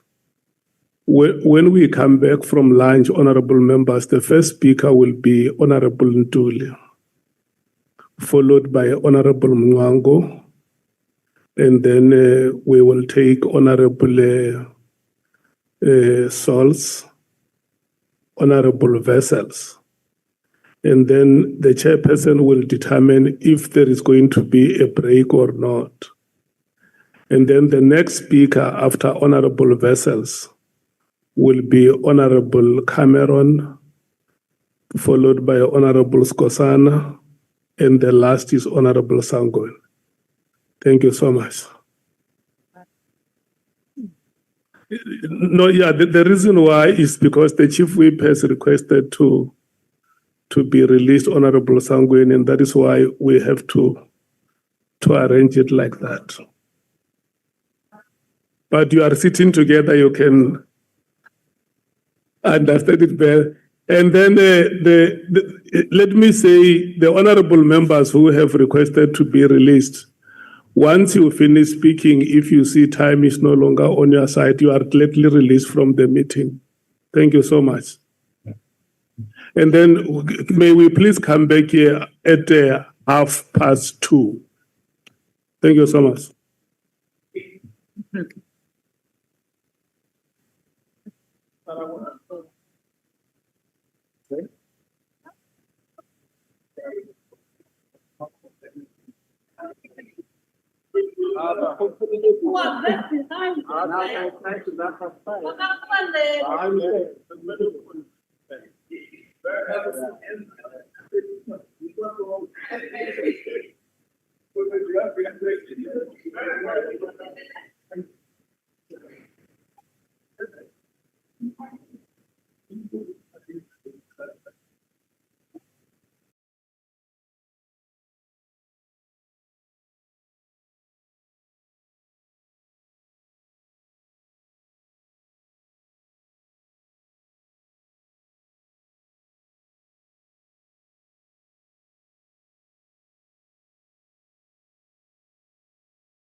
times said you are opposed to closing this task team.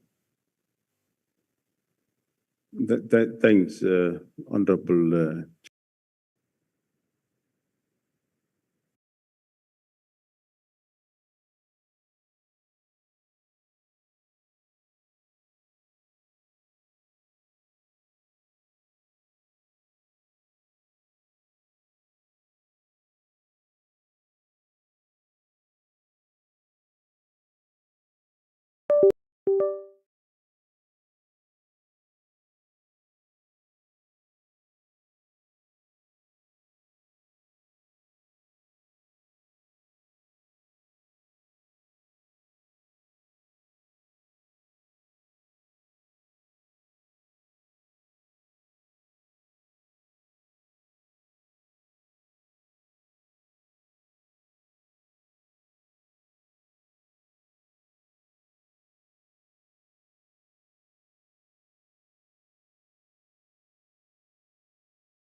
at this point? How many of these committees are you on? 3. 3. And by the way, legislatively, the guidance that is out there now is that, you cannot sit on more than 3 at a time, for the same reasons that you are putting forward. Yes. You see, I have some trouble then if you're serving on 3 in a year, and these committees would no doubt meet regularly, at least 4 times a year, and you have a pack to prepare with, and you then have the other meetings involving the relevant executives and the auditors. I have trouble in understanding how you also conduct a full-time advocate's practice. Yeah, that's why, Commissioner, I see it as a contribution to my country. The amount of time that is involved, as you say, are quite onerous. The documents you have to go through, the time you have to expend, and the stipend, it's really a contribution. And it is something, I am passionate about, driven more by being able to make a contribution in whatever little way I can, so that our country is better off and is able to move forward. And I hope that more people, with the challenges that we have in South Africa, would be mindful can sacrifice some time and make a contribution so that the country can develop, so that we can reduce the unemployment rate that we have, fight corruption, improve efficiencies, so that ultimately Sorry, we sir, have a better I'm going country. to stop you because I know that we're running short on time, and not out of disrespect.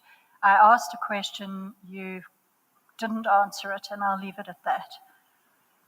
Thank you, Chief Justice. Thank you, Commissioner Kane. Is there someone I've left out, colleagues? Commissioner Trollip, followed by Commissioner Kotsel.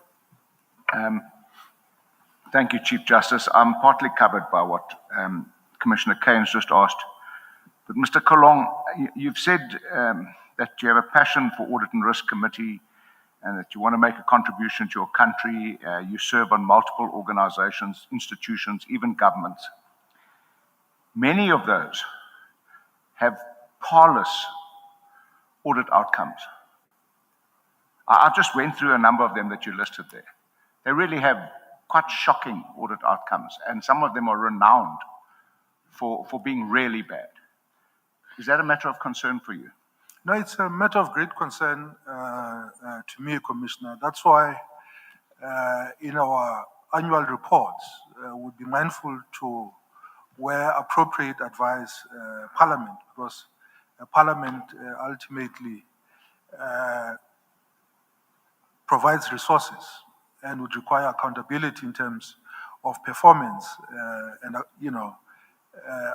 accounting for the resources that have been expended. So where we identify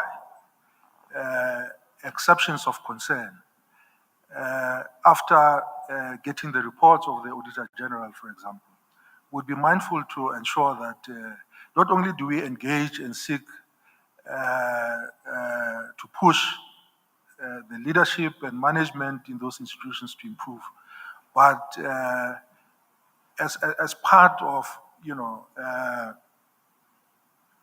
combined assurance, ensure that the legislative arm of government is made aware of the challenges and where those challenges sit, so that they can be able to drive change and improvement in those areas where they're concerned. Thank you, Chief Justice. Commissioner Kotsel. Thanks, EJ. Mr. Advocate Kolong, good afternoon. Good afternoon, Commissioner. In your questionnaire, you apportion 15% of your entire career's work to criminal work. it says criminal litigation, 15%. Is that correct? Yes, yes, Commissioner. All right. So I just want to understand, you acted in the High Court in the Western Cape in the third and the fourth term last year. Sorry, third, yes, fourth, Commissioner. and first term, and you said that you've been to Thembalethu Circuit Court 3 times. Yes, Commissioner. That's in George. Yes. Do I then take it that you've gained some experience in the criminal court? I've gained a lot of experience. How many trials have you done? I've dealt with criminal reviews, criminal appeals. I sat on a full bench in respect of a criminal appeal. Yeah, no, I got that because you did inform the CJ earlier. My question is, how many criminal trials have you sat on? Well, I've not sat on a criminal trial precisely because in the nature of trials, they tend to take a long time, longer than one's term. And when of course, I had keen interest and engaged the leadership in the division when I acted.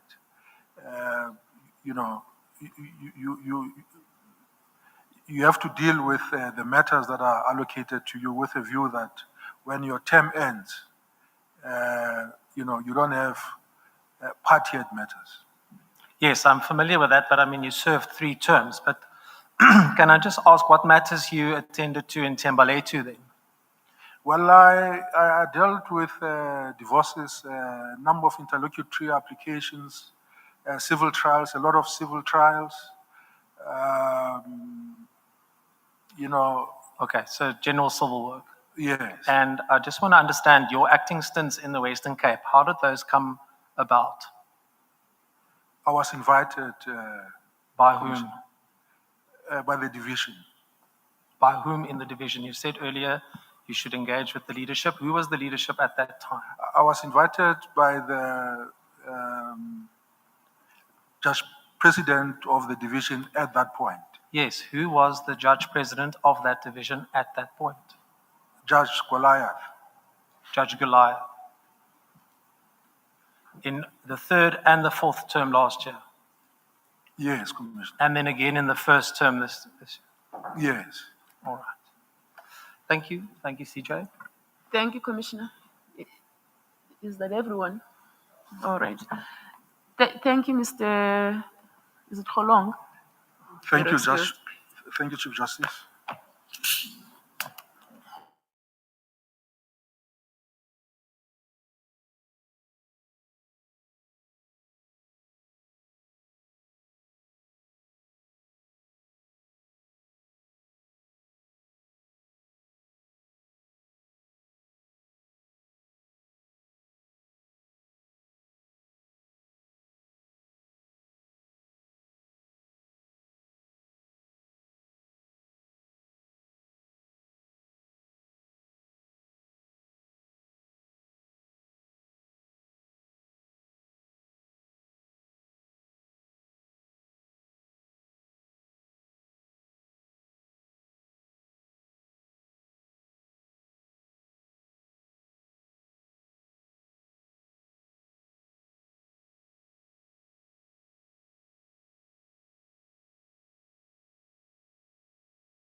advocate now. Advocate Mkhwanazi. Good afternoon. How do I address you? It's a difficult one. CG, I think even Mkhwanazi is still fine. Okay. Or even my first name, it's still fine if you can. You hold a few law degrees, a BProc, an LLB, and 2 master's degrees in law. Correct, Chief Justice. And you started out as a public prosecutor, then became a magistrate, where you spent a substantial time. You were a district court magistrate for 10 years, and then a regional court magistrate for 26 years, says your application form.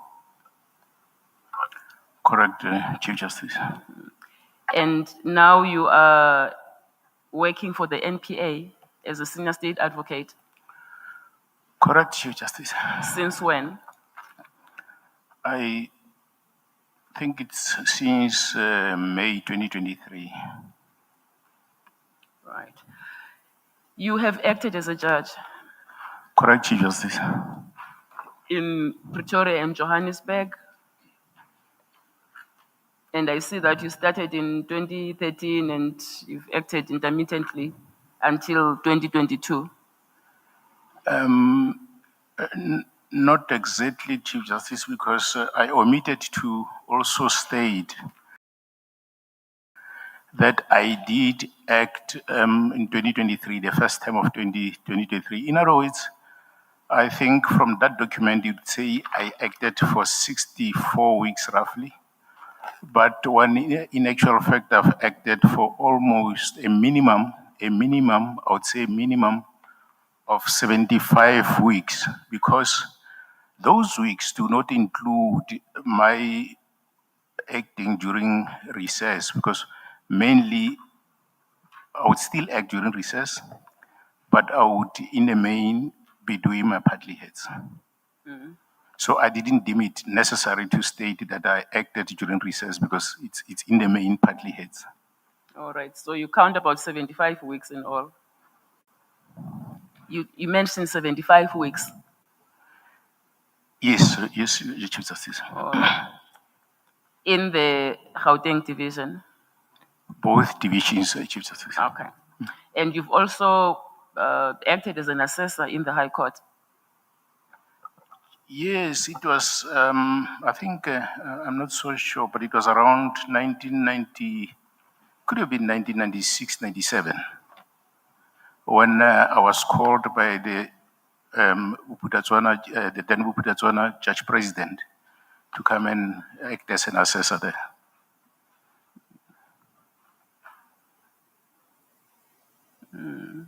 Well, you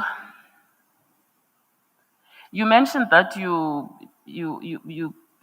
did not give a precise account of the the terms you've acted, because you say you lost your laptop. You don't have access to accurate information, and I was asking myself why you did not approach the division where you acted and ask them so that you give us precise information. Chief Justice, I did approach them, and particularly the Pretoria division. And they said to me that they don't have the kind of information I was looking for. I remember I did that telephonically, and I remember speaking to, about 2-3 ladies over the phone who said ultimately that no, they do not have the kind of information I was looking for. But it's not only that I lost my laptop. It's because of, I don't know whether I should go there or I should wait. Well, I don't know what it is you wanted to say. I could not, you see, the time frame did not allow me to do all what I wanted to do, because I got nominated, I think, on the 10th day of June. And I've subsequently written to say that, to state clearly that I got nominated almost, I can say 48 hours before the closing date. And in my nomination, I mean, in my supplementary document, I also said that the reason why I could not write these things in detail, it's because of the time frame, firstly, but secondly, because of the fact that the 10th day of June is the day on which my mother passed on.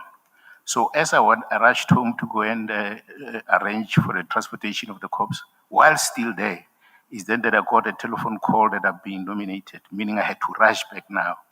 And it's about 150 kilometers or so to come and complete the forms. And I had only less than more or less 48 hours to do all that, while still running the funeral and trying to collate the information. But I did, in short, in brief, I did phone the Pretoria Division and ask for not only the Pretoria Division, I also phoned the regional,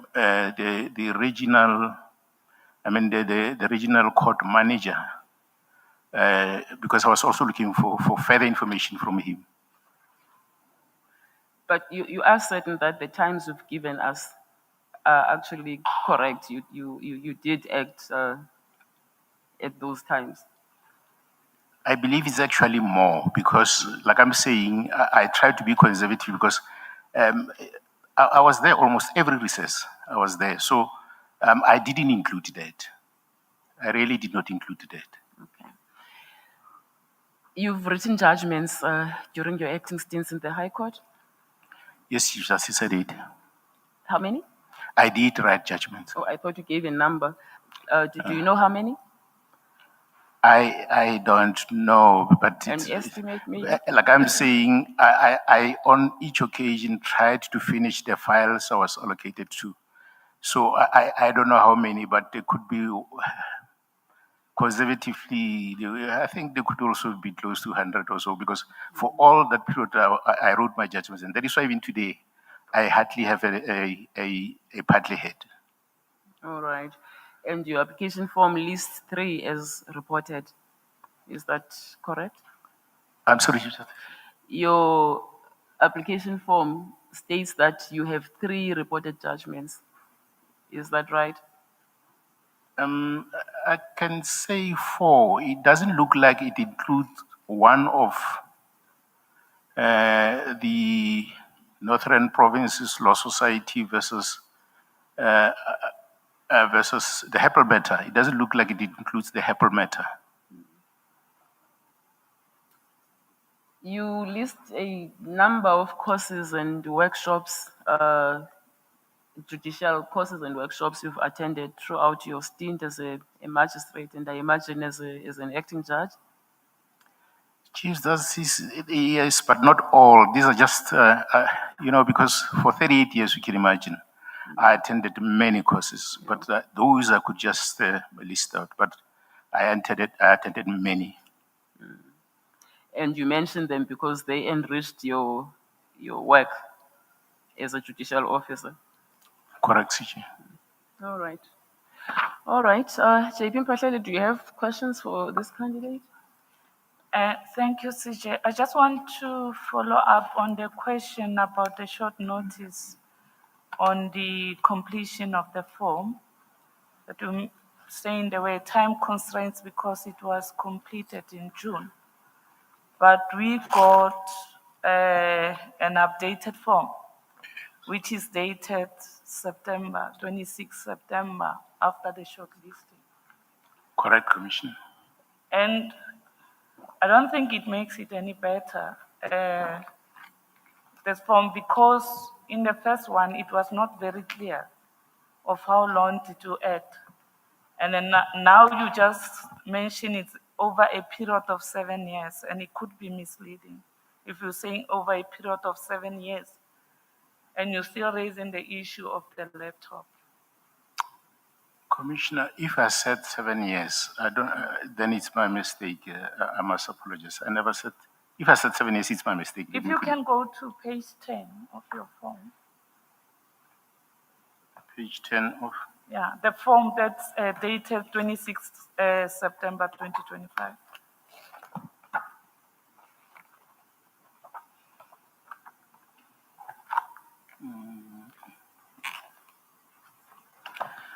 Okay, let me quickly go through this.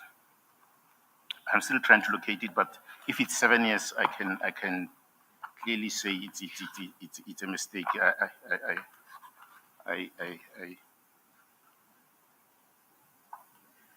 Because I remember I acted for, remember it's from 2013 to 2023. But the fact of the matter is that I was not there all the time. For instance, 2017 to 2018 could have been around June, July. 2017 to say around about November 2018, I was the acting regional court president of the Northwest Province. So I wasn't acting. That is why I, at some stage, said intermittently interrupted periods of about 10 years. Thank you, sir. Did you have sight of page 10 that I referred you to? I'm sorry. Sorry, CJ, we're battling to hear JP. Oh, my You might apologies. repeat her questions. Oh, my apologies. I was referring him to page 10 of the form dated 26 September 2025. And in that form, he's stating 9.2, it said, please give the dates of your appointment. And the answer is there are many over 7 years. Then you give examples. Yeah, and I see it. That's You a see typo. it. I must say it's a typographical. It was never intended to be 7 years. It's a typo. Yes, yes. Okay, thank you, It sir. was really, and I apologize for that. It was really never intended to be. Okay. Can you just, on 9.3, because it's not clear, because this is a new form that we received after the shortlisting. On 9.3, can you just give a breakdown of your instincts? How much were, maybe estimation?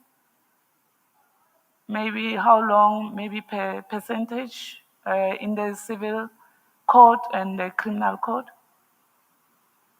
You're dealing with it in 9.3, but it's not detailed. Yes. On the same page 10, sir? This, page 9. 10, the same one. After 9.2, it's 9.3.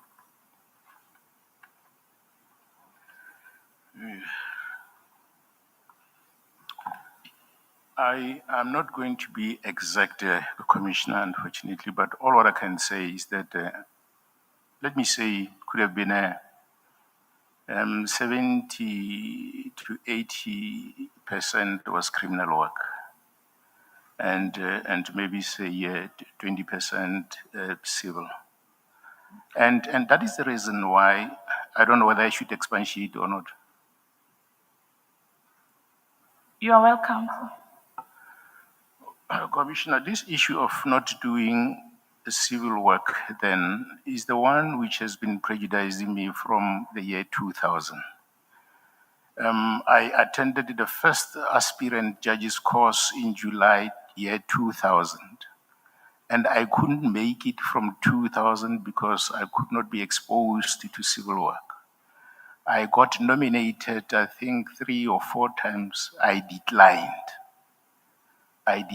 My first nomination was in the year 2000 by Advocate Safas of Johannesburg Bar.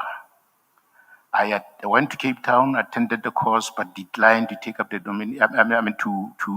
I attended the course, but declined to be nominated as a judge because I wasn't sure whether because of the number of civil work I had done then, civil cases I had done then, I wasn't sure that whether it was appropriate for me to apply or not.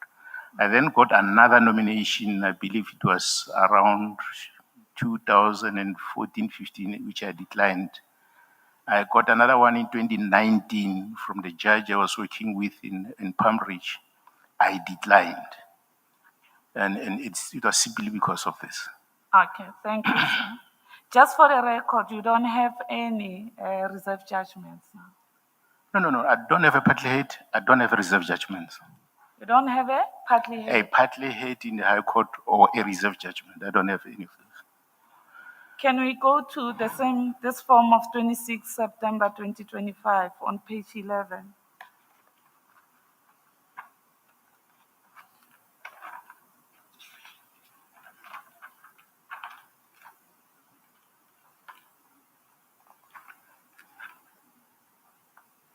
I'm not. Do you have the form of 26 September? The one that you submitted recently? The one your questions have been based on. Yes, it's dated I 26. just can't locate it here, and that is why I've been using my. I don't want to delay the commission.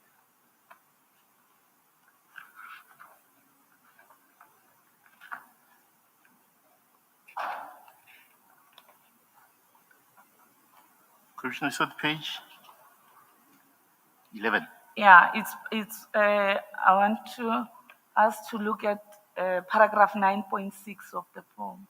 Yes, Commissioner. Saying, are there any partly held matters which you should bring to the attention of the commission? You marked yes. If so, please finish particulars. Case number 50/2020, State versus IV Baloyi. Correct, Commissioner. I mentioned it. It's But correct. you just said you don't have partly held matters. Yes, Commissioner.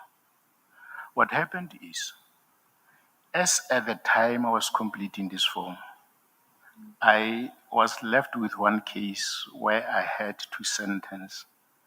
It was postponed because the defense wanted a pre-sentence report. Now, like I'm saying, I don't want to disturb the High Court's role when I'm acting. I only do my partlets during recess. So immediately when they went on recess, I went there and sentenced Commissioner. Okay, thank you.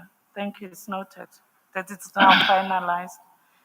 Have you ever encountered with the Mpumalanga High Court division? No.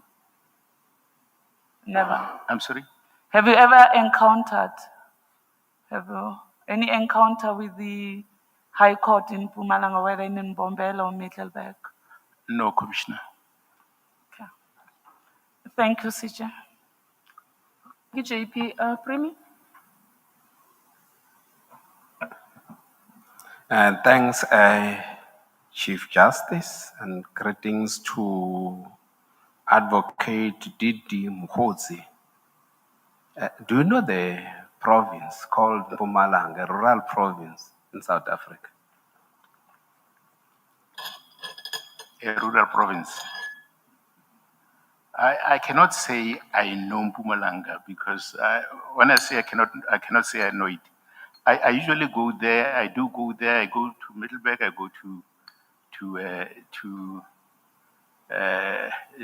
like Nelspruit, Coronation Park. But speaking about the rural areas, the better part of my serving as a magistrate was in the rural areas. And actually, if you allow me, Commissioner, if you allow me, actually, No, it's fine.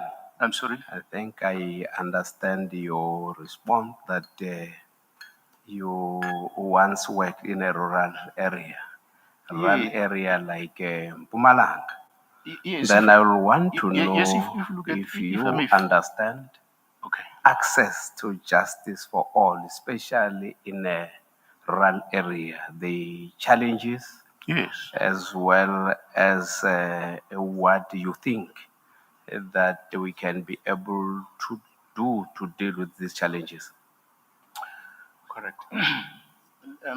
Commissioner, if you look at the number of years I spent as a regional court, as a magistrate, and you go through my CV, you'll immediately pick it up that I was mostly working as head of court. And you also realize that you'll realize that there was a stage where I was a chairman of case flow management committees. Now, in an effort to fight backlogs, because this is, sticking out like a sore thumb, the backlog cases.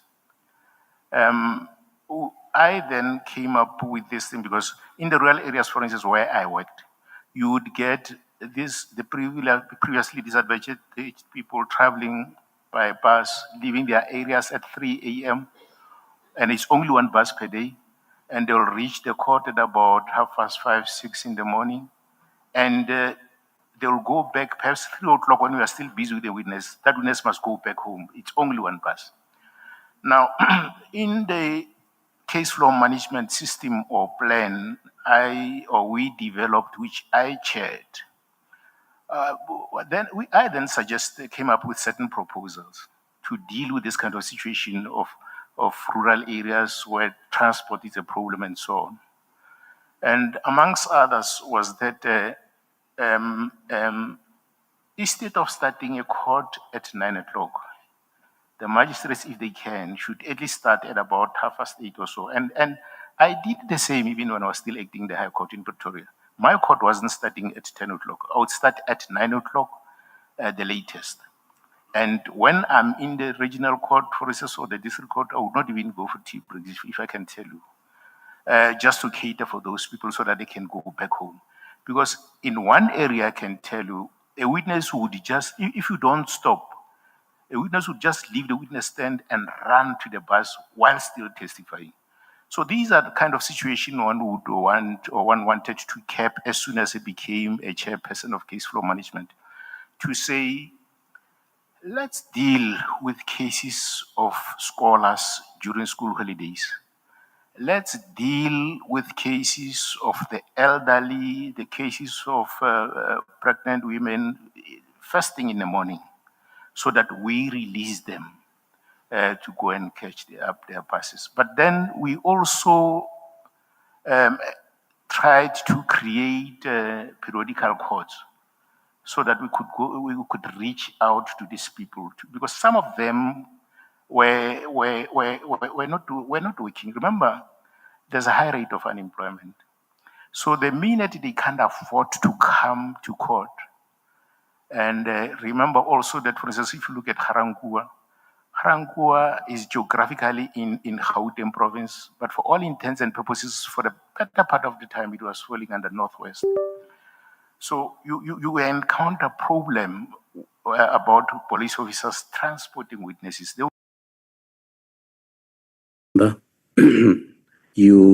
A letter is written by the minister ordering that PKTT be dissolved with immediate effect. Why would the minister actually say immediate effect? Because I would imagine that he would actually say so if he was convinced that there was a crisis. Thanks, Honorable Chairperson and members. Yes, one would also, take it in that manner that if there was a crisis, he could come up with the immediately.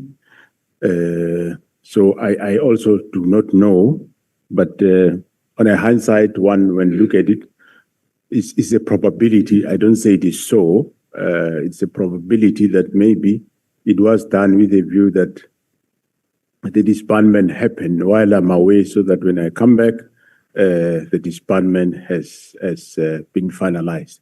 I can only deduce that probably the word immediately was intended that when I come back, it is a done and dusted.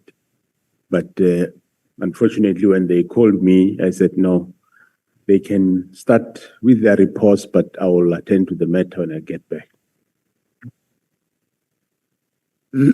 Thank you, General. Was the order to disband the PKTT ever communicated to the IMC and or the steering committee? Were they aware of this disbandment order? Since the new administration, Honorable Chair, there was no IMC for political killings, and also the steering committee haven't sat since the current administration. So it was more consulting, talking to counterparts, like I did speak to the director of public prosecutions, and in the province, the provincial commissioner, General Mkhwanazi, also spoke to the Director of Public Prosecutions in that province.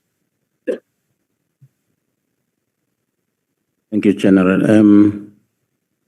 There were obviously a number of meetings when you returned to the office on the 14th of January. And there was a meeting on the 14th, 15th, 16th, 17th. So there was just that series of meetings. But the one of particular interest to me is the one which was on the 16th of January, where you had actually secured an ear of the minister to actually listen to the report that you had actually been asking for him to actually, receive on the operation of the PKTT. Then you were granted that opportunity. In the meeting, you were with General Khumalo. Now, you provided the minister with a comprehensive update of ongoing counterintelligence investigations. And you went on to give him a list of names of people within SAPS who were actually conniving with criminal gangs out there. And amongst the names was that of Lieutenant General Spear. What was the reaction of the minister when Lieutenant General Spear's name actually was on the list? Thanks, Honorable Chair. I didn't observe any I wouldn't say observe any reaction whatsoever. He just acknowledged and said he takes note of what the briefing. I read that you had actually asked the minister to bring back that particular list. Is it this list that you wanted him to bring it back after you had actually given him, because it was having sensitive information? Did he give it back to you? Through you, Honorable Chair, yes, he did give we asked it back and he did give it back, Honorable Chair.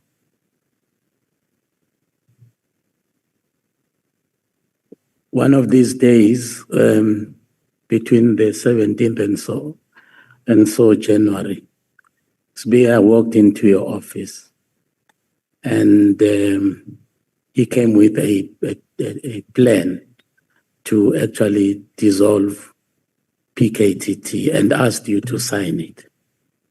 And you refused and then told him to say it once and said, no, you would rather leave this matter of the dissolution with you. And he didn't.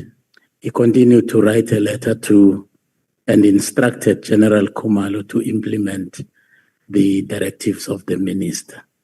I want to also believe, like the Honorable Malema did, that that was defiance of the highest order, considering the standing order of the police and the hierarchical order, that your instruction was defied. Don't you think that that actually warranted drastic action on your part? Yeah, thanks, Honorable Chair. On the hindsight, I do agree. But however, when situations evolve, sometimes you don't think them the way they are. You will learn late about these things, and you might not envisage that the intention is what it is. Thank you, General. General Spear at one time was out of the police service and was employed by the city of Johannesburg. And somehow he came back. But before he was re-employed by the service, police service, he already came with a lot of baggage, should I call it that, because there were allegations against his conduct. But the police went ahead to re-employ him anyway, without actually checking on the veracity of the allegations that were being made against him. Now, why was that? Why did the police actually turn a blind eye to the allegations that were made against the behavior of Mr. Smith? Thanks, Honorable Chair. It is not that the police turn a blind eye to the allegations. Yes, we heard there's a report, I think a member of parliament that said he wrote a letter to the minister. But here, the Labour Appeal Court have issued a judgment that this person should go back to his work with various conditions and so on. So, meaning he had to be re-enlisted, and if there is a misconduct, then we deal with that specific misconduct. So, in this case, if I can go directly to that, he was dismissed on the 31st of August 2015, and on the 22nd of July 2020, the Labour Court judgment did dismiss the case of the employer as procedurally and substantively unfair, and ordered that he be given 12 months remuneration at the current level of a Major General and SARS to pay those litigation. So this judgment was not appealed and by the DPCI then, and then, well, he wasn't satisfied. He further took the matter to Labour Appeals Court, and the subs through DPCI, they said it will be too much to appeal this matter because they think that the first court of instance was right, and the Labour Appeal Court then did give judgment, and well, it set aside the Labour Court judgment and replaced it with reinstating Sibia at his back at he had the option of election to come back to SARS or only receive payment, which then he elected to come back to the service. Later, there were cases that were registered, and those cases were finalized. Some of them, it was said, and there was a case that he was employed regularly by Gauteng Johannesburg City Council, and that case was held that it is not him who employed himself, and it's not against him. There was other cases that were eventually finalized, and he was not prosecuted in those cases.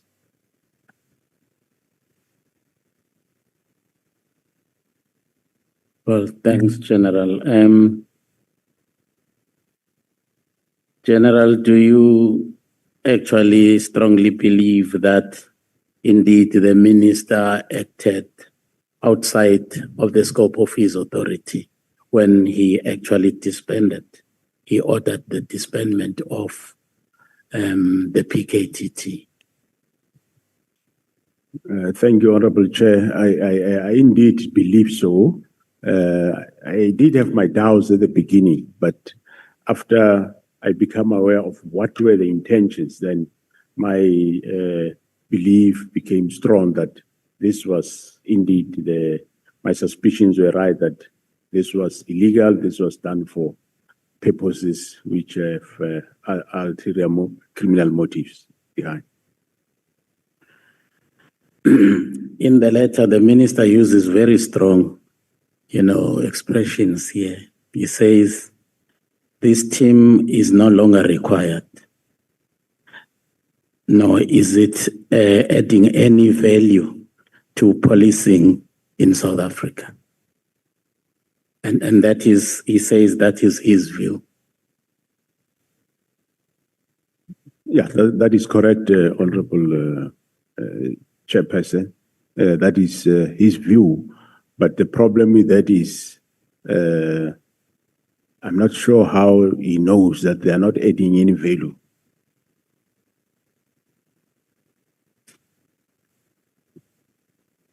In fact, that's one reason why I was asking you initially, how often did you report to the IMC and the steering committee? Because presumably the minister was one of the members of the IMC, so obviously he would have been aware of about the successes of the operations of the PKTT. And if there were regular reports, I think when, assessing the performance based on the reports, then he would rightly come to the conclusion that this team is actually not adding any value and therefore it must disband. That is correct, Honorable Chair. If there was IMC, and he was attending those meetings, he could have been aware. However, there was no IMC during this tenure, but however, he did have officials, myself and the others, who were privy to the work of the political task team, which actually we offered to brief him, and the date never came to brief him until that letter came.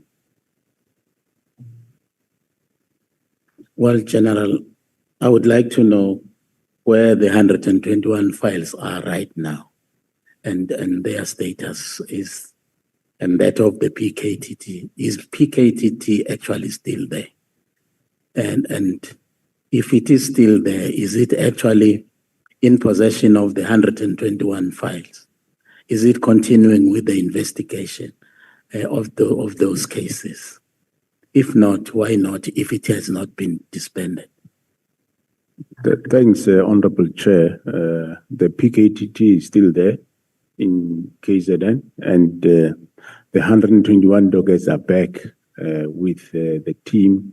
But I think about three or six, I think three of those dockers, the Provincial Commissioner KZN sent them to the province of Eastern Cape, and the team is working and they are investigating also this 121 dockers. I think they made an arrest a few weeks ago on one of those dockers.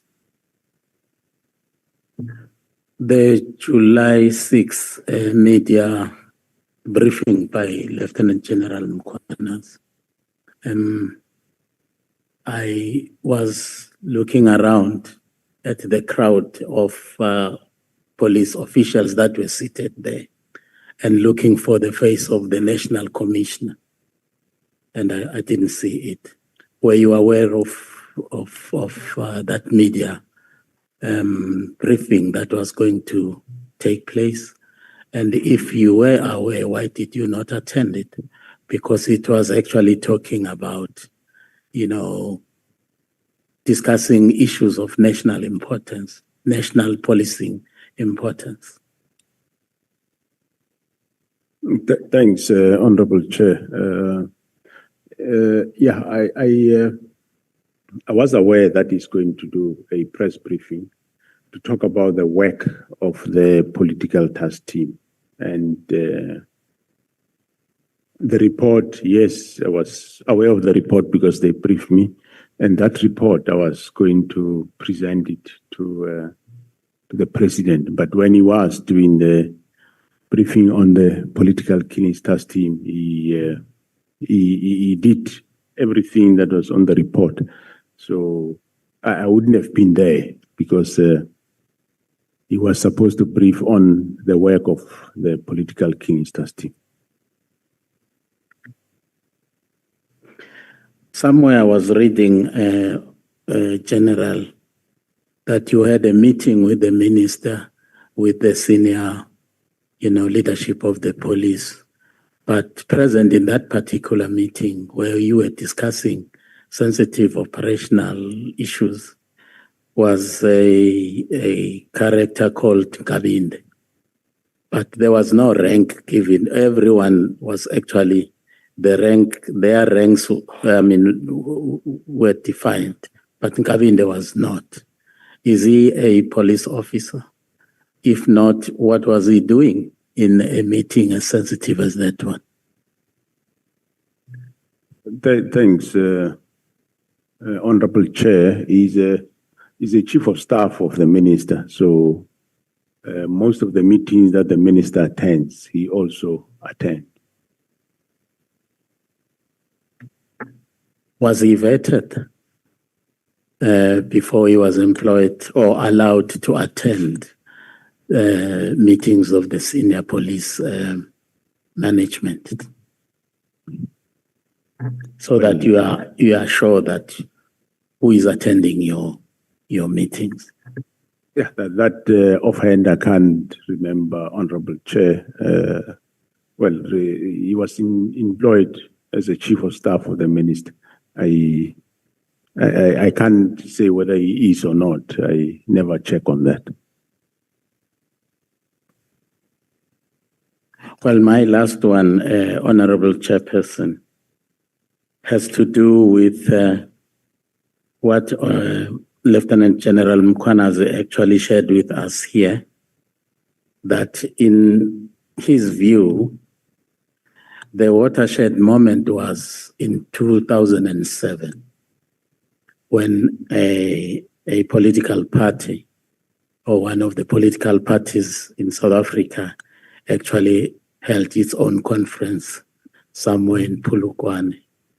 And then he told us that at that conference, some senior members of the police service were actually there. They attended as observers, so much so that they had their own kiosk or whatever you call it, a tent.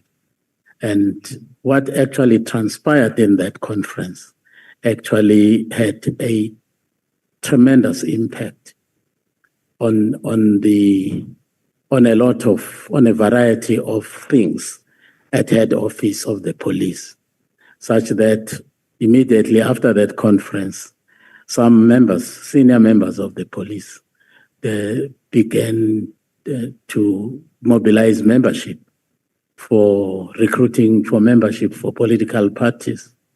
And then he said that is the moment when the rot started to set in. Would you agree with that? I can't deny, I do not know, Honorable Chair. I wasn't there in Polokwane, and I wasn't neither in head office. I was in KZN that time.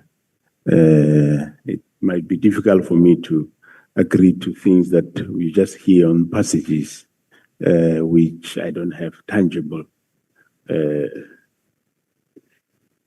evidence to that effect. Well, in fact, he was actually sharing with us the origin of the current situation, which you actually also, unfortunately, have inherited. That the root cause of the problems, as far as he is concerned, actually has to do with the political inclination of some of the senior officials in the head office of our police service. Okay, thanks, Honorable Chair. I know, as I said, alluded before, that yes, 2009, 2010, coming forward, there was problems in especially the JCPS, Justice Crime Prevention Department cluster, and departments were were hollowed, they had problems. That's a fact that we know. Well, where he started, whether he started Polokwane, I cannot allude to that, Honorable Chair. I wasn't there. But I know that for over a period, since the years I mentioned, there has been problems in the department and other departments of the justice cluster.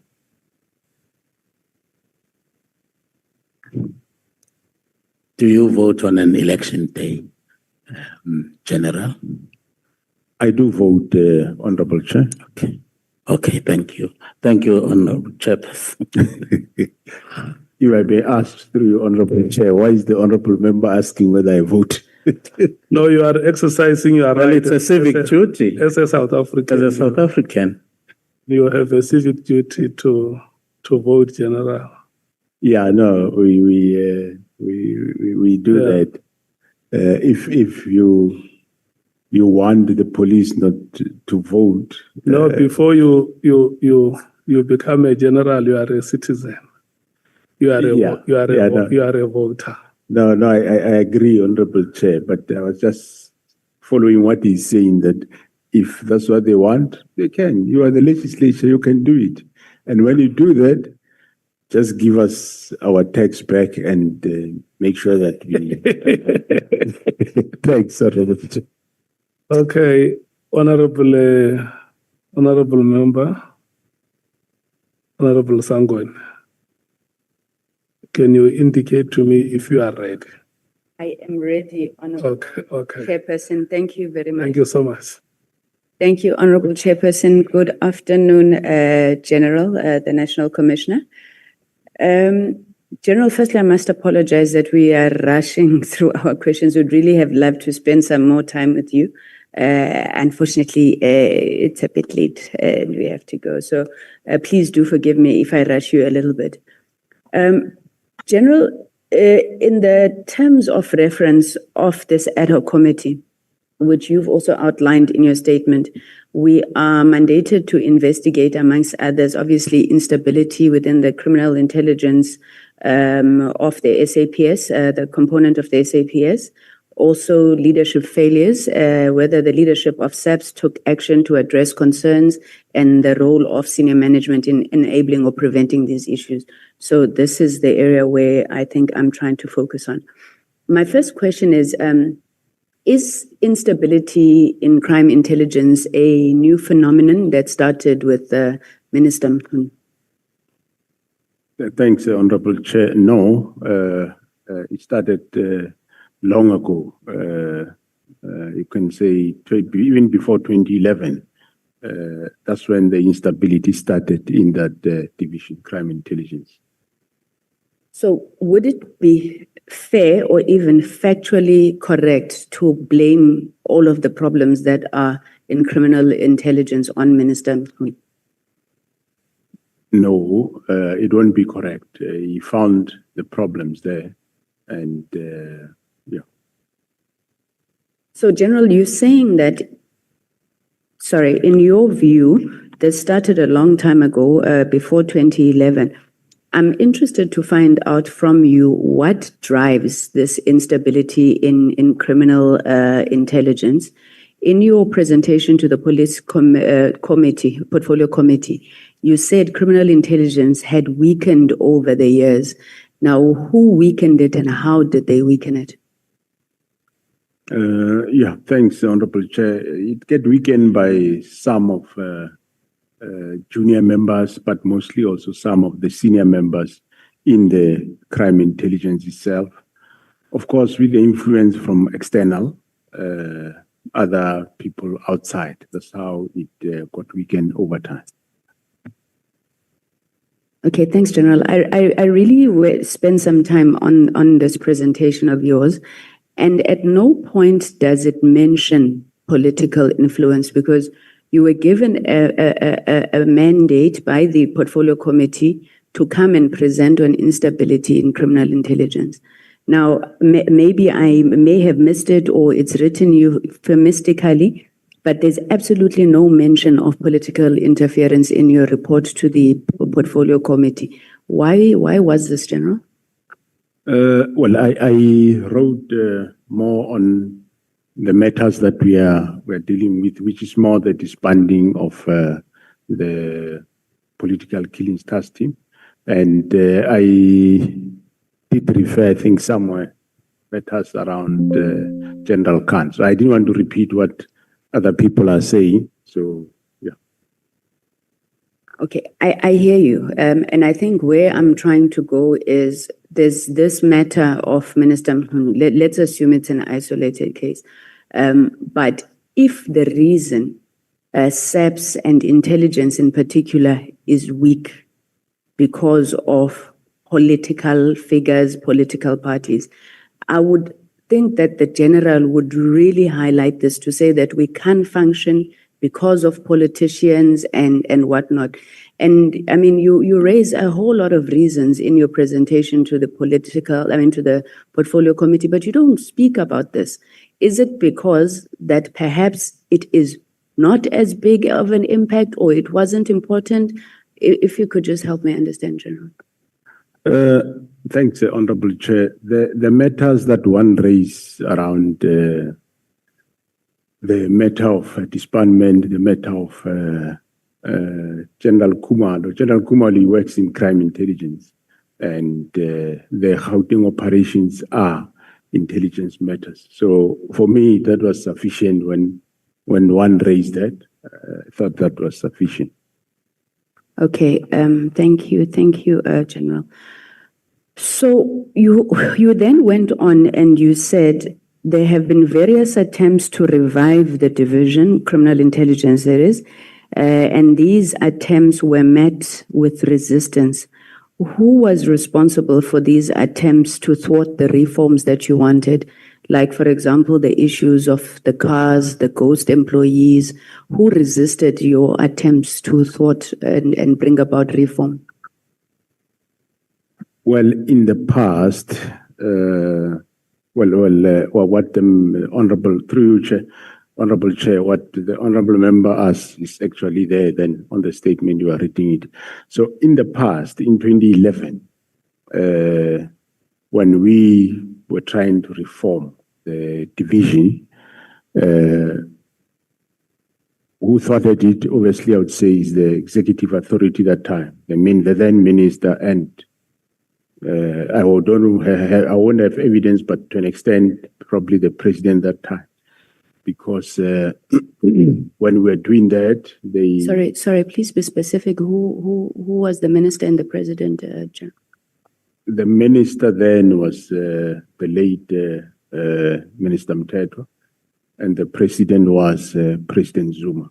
So what one says they thwarted the attempts is when we had a plan on how we were reforming the division. We did quite a lot of work, and probably we touched the wrong button maybe, because we even went as far as to themselves, where we took cars they were using themselves for no reason that are from the division. We took them away from former President Zuma. We took car away from former Minister Mthethwa. And I'm sure that might have caused a problem. And that's how we were later then targeted and removed. That's where then Lieutenant General Mkhwanazi ended up at home. I ended up at Limpopo. Khumalo probably was lucky he remained, but around Gauteng. So those are the people I would say they thwarted the reforms that we were bringing, which it was the right thing that we were doing, I think, because we were making sure that the resources of the division solely only get used to fight crime. I mean, why would a minister drive a vehicle that belongs to the account for no reason? So we claim those things back and we put them. And also senior managers of that division, they were driving also those vehicles, and we removed them. Now, when I take over again now and appointed Khumalo there, we found again that They were given back those vehicles, the senior managers, which in actual fact is one of the matters the Auditor General has been querying. And we again started removing them. This time we had the support of former Minister General Kele. At least he was supporting us, and we started this reform. We're still continuing. Thank you very much, General. So if I'm hearing you correctly, then after the State Capture Commission, you got also the recommendations from the State Capture Commission, and you then found some of these things happening again, but you were supported by the executive authority this time, and will make a deduction that by the president as well. Now, the people who then resisted this time around was now senior management. Am I correct? Yeah, that's correct. That's more senior management, and of course, external. The external will include even some of you. In one or another, you will have influence and other institutions. I'm actually going to come back to that just now, General. General, what do you think about the interventions that have been put in place by President Ramaphosa to try and strengthen the criminal justice system? So whether it is the high-level panel review on intelligence, whether it's the work that's been attempted to try and strengthen the NPA, and you will probably know more than me. I know that there was even a classified document programmatic response from July 2021 unrest. What do you think of those interventions? Firstly, have they been effective, and have they been helpful to yourselves in any way? Thanks, Honorable Chair. The interventions, yes, they are helpful, and we start seeing direction. We have done a lot. Most of the departments in the justice system, they improved from where they were. For example, we strengthened public order, which is responsible for policing crowd management.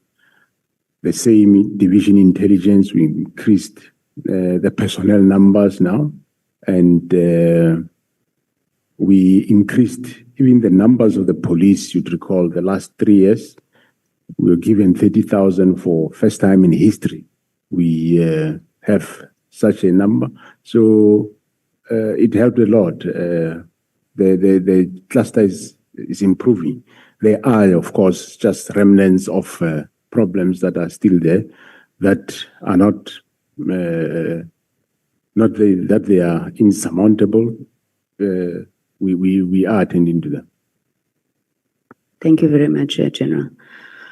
So, General, there's been a lot that is said here. I'm going to call them wild allegations for the sake of just being spicy, but a lot of wild allegations that have been thrown at members of parliament. And you, exactly like the General, you just pointed all of us. It would really be helpful. It would really be helpful if we had a sense. I understand that there's issues that may stop you from wanting to point out at certain people, but it would really help if we knew, at least what is it that you are talking about, this interference that comes from members of parliament, because we have to write recommendations that are going to stop it. But also, has this ever been reported, General, anyway, whether it is to the speaker, whether it's to the leader of government business? What is it that these members, I would be very happy if you indicated who it is, but if you can't, what is it that they are doing, and how have you dealt with it to ensure that it is managed? Thank you. Thanks, Honorable Chair. Well, some of them we want to talk to the various committees, like the Joint Standing Committee, want to report that, but I haven't formally put pen to paper to report them. That I must say I haven't, but it is indeed, some of, it's not all of you, it's just some of the members of parliament that behave in that manner. But General, don't you think we have these problems because we keep quiet about things like this and you sweep them under the carpet, whether it's political interference from the executive or the legislature? And I know it was said earlier by Honorable Malema that you're very cordial, you try to deal with certain things, but how are you going to deal with them when you are not putting them out in the open, General? Yeah, no, I do agree. I think we need to report them. We'll report them. I'm sure you know. One of them is Honorable Adams.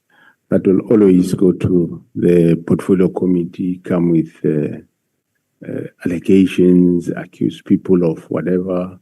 And somehow it looks like, I'm not sure whether he's a member of crime intelligence or he have sources there or he's been handled there. I don't know. Just giving an example of one member. So yeah, one will write to the speaker and make him aware of those things. Thank you very much, General. And then my last question on this area is, sorry, General, what oversight mechanisms does SAPS have internally to oversee all of these issues in SAPS? So how would you pick up within SAPS the rotten apples within the institution? How is that handled? Because I understand that there's IPID. I'm not sure whether IPID only deals with issues outside relating to police officers. But if you could just help us understand who guards the guardians, in terms of what's happening there and any recommendations you would want to make in terms of how that could be strengthened. Thanks, Honorable Chair. We have a couple of measures within ourselves. We do have a anti-corruption unit within SAPS, which we are this year going to increase the numbers. The numbers are not quite good. They're not more than 100 nationally. So we are going to increase that. And we also do have the counter-intelligence within crime intelligence, which investigate and when they pick up this type of matters. And of course, every year, as you know, public officials, they declare their financial interest. We have audit and risk committee that look at those matters, and also a chief risk officer that will look at all the employees, and where there are red flags, they will refer those matters to either counterintelligence for investigation and verification. So internally, those are the measures that we have, and externally, that is IPID that is doing some of those investigations. So in terms of improving internal measures, I think those are the areas that we are having. But I think where we are lacking is more what I'm doing now in terms of having an external body to do lifestyle audit of ourselves. And because we were doing financial disclosure every year, and we will find a few red flags, but I'm sure if it's done by somebody external, that I take it that it's going to make a big difference. So we'll know really who's who in the organization. And that, if there are red flags, it will be able to assist us. And of course, it will also prevent other employees from doing things that are not right. Thank you, General. I just want to move very quickly to the PKTT and IMC. General, what exactly did the president announce in KwaZulu-Natal? Did he announce the fact that he's going to have an intervention in political killings? Did he announce an IMC? Did he announce a task team? What exactly? Because I'm getting a bit confused. Yeah, I don't have that. I think there is a statement a voice statement to that effect. He announced that he's establishing an interministerial committee that will deal with political killings in KwaZulu-Natal. That's what he announced. And then, of course, and he announced as to who are those, the interministerial committee. Then the interministerial committee was established and it started functioning. Okay, all right. Now I'm clear now. And I suppose you'll agree with me that there's nothing strange or nefarious with an IMC not existing anymore because the term of cabinet came to an end, and an IMC is basically a cabinet committee established by the president. So the fact that after 2024 elections, there was a new government and a new cabinet, it stands to reason that perhaps that IMC no longer exists. Am I right? That is correct, Honorable Chair. That's why I said earlier that, he established based on the need. If there is no need, like the PKTT is there, is doing well, there might not be no need in the new administration to establish the same IMC. Now, but having said that, you also agree, General, that the decisions, though, of an IMC, they continue and they subsist until they are changed, perhaps by another competent body. So any decision that would have been taken by that IMC continues. Yeah, that is correct. The decisions will remain, of course, yes. Okay. Now, General, there's been a toing and froing, and we put it also to General Masemola about the authority to establish the PKTT. And it's been said in different forums that the National Commissioner had established the PKTT, not the IMC. But can I refer you, General, to page 105 of your bundle? It's your presentation to the police committee.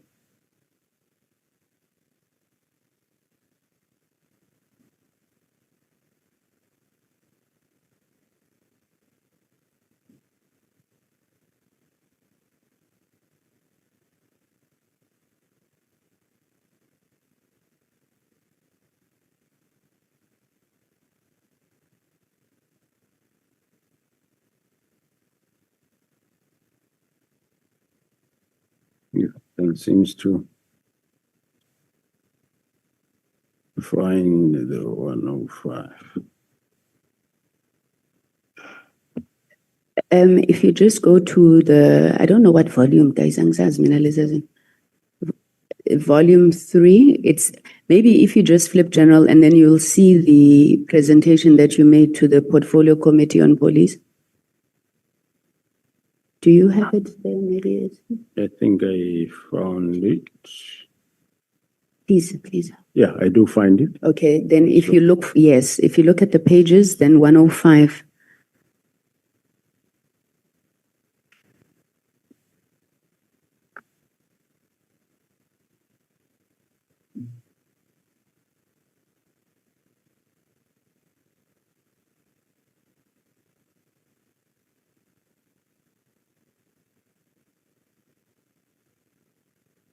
Yeah, I am at 105. Thank you, General. The heading there is background. Correct. General, can I ask that you read for us bullet point 1, 2, 3, 4? Just that first sentence. Bullet point 4. It says a decision was taken by the IMC to establish a national integrated multidisciplinary task team consisting of SAPS and National Prosecuting Authority, supported by State Security and Correctional Services, which commenced in July 2018 to implement the now tried and tested, analysis-led and prosecution-driven investigation strategy. Thank you, General. Would I be correct to interpret the National Integrated Multidisciplinary Task Team to be what we have been calling here the Political Killings Task Team? That is correct, Honorable Chair. To the Portfolio Committee that decision was taken by the IMC. Yeah, I see it's written like that, Honorable Chair. But indeed, well, the steering committee advises the decision, the advised the IMC. The National Commissioner took a decision that this is what we are doing, inform the steering committee. The steering committee relayed the decision to the IMC, and the IMC endorsed the decision. Well, when it gets written, yes, it's put in this fashion, but indeed, yes, the IMC endorsed that decision.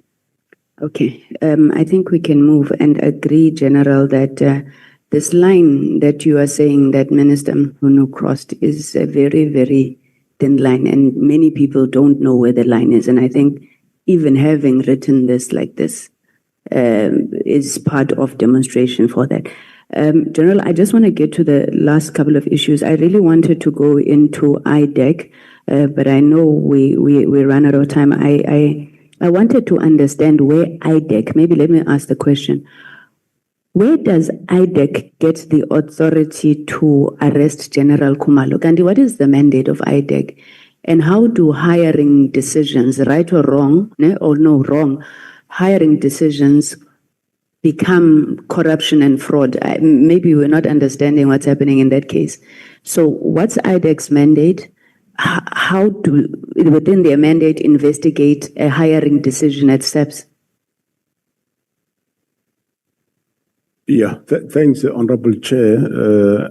As far as I know, IDEC was established to investigate initially state capture, and then now, as they were made permanent, also to investigate corruption.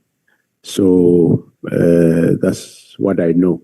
How they come to investigate the employment or the appointments of a person in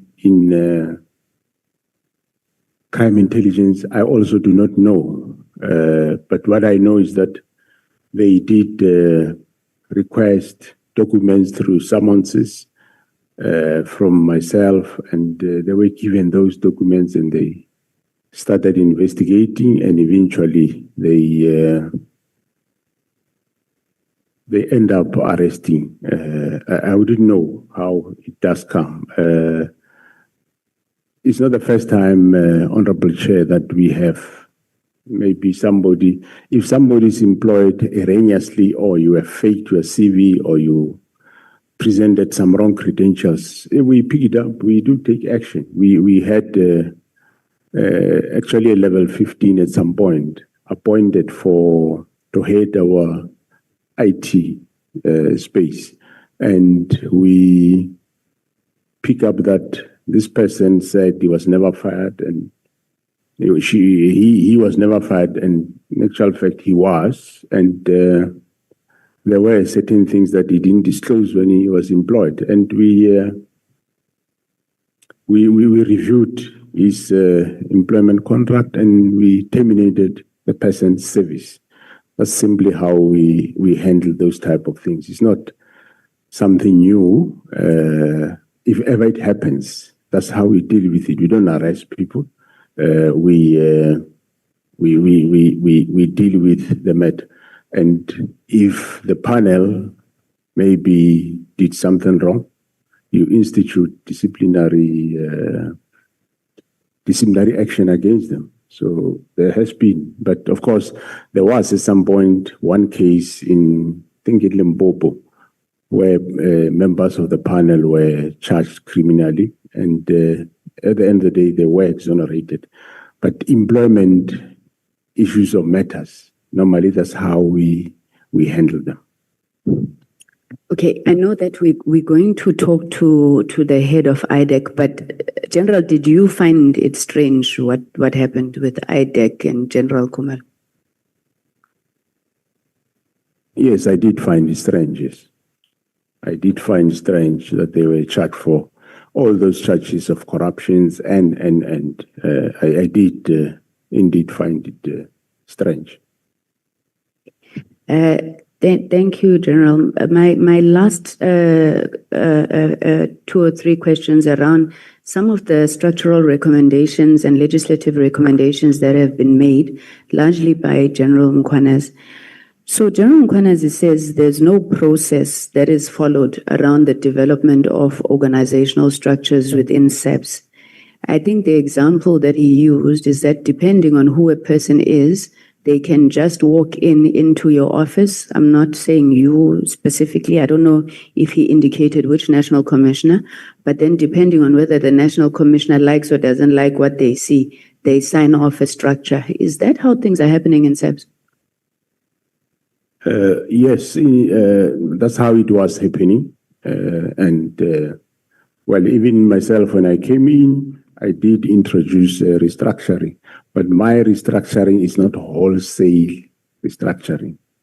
We only focus in areas where there is a need, which at head office, there's not much affected except, I think, one division, division inspectorate, which we did a study, or also even the minister also from his side suggested that maybe we don't need that division anymore. We agreed that yes, because me, I was thinking I'm going to downgrade the division, but we end up saying no, we can close the division inspectorate, but infuse it in each directorate so that it's not a separate division, but it is infused in each directorate and can do the work from there. So yeah, then thereafter, the area of my restructuring is more at the district and sub-district level.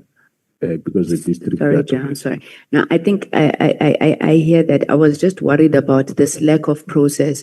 So are you governed only by the SAPS Act or the Public Service Act as well? We are governed by mostly the SAPS Act. But we also do have Public Service Act personnel. So the Public Service Act, to an extent, yes, it does apply. Okay. So, but you're saying under your leadership, there's process. People don't just change structures willy-nilly. I think what he said was when a national commissioner comes in, he does restructuring. And the structure of the organization normally is valid for 5 years. So normally when another one comes, either is about to there or so, then they restructure. No, he was talking about favoritism, General, but I get what you're saying. Now, in terms of seniority within the SAPS, and this is my second last question, honestly, or in fact, it could even be a last question. In terms of seniority within the SAPS, it's the National Commissioner, which is a general. In public service terms, it's the DG, right? Then you have the Deputy National Commissioners, which are Lieutenant Generals. The Provincial Commissioners, are they also Lieutenant Generals? Okay. Now, why would General Mkhwanazi come and say that the DNCs are made senior to the Provincial Commissioners? Is that the case? I would think that they're all on the same level. Yeah, because they are appointed as deputy national commissioners. So in other words, they are extension of the national commission. So there is a regulation that has been signed off, which define the seniority, which you'll first find the national commissioner, and then you find the national head of DPCI and the deputy national commissioners, and then you find the provincial commissioners with the divisional commissioners. So it's correct then that the deputy national commissioners are senior to the provincial commissioners. It's just that General Mkhwanazi doesn't like that. That's correct, and just that the rank is the same, but. Yes, that's how you describe it, is correct. So would I be correct then to say, and you don't have to speak on General Mkhwanazi's behalf if you don't think you should, but would I be correct to say that the reason that General Mkhwanazi doesn't want the DNCs in the BOCs is that he wants a structure where he then feels that they're more senior to them. They are not there. It's just themselves and the National Commissioner. Is there any other reason why he has a problem with the BOC? No, I think you take it from the Police Act. Remember, the Police Act says the Board of Commissioners will consist of 9 provincial commissioners and the National Commissioner. What I alluded to earlier was that, through you, Honorable Chair, is that the Act doesn't prohibit inclusion of any. Hence, we include the Deputy National Commissioners and the Provincial Commissioners. What he actually said, National Commissioner, is that he feels that they can't talk there because all these other people, they get there and then they feel like they can't talk. But let me ask you something, General. When the General was acting National Commissioner, do you remember him ever calling for the devolution of powers to provinces? No, I don't remember. Actually, the first time I was appointed by him as a Deputy National Commissioner, the ones that you don't like now.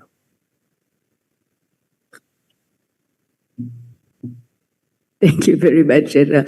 No, let me stop there and say that perhaps then we need to get a sense, Senior Counsel, maybe on some of the reasons around General Mkhwanazi's views on issues of seniority.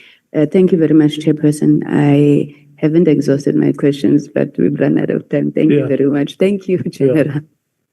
Time is always going to be the barrier between yourself and Honorable Ntuli.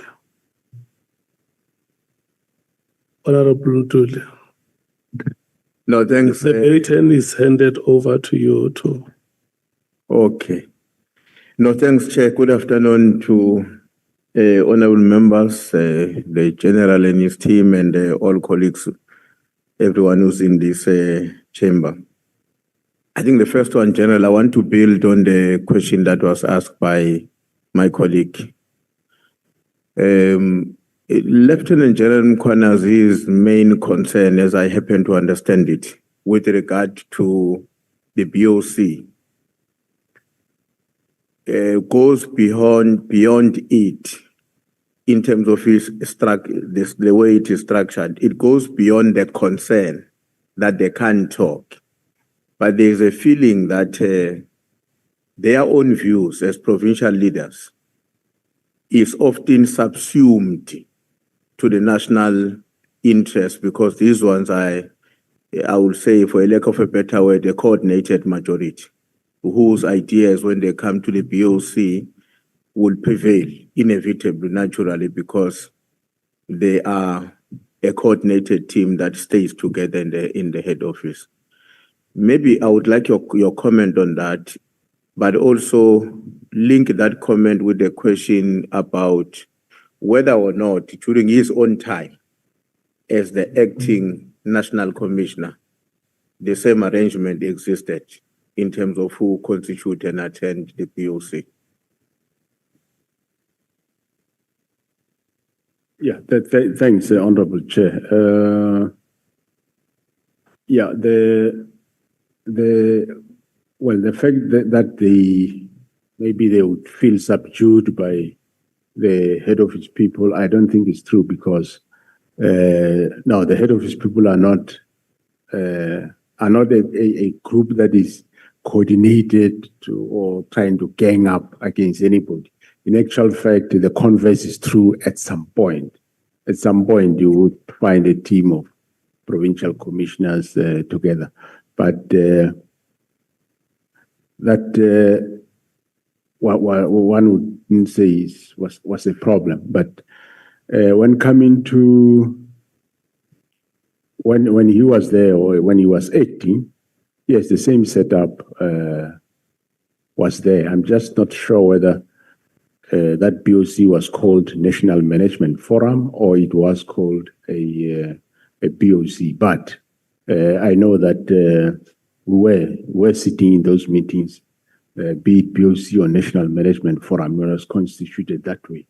I think more maybe is emphasizing that the law says something and we are doing it otherwise. But the fact of the matter is we don't see any prohibition by the law to that effect. And it just makes things easier that you can't have senior managers sitting somewhere in a corner and consult the BOC and then you must have another meeting with the other senior executive instead of just having one meeting. That is the view. I think in the new Police Amendment Act that is coming, the Board of Commissioners is recommended that it be called National Management Forum of South African Police Service, and that consists of the National Commissioner, the Provincial Commissioner, the deputies, and the Divisional Commissioners. Okay. On your statement, the one you deposited with us, I'm going to read the paragraph so that you don't have to struggle to go there, and I promise I won't distort it. I'll read it as you wrote it. On page, it's paragraph 40, actually, page 21, and I will start in the middle of that paragraph. In my view, the minister does not have the authority to unilaterally prevent or halt the filling of posts, as this is a matter of operational management. This had substantial implications that negatively affected the performance of the crime intelligence and the execution of the constitutional mandate. What kind of example, what examples can you give us about that? The substantial implications. What can you say about that? Thanks, Honorable Chair. The matter there is that we have provinces that do not have provincial heads of intelligence, which we were about to fill, and when that directive came, we had to stop. It's a couple of them. I think is Western Cape is one of them. Eastern Cape is one. KwaZulu-Natal, Northwest. Yeah, I think it's those. But there are also other posts at other various levels where there is no, the posts are vacant, they are not filled. General, I'm sure you are aware by now that one of the things that angered your provincial commissioner, the KZN Lieutenant General Mkhwanazi, was the fact that you cancelled the participation and the giving of the awards to members of the political killing task team. And he was very angered by that because he says, he might be dramatic, but that's how he put it. He says, these people had prepared very nice suits. So they had entered into particular expenses on the basis that they were informed and expecting that they are going to be given awards on that occasion. And then you intervene to cancel that award. Firstly, why did you do that? Secondly, don't you think your decision to cancel the conferment of the awards to them actually betrays what you are telling us about the level of confidence and the quality of the work which the task team was producing? Thanks, Honorable Chair. No, firstly, I didn't know that it was cancelled on that verge. I spoke to Kumalo that I think we're not going to have the awards for this specific team. Let's first clear up these matters that are currently happening in terms of disbandment, then we will then continue the awards. By the way, when we had awards in Limpopo, I think it must be 2 years ago or so, we had the team PKTT present, and from there, I had a discussion with General Khumalo that we think the PKTT awards, we shouldn't do it with the rest of the subs. We should rather do it separate. And I said, well, let's not do it. That was last year in December. Let's do it in the new year, which is this current year. And we do it separate. So we are going to still do it. But I wasn't aware that maybe you might have got that message on the verge when people were wearing suits. I wasn't aware of that. I communicated with Khumalo quite in advance, because in Limpopo we had a problem that we were giving them awards, but there was a problem of calling them to the stage, because we want to protect their identity and so on.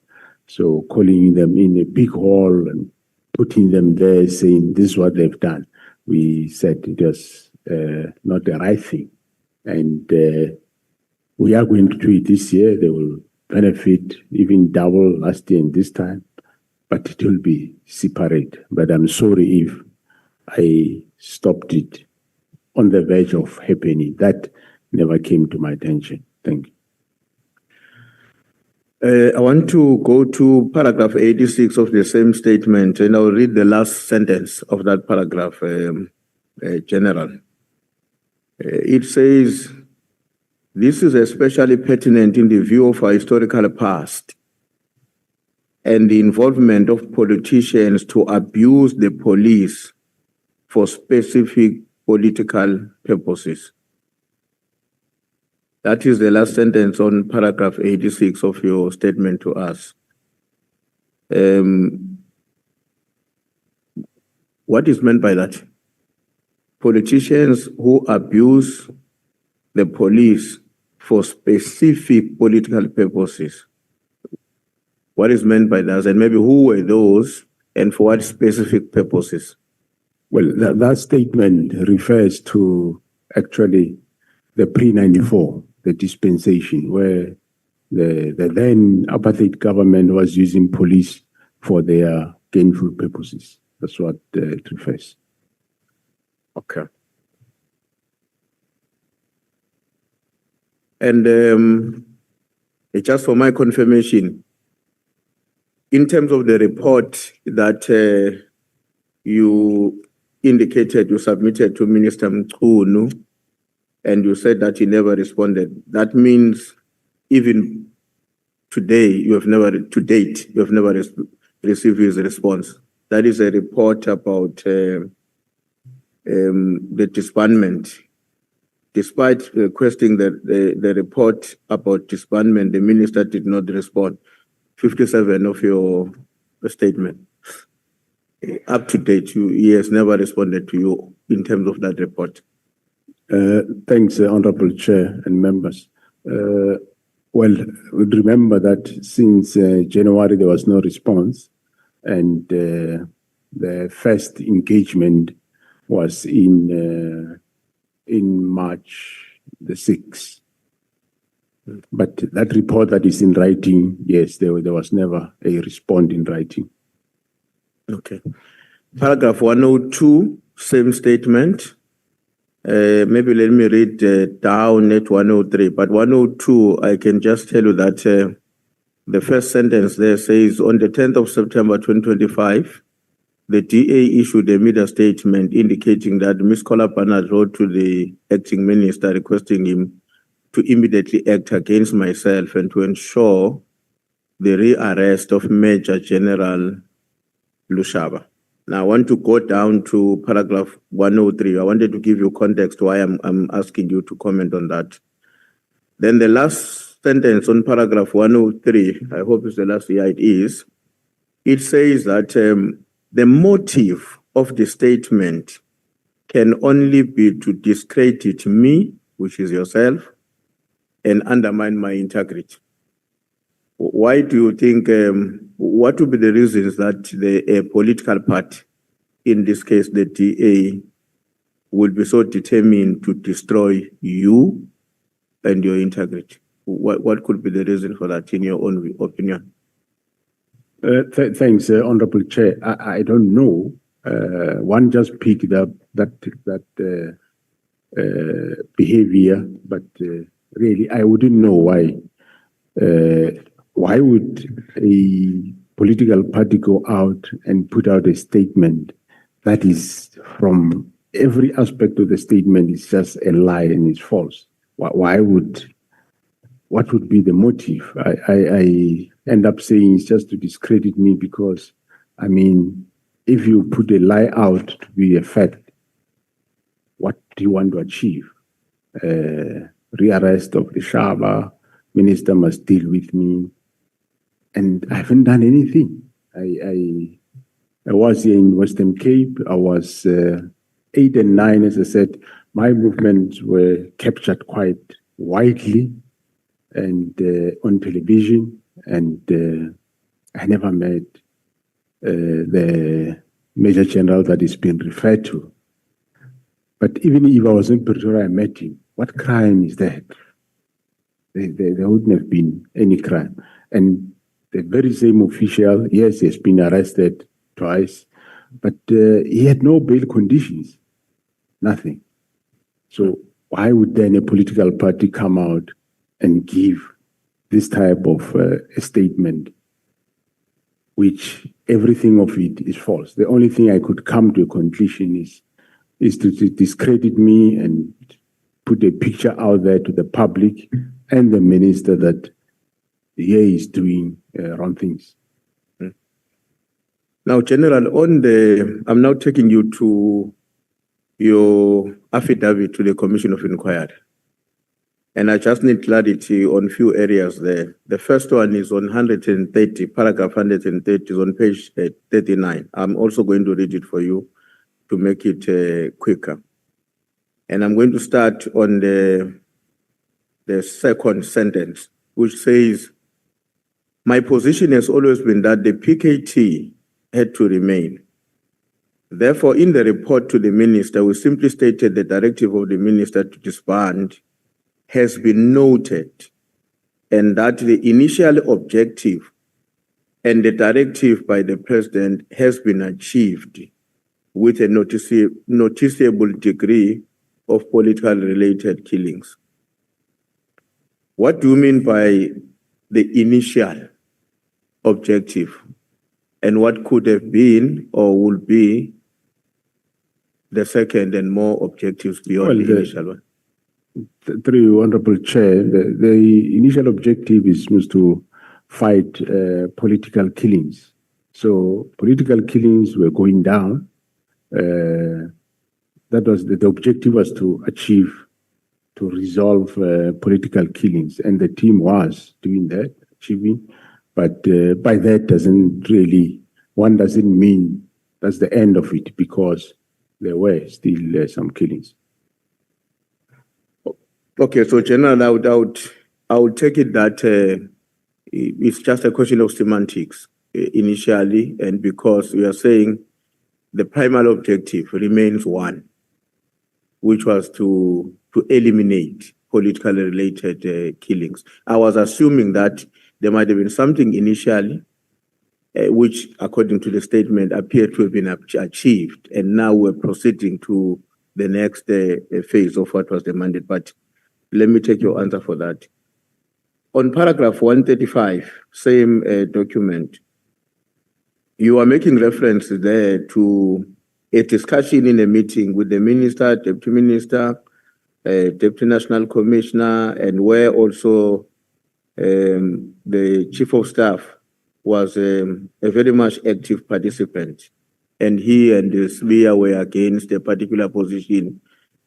What I wanted to check is, has it been a common practice that the chief of staff would be such an active participant on matters of this nature, whenever they are discussed with his principal and you, who are meant to be the expertise in the field?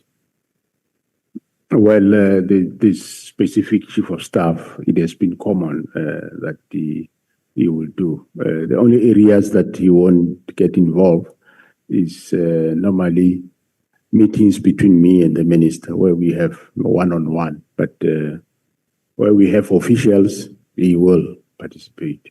On 141, paragraph 141, you are saying the minister appeared to be angered by the fact that the statistics presented to him in the meeting showed that the PKT members were still working and had made progress. In your opinion, why would the minister be angry with the positive statistics? And maybe also, how did you determine in your observation that he's now becoming very angry? Well, you can see on a person's face that definitely made him angry. Indeed, I could see that it made him angry. The Honorable Chair, through you, I don't remember the exact number of dockets, but I think the dockets were either 114, they increased to 115, or they were 112, they increased. But in principle, what happened there was that the dockets have increased. And one of the dockets I remember very well that caused the increase is the Mandeni murder case of the councillor, where he said, but you are still taking job instead of having been disbanded. So, yeah, that's what I say. That surprised me. Even though, let's say, generally we agree that we disband, but they took more extra docket and they did good work. That's supposed to be appreciated, that they resolved, they were able to link people to a murder, firearms to murder. That's good work. Now, in paragraph 174 of your same affidavit, you are very, very concerned about the fact that what had been raised by Lieutenant General Nhlanhla, and you didn't agree with, some 3 or 4 issues that he proposed, I'm sure you recall them, comes back now, pops out, coming through one of the interactions that we're having with Minister Mkhwanazi. Have you come to the conclusion that Minister Mkhwanazi was acting honestly and coincidentally his concerns were related to those of General Sbiya? Or your view is that he and Sbiya may have conspired, that because I didn't succeed with the National Commissioner, my boss, you are technically his boss because you are a minister. Please bring these things on the other side. Thanks, Honorable Chair. That's exactly how I interpreted it.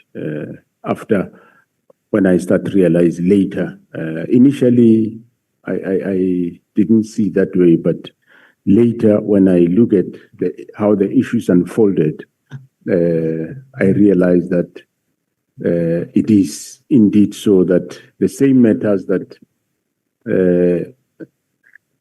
General Sbiya raised before, which the first one I think was the command and control of the cold case team that he wanted to take over.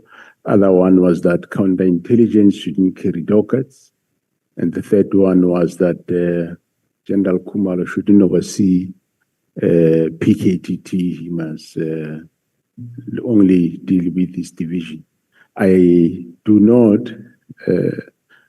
I did indicate to him that there is no problem. On the issue of Khumalo overseeing PKTT, I said, if Khumalo is overloaded, so it be, to relieve him. And but otherwise, he's a member of SAPS, a police official. There's nothing wrong if he still look after the team, which eventually indicated he have got no problem. And the other one was that the counterintelligence investigations shouldn't carry dockets. And I said, the fact that it's called counterintelligence investigations, they do carry dockets. At some point, they have the liberty to enjoin a detective respect what they are doing. When they think the time is right, there is nothing wrong. So, yeah, it was coincident that, yes, Minister raised the matters. I think on the meeting of the 27, even went as far as there was a presentation of the National Strategic Intelligence Act, where they say that, you see, in the mandate, there's no investigations there. There might be no investigations, but he's a member of the police. His functions are in terms of Section 205 of the Act, Section 205(3) of the Act. If he can do any of those functions, there's absolutely nothing wrong with that. And there's nothing wrong in him overseeing the investigation. Actually, it makes the work much more easier. So, yes, the same matters happened to then later be raised by the minister. And that gave me an indication that probably that's the reason. I think I'm left with about 2 or 3 questions, Chair. I know the time I'm left with is too much, but I'm going to leave it because I think some of the questions were dealt with by my colleagues. The one for those 2 or 3 questions that are left, General, in terms of, I mean, if you look at I think it's paragraph 17, or I would say point 17 in the report that you've given us. There you are talking about on your evidence, you are talking about national and strategic direction as that being the responsibility of the minister, if I understand very well what you said there. So what will that constitute? National and strategic direction? Thanks, Honorable Chair. To say the minister is responsible for national policing policy and strategic direction is to assist the organization in the direction to say, in terms of priorities of government, like in this current time, we have what we call medium-term development framework. We have this priority to develop a developmental and ethical state. And in that regard, we have got certain key deliverables that we will be doing. So in short, I'm saying he will give a direction in terms of what we should do. For example, if you say, like currently, gang violence is a problem in Western Cape, let's deal with it. That's a strategic direction, according to me, that we do. But who am I going to deploy? How are they going to do it? Are they going to work only in the night or during the day? That is not strategic. That's operational. That's for me. How many people, based on whatever funding I have, and so on. For me, that is operational. But the first one, I would say, is strategic. Like he did say, gang violence is a problem. Extortion is a problem, especially Western Cape, Eastern Cape. So that's the direction that we know we must put our resources, come up with real tangibles in terms of fighting those specific crimes. Okay. Now, let me conclude.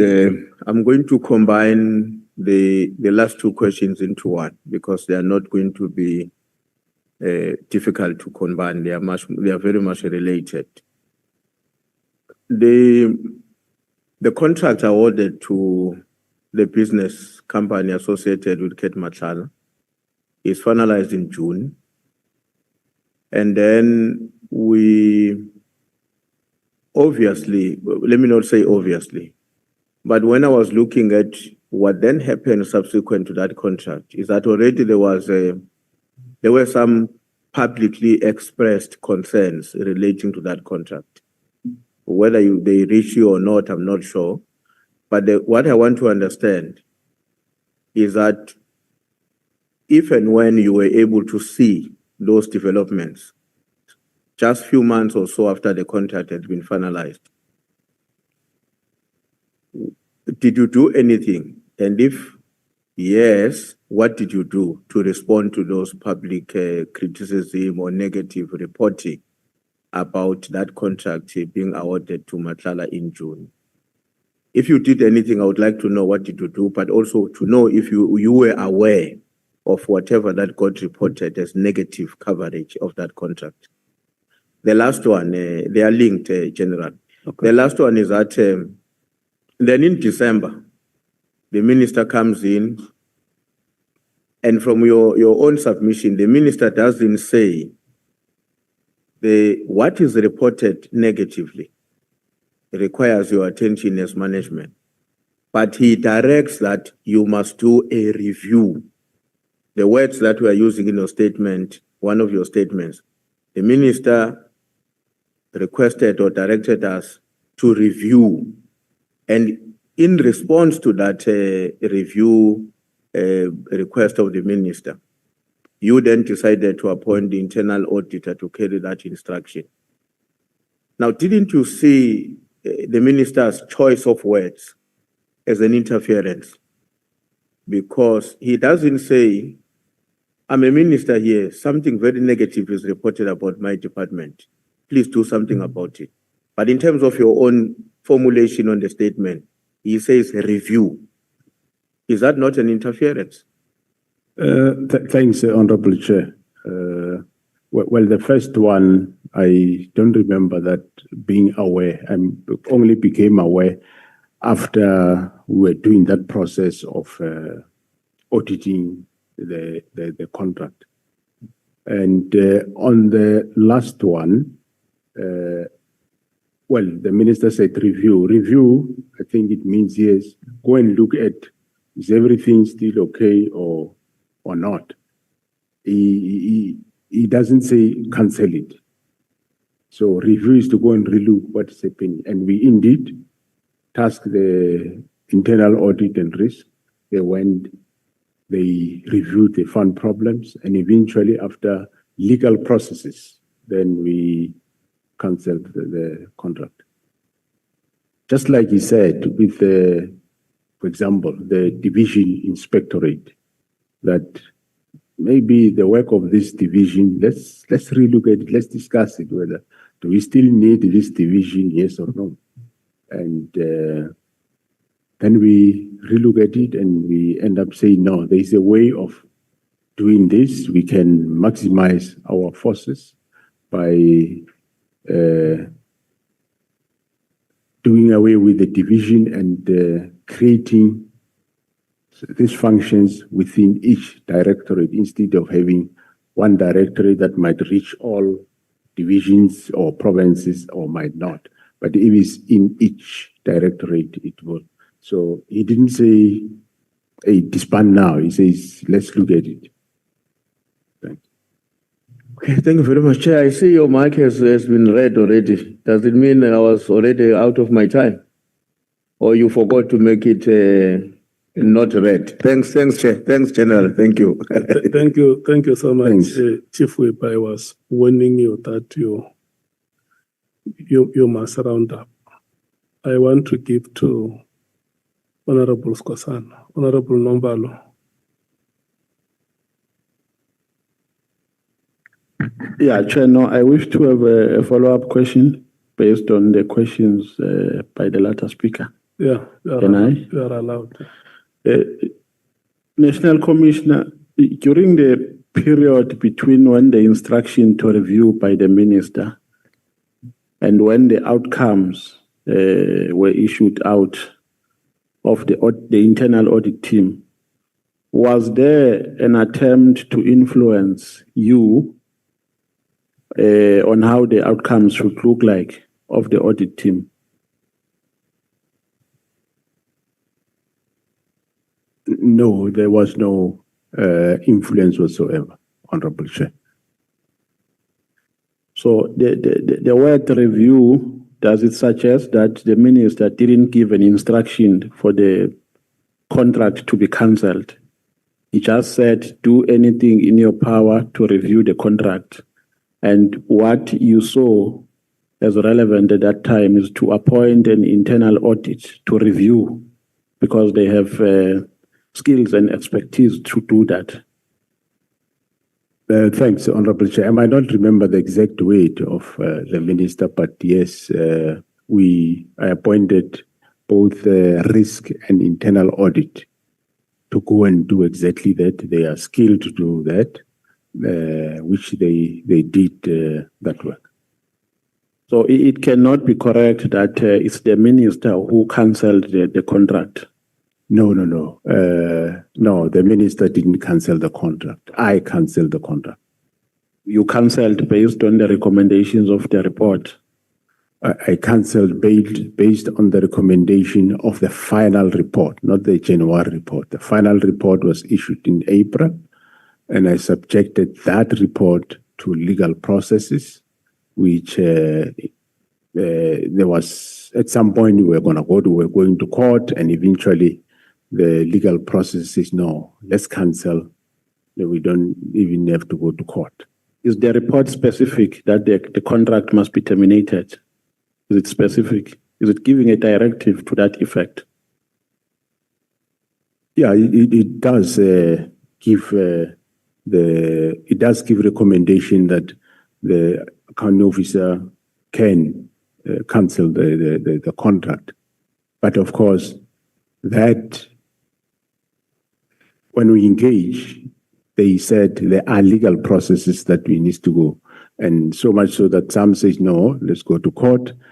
But after deliberations, eventually we agree that no, we don't go to court, we cancel. If they take us to court, we will then go to court. In December, there was a court challenge by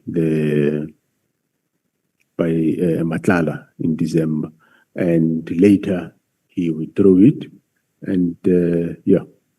No, the reason why I'm asking National Commissioner is because in the WhatsApp text that we're circulating, in a conversation between Brown Mkhwanazi and Kat Nhlanhla, it appears that Brown Mkhwanazi is making a promise to Kat Nhlanhla that he's going to influence either the department or the minister for the outcome, for the contract not to be terminated. That is why I'm asking if during that period there was an attempt to influence the outcomes of the internal audit. Thank you very much. Thanks, Honorable Chair. No, they was never influenced on what to do.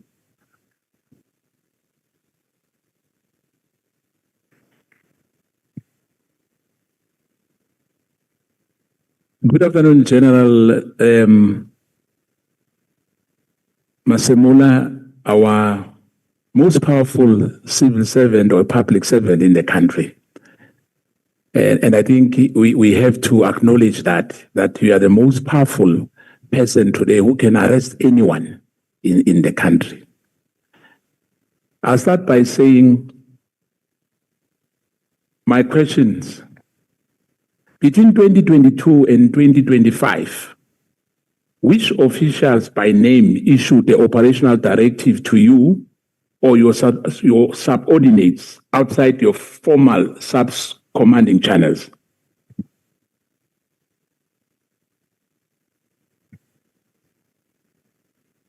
Between 2022 and 2025.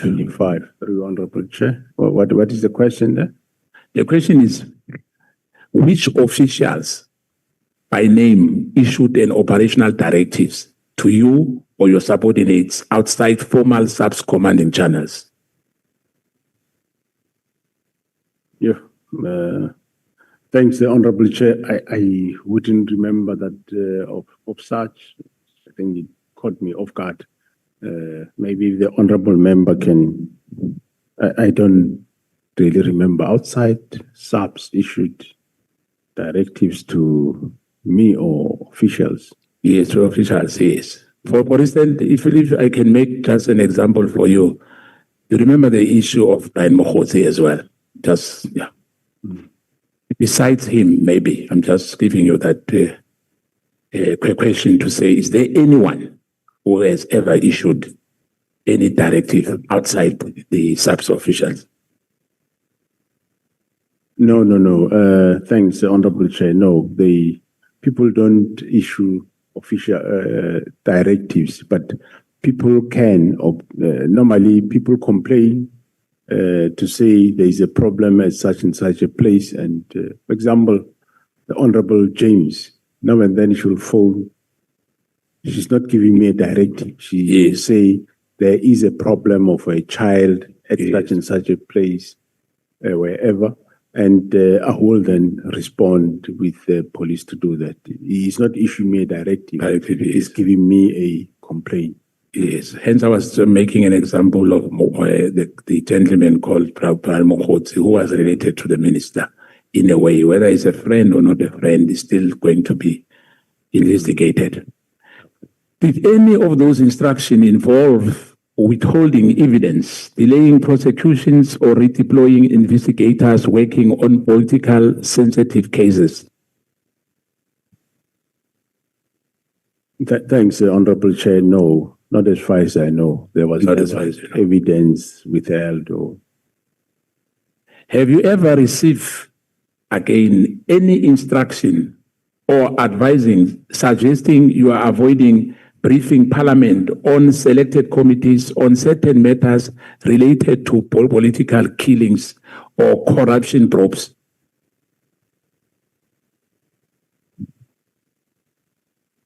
No, Honorable Chair. The minister never issued that to you. That I should not brief certain committees in Parliament. No, Honorable Chair. Were any high-profile suspect or political figures under investigation by PKTT prior to its disclosure? If yes, who were they and what became of those cases? Honorable Chair, the PKTT, they investigated any and everyone, and we never really had a problem. The problem we had, as I previously said, in KwaZulu-Natal at some point was that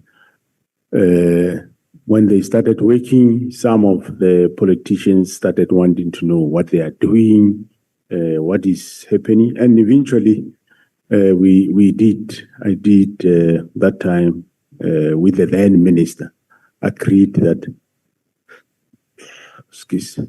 that's why you heard me saying that we agreed that the team is not going to brief anybody else, including whoever was the provincial commissioner at that time, including even the MEC in the province. They didn't brief him. Everybody will only be briefed when we have an IMC, or maybe I go down, they brief me. So, no. Do you believe that the disbandment of PKTT served the interests of justice or the interests of those implicated in its investigation?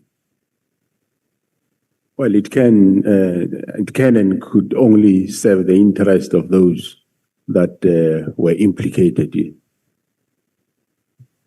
Were you then at any stage pressured or cautioned not to oppose the task team closure? And if so, by whom?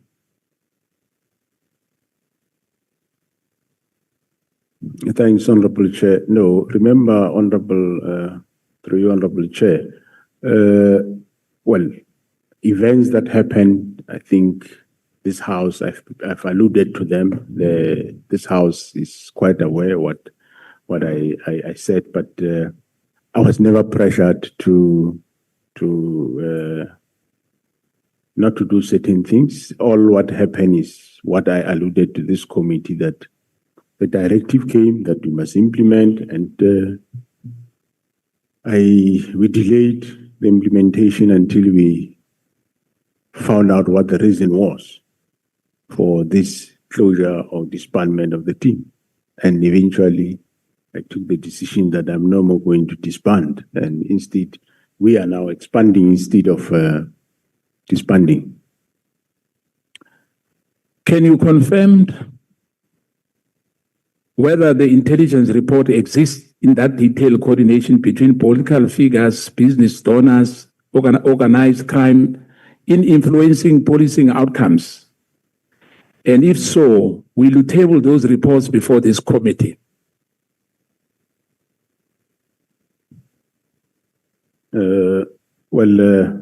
Thanks, Honorable Chair.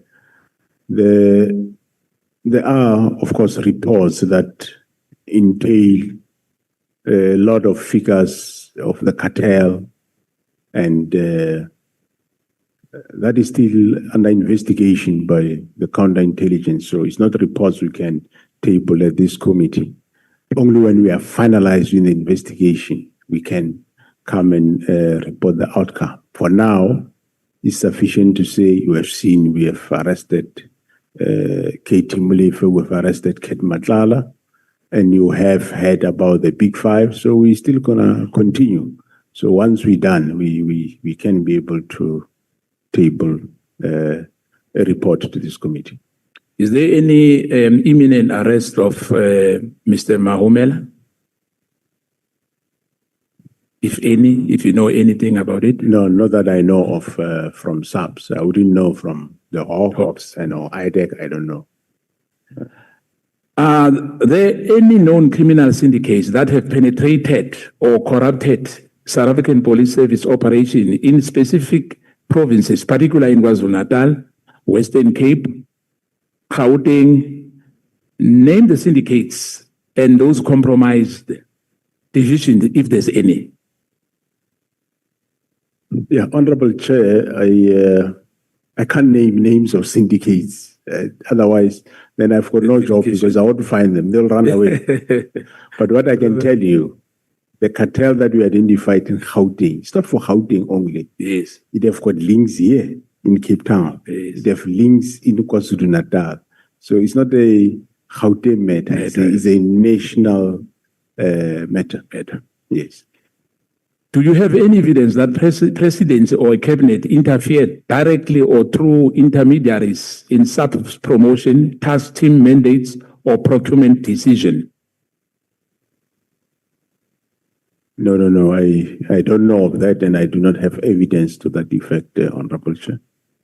In the Phala scandal, we had the police guarding the farm. Major General Rode investigated the matter with his team. He went illegally to Namibia following the suspects. Can you confirm that was true? If so, why was it General Rode illegally went to Namibia? Or was it legally for him to do so? Thanks, Honorable Chair. I'm not aware that General Rode investigated any matter that I know of. And going to Namibia, I am aware that was during, I think, General Stolle's tenure. And yes, he did went, whether legal or illegal. But I'm aware that he was signed off. So it wouldn't be illegal if General Stolle signed for him. That wouldn't have been illegal. And don't have the facts to allude to that matter now. General, previously you mentioned that the media is being used to smear and running campaign to tarnish the reputation of South African Police Service official. However, there were media reports stating that officials from the Investigative Directorate ID visited you regarding the potential case. Louis Vuitton handbag alleged with the intention of making this matter disappear in exchange of appointment and investment and promotions. No, it's not true. Thank you, Honorable Chair. No, there is nobody that visited me that wanted appointment and exchange of Louis Vuitton bag. No, that is not true. So there was never any investigation regarding that? Well, I wouldn't know. I know that there's been mention of Louis Vuitton bag. What I know is that the IPID, that is Independent Police Investigative Directorate. Yes. Far back, somewhere around 2017, they did an investigation, and I gave them my facts, and that was the last time I heard of the investigation. That was far back in 2017, somewhere there. Earlier, you said to my colleague we've spoken about Rode as well. I'm talking about him that he has a right to investigate. Am I right? Anywhere, anytime, because he's a policeman. Am I right? Through you, Honorable Chair, can you just repeat that area? You said earlier to honorable member, my colleague earlier, Honorable Shongwe, that Rode has a right to investigate anywhere, any matter, anytime. Honorable Chair, through you, what I said is that any commander, when there is something that happened within your terrain, you do preliminary investigation before you can even call detectives if it's a matter that happened in your policing terrain. You will do preliminary investigation, and from there, you then can, of course, call detectives. I even gave an example, you'd remember, about the fire. During the appearance of General Mkhwanazi, he testified about the involvement of Paul O'Sullivan in the investigation, including infiltration and association with Robert McBride, Matthew Sissoke, IPAD and IDEC, especially during the tenure of Robert McBride. General Mkhwanazi recommended that the tenure of McBride and IPAD and O'Sullivan be investigated. When the investigation going to start, or has it started? Well, I only heard it for the first time when he was in front of this committee that he required that it be investigated. So I will engage him and take the matter from there. Remember the issue of the case which Paul Sullivan went on media about your former colleague, acting National Commissioner, Patlane. And I think General Mkhwanazi said it here that one of our colleagues exposed even the safe house. They went into his house somewhere in Pretoria, and the case was open in Camel Drift, but it's yet to be placed in court roll. That case was handled by Major General Mohale. Do you know anything about that case of your colleague, the former National Commissioner? I don't remember that case, Honorable Chair. But I know, yes, Paul O'Sullivan has been in the media. Even me, has been in the media about me on all sorts of things. And I still must attend to those things that he said about me, which are not true. Let me go back again. Who in the Pala report has classified it? Is it the minister? Is it IPAD, or is it the National Commissioner? Thanks, Honorable Chair. I did allude to the fact earlier. The classification is done by the author. So if it's an IPAD report, it will only be classified by IPAD. It can't be classified by the minister, can't be classified by the National Commission. It can only be classified by the author. By the author. Yes. Is the National Commissioner aware that in terms of the Constitution, you don't report to the minister?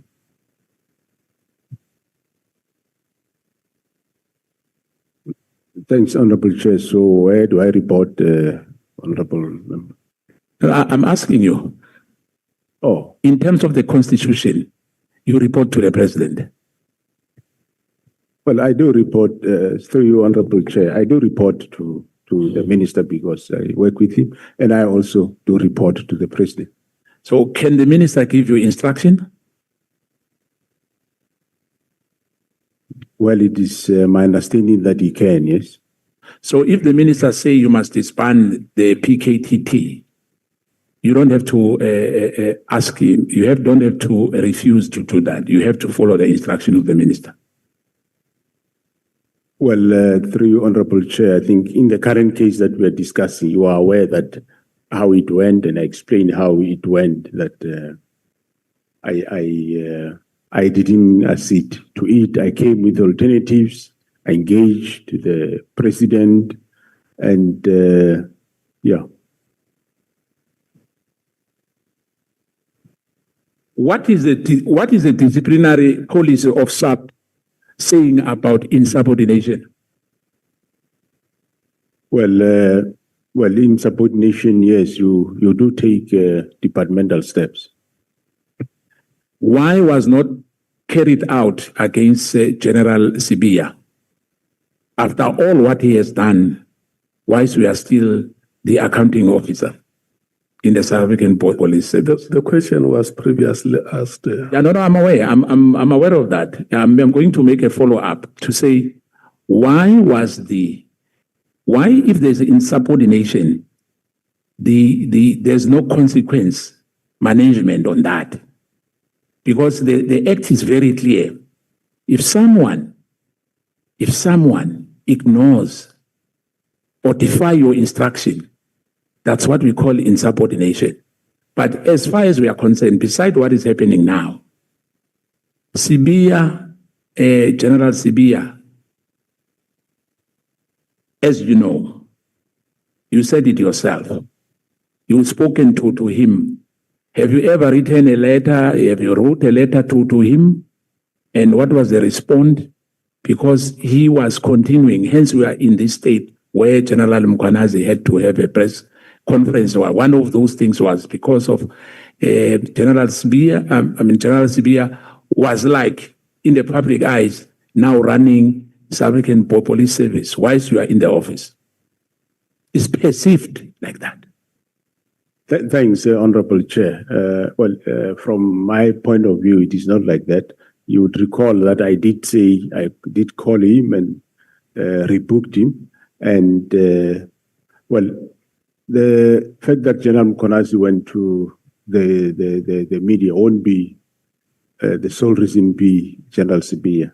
I did explain to this committee that after the discovery of what was on the phone, and after they compiled a briefing, they briefed me. That's when we saw the intensity of the problem. Hence, I said, out of that, I'm also going to brief the president. And before that, he went to the media. Are there SAPS members or external contractors licensed under the false identities or shell companies who perform covert work for the state yet answer to the private or political interests? Do you know anything about anyone? No, Honorable Chair, through you, I wouldn't know that, and I think that can be best be handled at the Joint Standing Committee of Intelligence, I suppose, yes, Chairperson. Has any forensic or internal audit traced financial transactions or asset ownership linked to SAPS officers to known gang or corporate criminal network? That question relates to the current investigation, Honorable Chair. That's what we are investigating. Have you ever briefed personally the President about the consequences of disbanding the MKTT, including stall investigation, pending arrest, or comprise evidence chains? Thank you, Honorable Chair. You say, have I ever briefed who? The President. Thanks, Honorable Chairperson. I think I did allude on my briefing to the President earlier. I did allude to this committee, I think, more than once, still today, in terms of what I said to the President. And I will repeat that the President was taken aback when I said the team is being disbanded. And I did say, Mr. President, if ever it has to be, I suggest it gets done in a phased approach, which he said, yeah, I agree, and he will speak to the minister. The National Commissioner's agreement that the minister and his boss undermines the constitutional framework and operational independence of South African Police Service. This is entrenched in Section 205 of the Constitution. As an accounting officer, the National Commissioner's role is distinct. No subordinate to the minister. I don't think the commissioner understands on that matter, or perhaps the way you explain it. And I think my colleague has asked several times about that. And I think the answer for me was not convincing. And I think we have to make sure that everyone, when we went out of here, understand that you are an accounting officer and your responsibility of the South African police operational issues belongs to you only, not to the minister at all. Thanks, Honorable Chair and Honorable Member. I do understand that what my function is. Yeah. But remember, I said I do my work on the direction of the minister. So the issue of the direction, I think, is what also the committee needs to interpret as to what does direction mean. I think rather, I don't mind the committee condemning me that I'm wrong in what I'm doing, but rather be of assistance to say direction means 1, 2, 3. I think that will also assist the situation. I think the National Commission must understand that the issue of corruption in terms of the executive, SARS itself and ordinarily the ANC itself, Phala is how linked to the president and the minister to corrupt activities and misusing the executive authority to hide criminal activity on the president part. I'm not sure whether the issue, you understand it very well, that South Africans were very concerned about the Phala, because now we are told that that matter is classified. I just want to say to you, I'm not sure whether it will sit well. I understand it's a very complex issue once you say the matter is classified. Are you happy in terms of how the Phala matter was investigated? Thanks, Honorable Chair. I can't comment on something that I haven't seen. I haven't seen the investigation. I can't comment on something I don't know. It was investigated by the Hawks, and that is it. The investigation that I know is the one that is currently pending at court, but this one you're talking about, I wouldn't know. Thanks. We view it as an illegal encroachment. We suspect that is an illegal encroachment, which we think that it should lead to actions. And this can be reported to the president as well. We know the president is conflicted on this matter because this thing happened at his farm. The issue of the dollar happened at his farm. And South Africans have confidence in the South African police in particular. That is their responsibility if there's crime to make sure that they investigate the matter to the latter. As a national commissioner, are you happy the way the Phala matter was handled? Thanks, Honorable Chair. I will say again that I don't know. You can be happy if you know what the investigation entailed. So I'm not privy to the contents of the investigation, so I wouldn't know. Even myself, I was accused of sending a chopper to Phala, falsely so. I mean, I never knew about anything about Phala. So how would I even have sent a chopper there? So I think there was one of the members from this honorable house that said I sent a chopper to Phala, which I didn't do. So I can't comment on investigation. I don't know, Honorable Chair. For me to be happy or whatever, I should know the intricacies. Then I can express my opinion.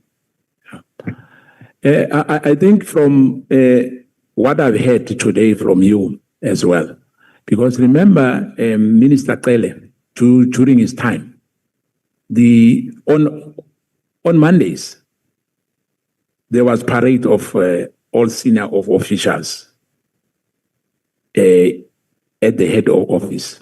Is it still happening as we speak? Parading to the minister.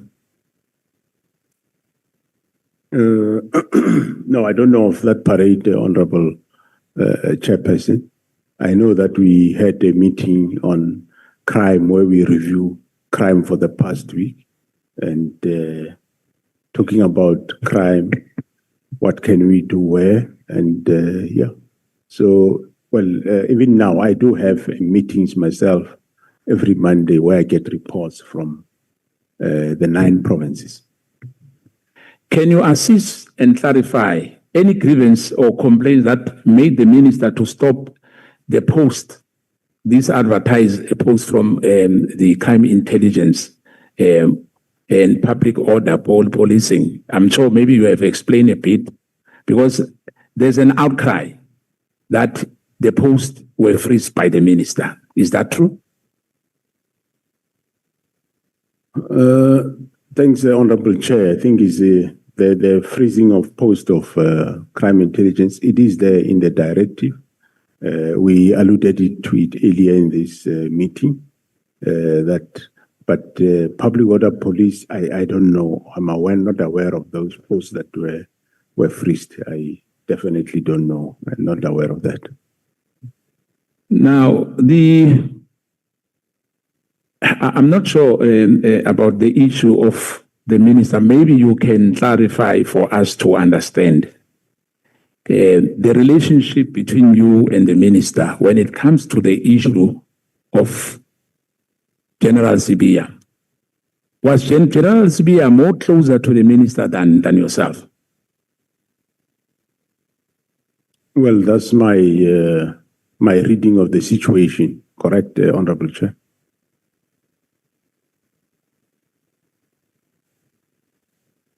A conflict of interest arises, as you know, National Commissioner, because we've opened up cases, and those cases, especially those who are involving high-profile people.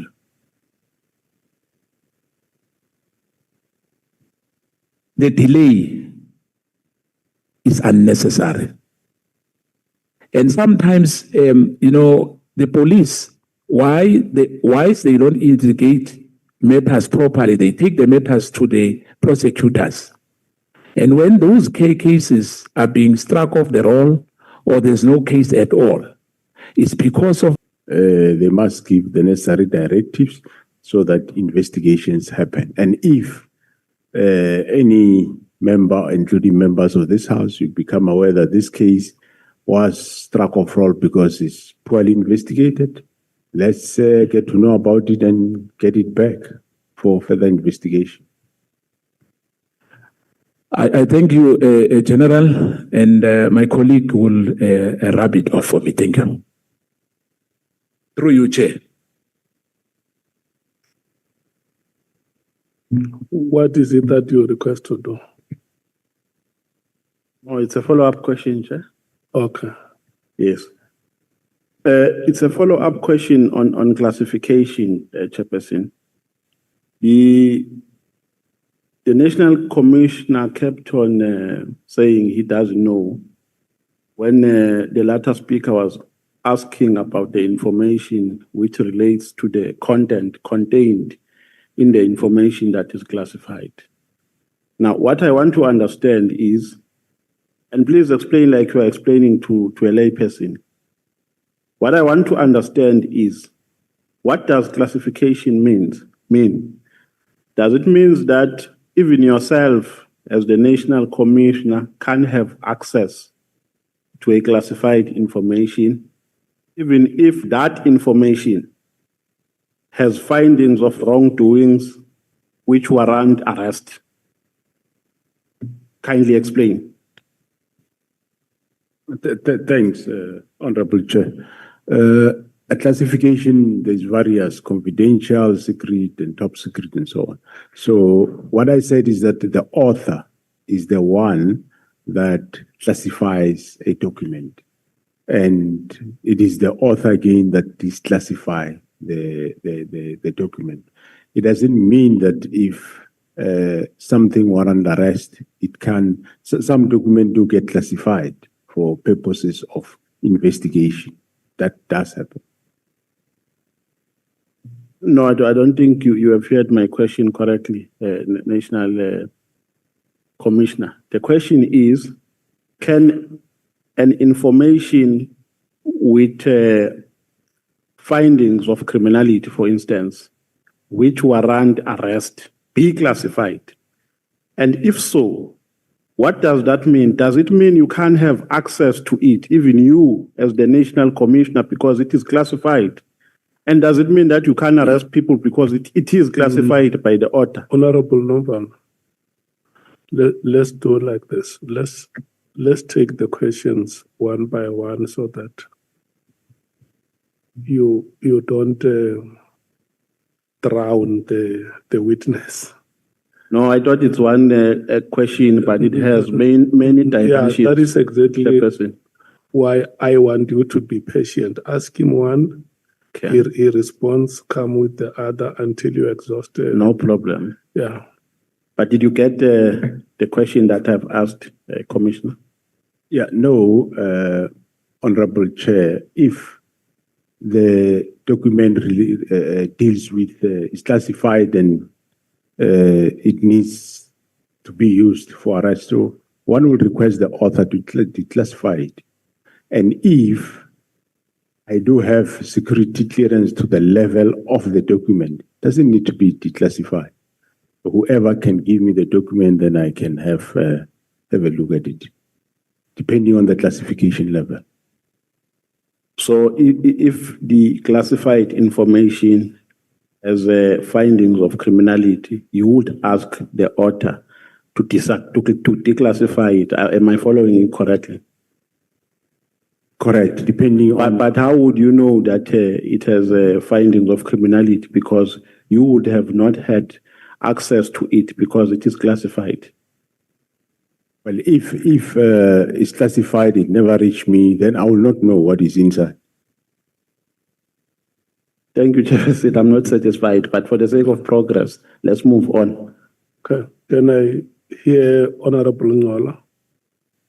Thank you very much, Chair. I just want to bring to the attention of the Ad Hoc Committee that Section 206(1) of the Constitution accords a cabinet member responsible for police a responsibility of policing policy. Section 207(1) of the Constitution accords a responsibility to the National Commissioner, the implementation of the policing policy. And the cabinet member responsible for police has a responsibility of oversighting the implementation. So it can be logical that the National Commissioner does not account to the Minister of Police. I think what we're confusing, Chair, is the significant difference between an appointing authority and an executive authority. To stop that point of... Thank you very much, Chair. We're confusing two things, two aspects, different. Appointing authority, executive authority. There is no point of order. Honorable members, let's have our meeting on Wednesday. No, it's not confusing. He is out of order, Chairperson. I'm not out of order. We did not invite his explanation. No, Chair, I don't need to be invited by Mr. Nomva. Witnesses here. Don't project yourself as an expert. You are not an expert here. Order, Chair. Do not ask for your opinion. We are questioning the witnesses. You must be quiet. You must be quiet. We don't need your opinions here. We're questioning the witnesses. Order, Chair. Order. You must keep quiet. We did not invite your opinion. Chairperson, order. Who are you to advise us? Chairperson, order. Who are you to advise us? You are not an expert here. Chairperson, we have a legal advisor seated next to me. If we need a legal advice, we will speak to him, not him. Chairperson, on a point of order. Chair, I rise on a point of order. Because the point of order by Mr. Nomvalo is actually out of order. He has been allowed numerous times to make... If you allow him to patch, you are also going to patch. Even yesterday. If you allow him to do what he is doing, we'll do it as well. No, you are not a weapon. And we can do it better than what he does. No. Don't make... We're not going to be bullied by Ngola here. Useless threats. We'll never be bullied by Ngola here. Chair. He projects himself as an expert. You are not an expert here. We have a legal advisor. We're asking questions from witnesses, not from you. Who are you? Who are you? What is this? Hey, Chair, can I proceed with my point of order? I want to apologize for your behavior, the two of you, to the people of South Africa who have been following us from the first day up to this point. And but I can still afford you more time. Yes, I can still give more time and maybe just sink my head below the table. I will rise when we are ready to proceed. And my profuse apologies, General Masemola. It's not how I have expected the members of my committee to conduct themselves. I thought that if we have issues we can discuss in our own meeting when we deal with housekeeping matters, but unfortunately, it had to deteriorate to this level. Is there any one of you who wish to apologize, honorable members?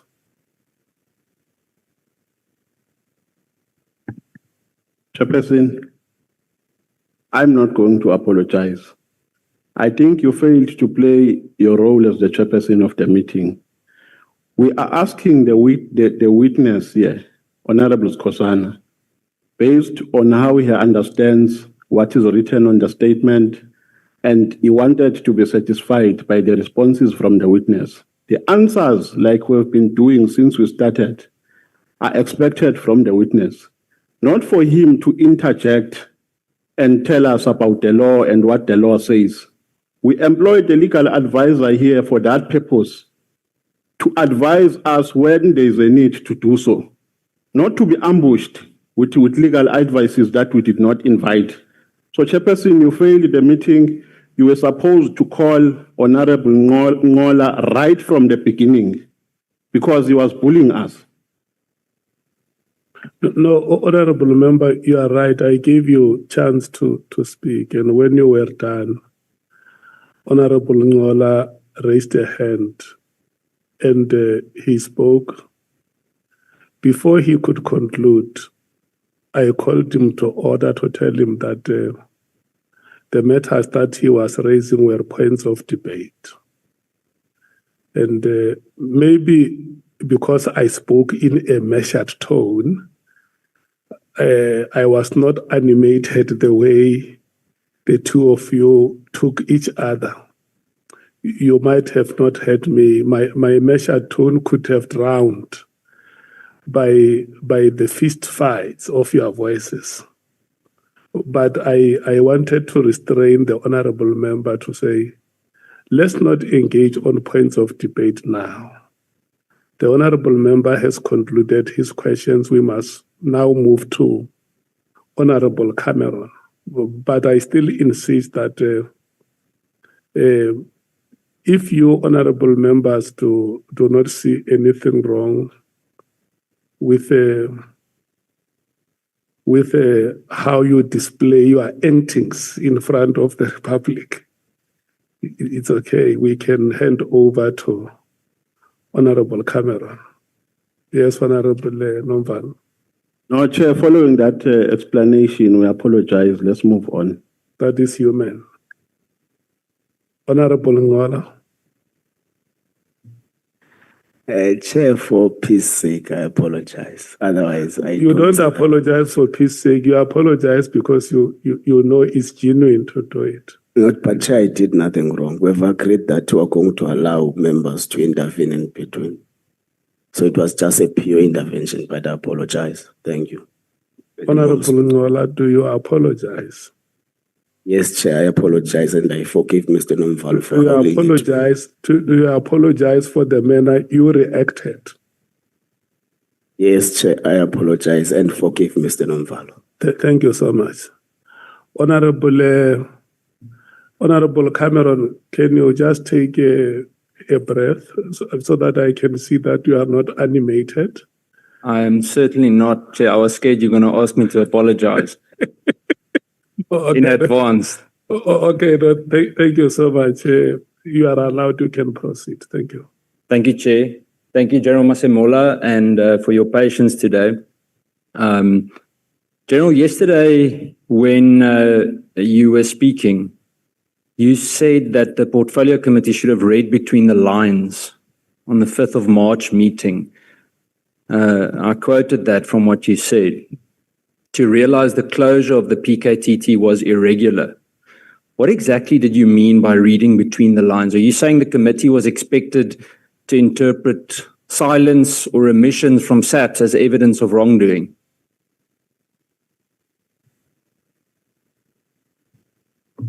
Thanks, Honorable Chair. Well, what I was saying is that the team was being disbanded, and you did a good thing to invite us to come and tell you why is the team disbanded. We briefed the committee and also said committee is doing well, and General Mkhwanazi expressed his side of the story on unhappiness about the committee being, the PKTT being disbanded, and yeah, that's where it ended. But General, help me understand the rationale between expecting the committee to read between the lines, specifically that line, read between the lines.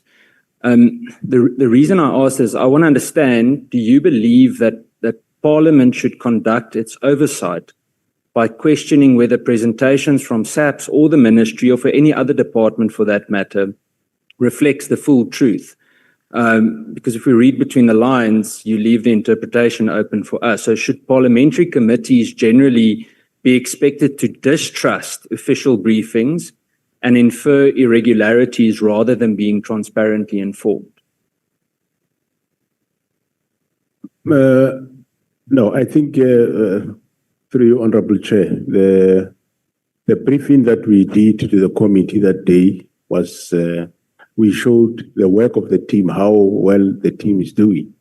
And General Mkhwanazi did express that also that this is what the team is doing. And he expressed his view on the closure of the team. And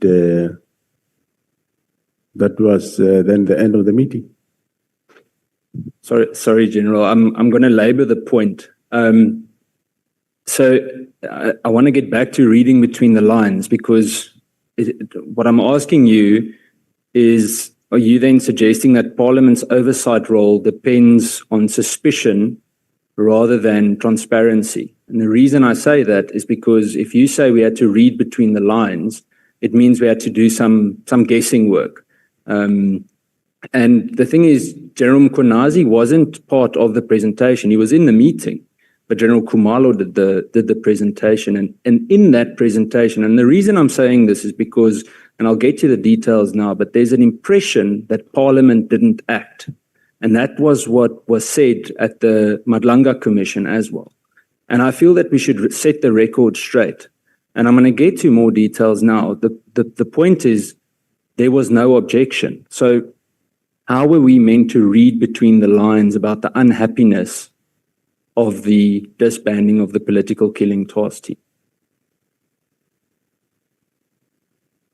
I'm not referring specifically to anything, but what I recall, Honorable Chair and honorable members, is we briefed the committee on the work of the team, and we did indicate that according to us, the team is doing well, it should continue. And thereafter, General Mkhwanazi came, he was part of our meeting, and he expressed also his side of the story in terms of the team. And I think then the minister did also allude that the team should be disbanded, and he agreed with the president, and that was the end. And the portfolio committee was I would presume they accepted that because there wasn't an objection by any of them. Well, come back to it again, General. There was no objection from the police. There was no objection from you, General Khumalo, or General Mkhwanazi. In fact, when General Mkhwanazi spoke at the end, he didn't object to the closing of the political killing task team. Not from what I see in the record. So, General, earlier you told the Honourable Breitenbach that you had learned your lesson and that next time you would come to the Portfolio Committee on Police and openly say if the Minister was interfering in your work, correct? No, through your Honourable Chair, I did say that, and I do accept that, yes, one learn a lesson. In future, one will approach things differently. But in this specific meeting, yes, I think what I remember, General Mkhwanazi explicitly did indicate his unhappiness on that. General, we'll have to then go and revisit the minutes on the presentation. So after saying about learning a lesson, General, what I want to say is that despite all of the concerns that we've heard since the 6th of July regarding the closing of the political killings task team, the concerns were raised by you after the 6th of July, General Mkhwanazi, and I'm guessing to a certain extent General Khumalo, although I haven't seen any kind of official document. You never came to the police committee to disclose those concerns, did you? No. I never came again. But in the meeting of the 5th of March, through your Honourable Chair, well, maybe we will have to go to the transcript. I haven't read it now, but I remember General Mkhwanazi, he did mention to it. He did allude to his unhappiness on the closure of the team. He did mention it. It's interesting, General. I again would have to go back to the transcript because for me reading the record, again back to the presentation on the political killing task team. I'm not referring to General Mkhwanazi now. I'm focusing on the bit about the presentation. No one reported any kind of objection to the closure. You didn't tell Parliament that the Minister was interfering, one, and no formal objection was placed on record. So there was no part of that entire 5th of March meeting. The impression that was created at the Madlanga Commission was that Parliament heard all these things and Parliament didn't act. That is explicitly, Major General Van Rooyen sitting behind you said Parliament failed and we wouldn't be sitting at the Madlanga Commission, meaning you, had Parliament acted. But I can tell you from the record that none of that was objected to Parliament. It wasn't said. It was explicitly not said. So in my opinion, and you could likely agree, the committee was kept in the dark. And Parliament cannot be blamed for decisions that were chosen not to disclose. Is that not correct? Thanks, Honourable Chair.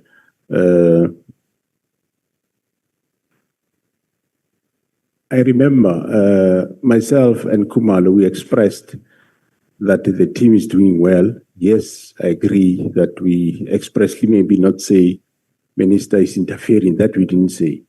But General Mkhwanazi did explicitly say it. Well, let's just say we'll go and check the records. I remember him saying that at some point that he will open a case, whoever come there to disband the team. I might not remember the exact ways, but he did express that. But General, you're answering for General Mkhwanazi. I want to know, do you agree with me that Parliament cannot be blamed for something that wasn't officially recorded in that presentation? That's yes. Well, yeah, there I will agree that it's not recorded in the presentation, yes. So thank you, General. So I want to go back to the comment of reading between the lines. When Parliament considers the South African Police Service's annual report next week, should we again read between the lines? And I don't see this as sarcastic at all. I'm asking that, can I believe when that presentation is made? I also laughed when I wrote it, so we can smile about it, General. But when I wrote that, my question comes as to the past year since we've been communicating through the committee. Did we have to always read between the lines, or are we getting a straight up indication of realities? Because my question, if so, what does that say about the credibility of SAP's reporting and the integrity of official performance information? Are you not conceding then that something is not completely reliable? I mean, if the presentation didn't say we received an unlawful or unconstitutional directive from the Minister of Police to close the political killing task team, and we object to that, Parliament, please help us resolve this. If it didn't say that, then I come back to how was I meant to read between the lines? No, thanks, Honorable Chair. I agree and admit in the presentation we did not put it, Honorable Chair. So, and the reports we give you correct, true reports. In that regard, we gave you what you requested with the political killing task team. Thank you, General. Quickly, I was scrolling now. What General Mkhwanazi did actually say, he didn't say he is discontent about the closing. He actually said it will continue in KZN as a by the way comment. So he indicated that just for clarity's sake. General, and I'm going to come back. I'm going to use the APP hearings that happened earlier this year in April. The Portfolio Committee on Police compelled SAPS to increase the detection rate target for murder specifically, which was initially set at only 10%. What informed such a low performance target for one of the most serious crimes in the country, and how do you justify this in light of SAPS's constitutional duty to ensure public safety and accountability? Thanks, Honorable Chair. Well, there was a lot of factors brought into consideration, the shortage in the detectives and so on. So as management, we did allude to that. And but of course, we went to revisit this, where the discussion was, we lost over, detectives were around 25,000, and we were around 16, 17. So hence the target was reduced that way. But we revisited the target, Honorable Chair, and because I said we giving detectives more personnel. Not all might have been trained, but a substantial number have underwent the college, and let's increase the target to, I can't remember the figures exactly where it is. So yes, that's why we ended up reviewing it. Thank you, General. General, I want to put it to you that, I hate saying that, it sounds like Harry now. Let me rather just say, I want to mention to you that the team, in my opinion, misled the Portfolio Committee on the 5th of March. And I'm going to share with you why, and why I believe it's factually correct. I mentioned Major General Van Rooyen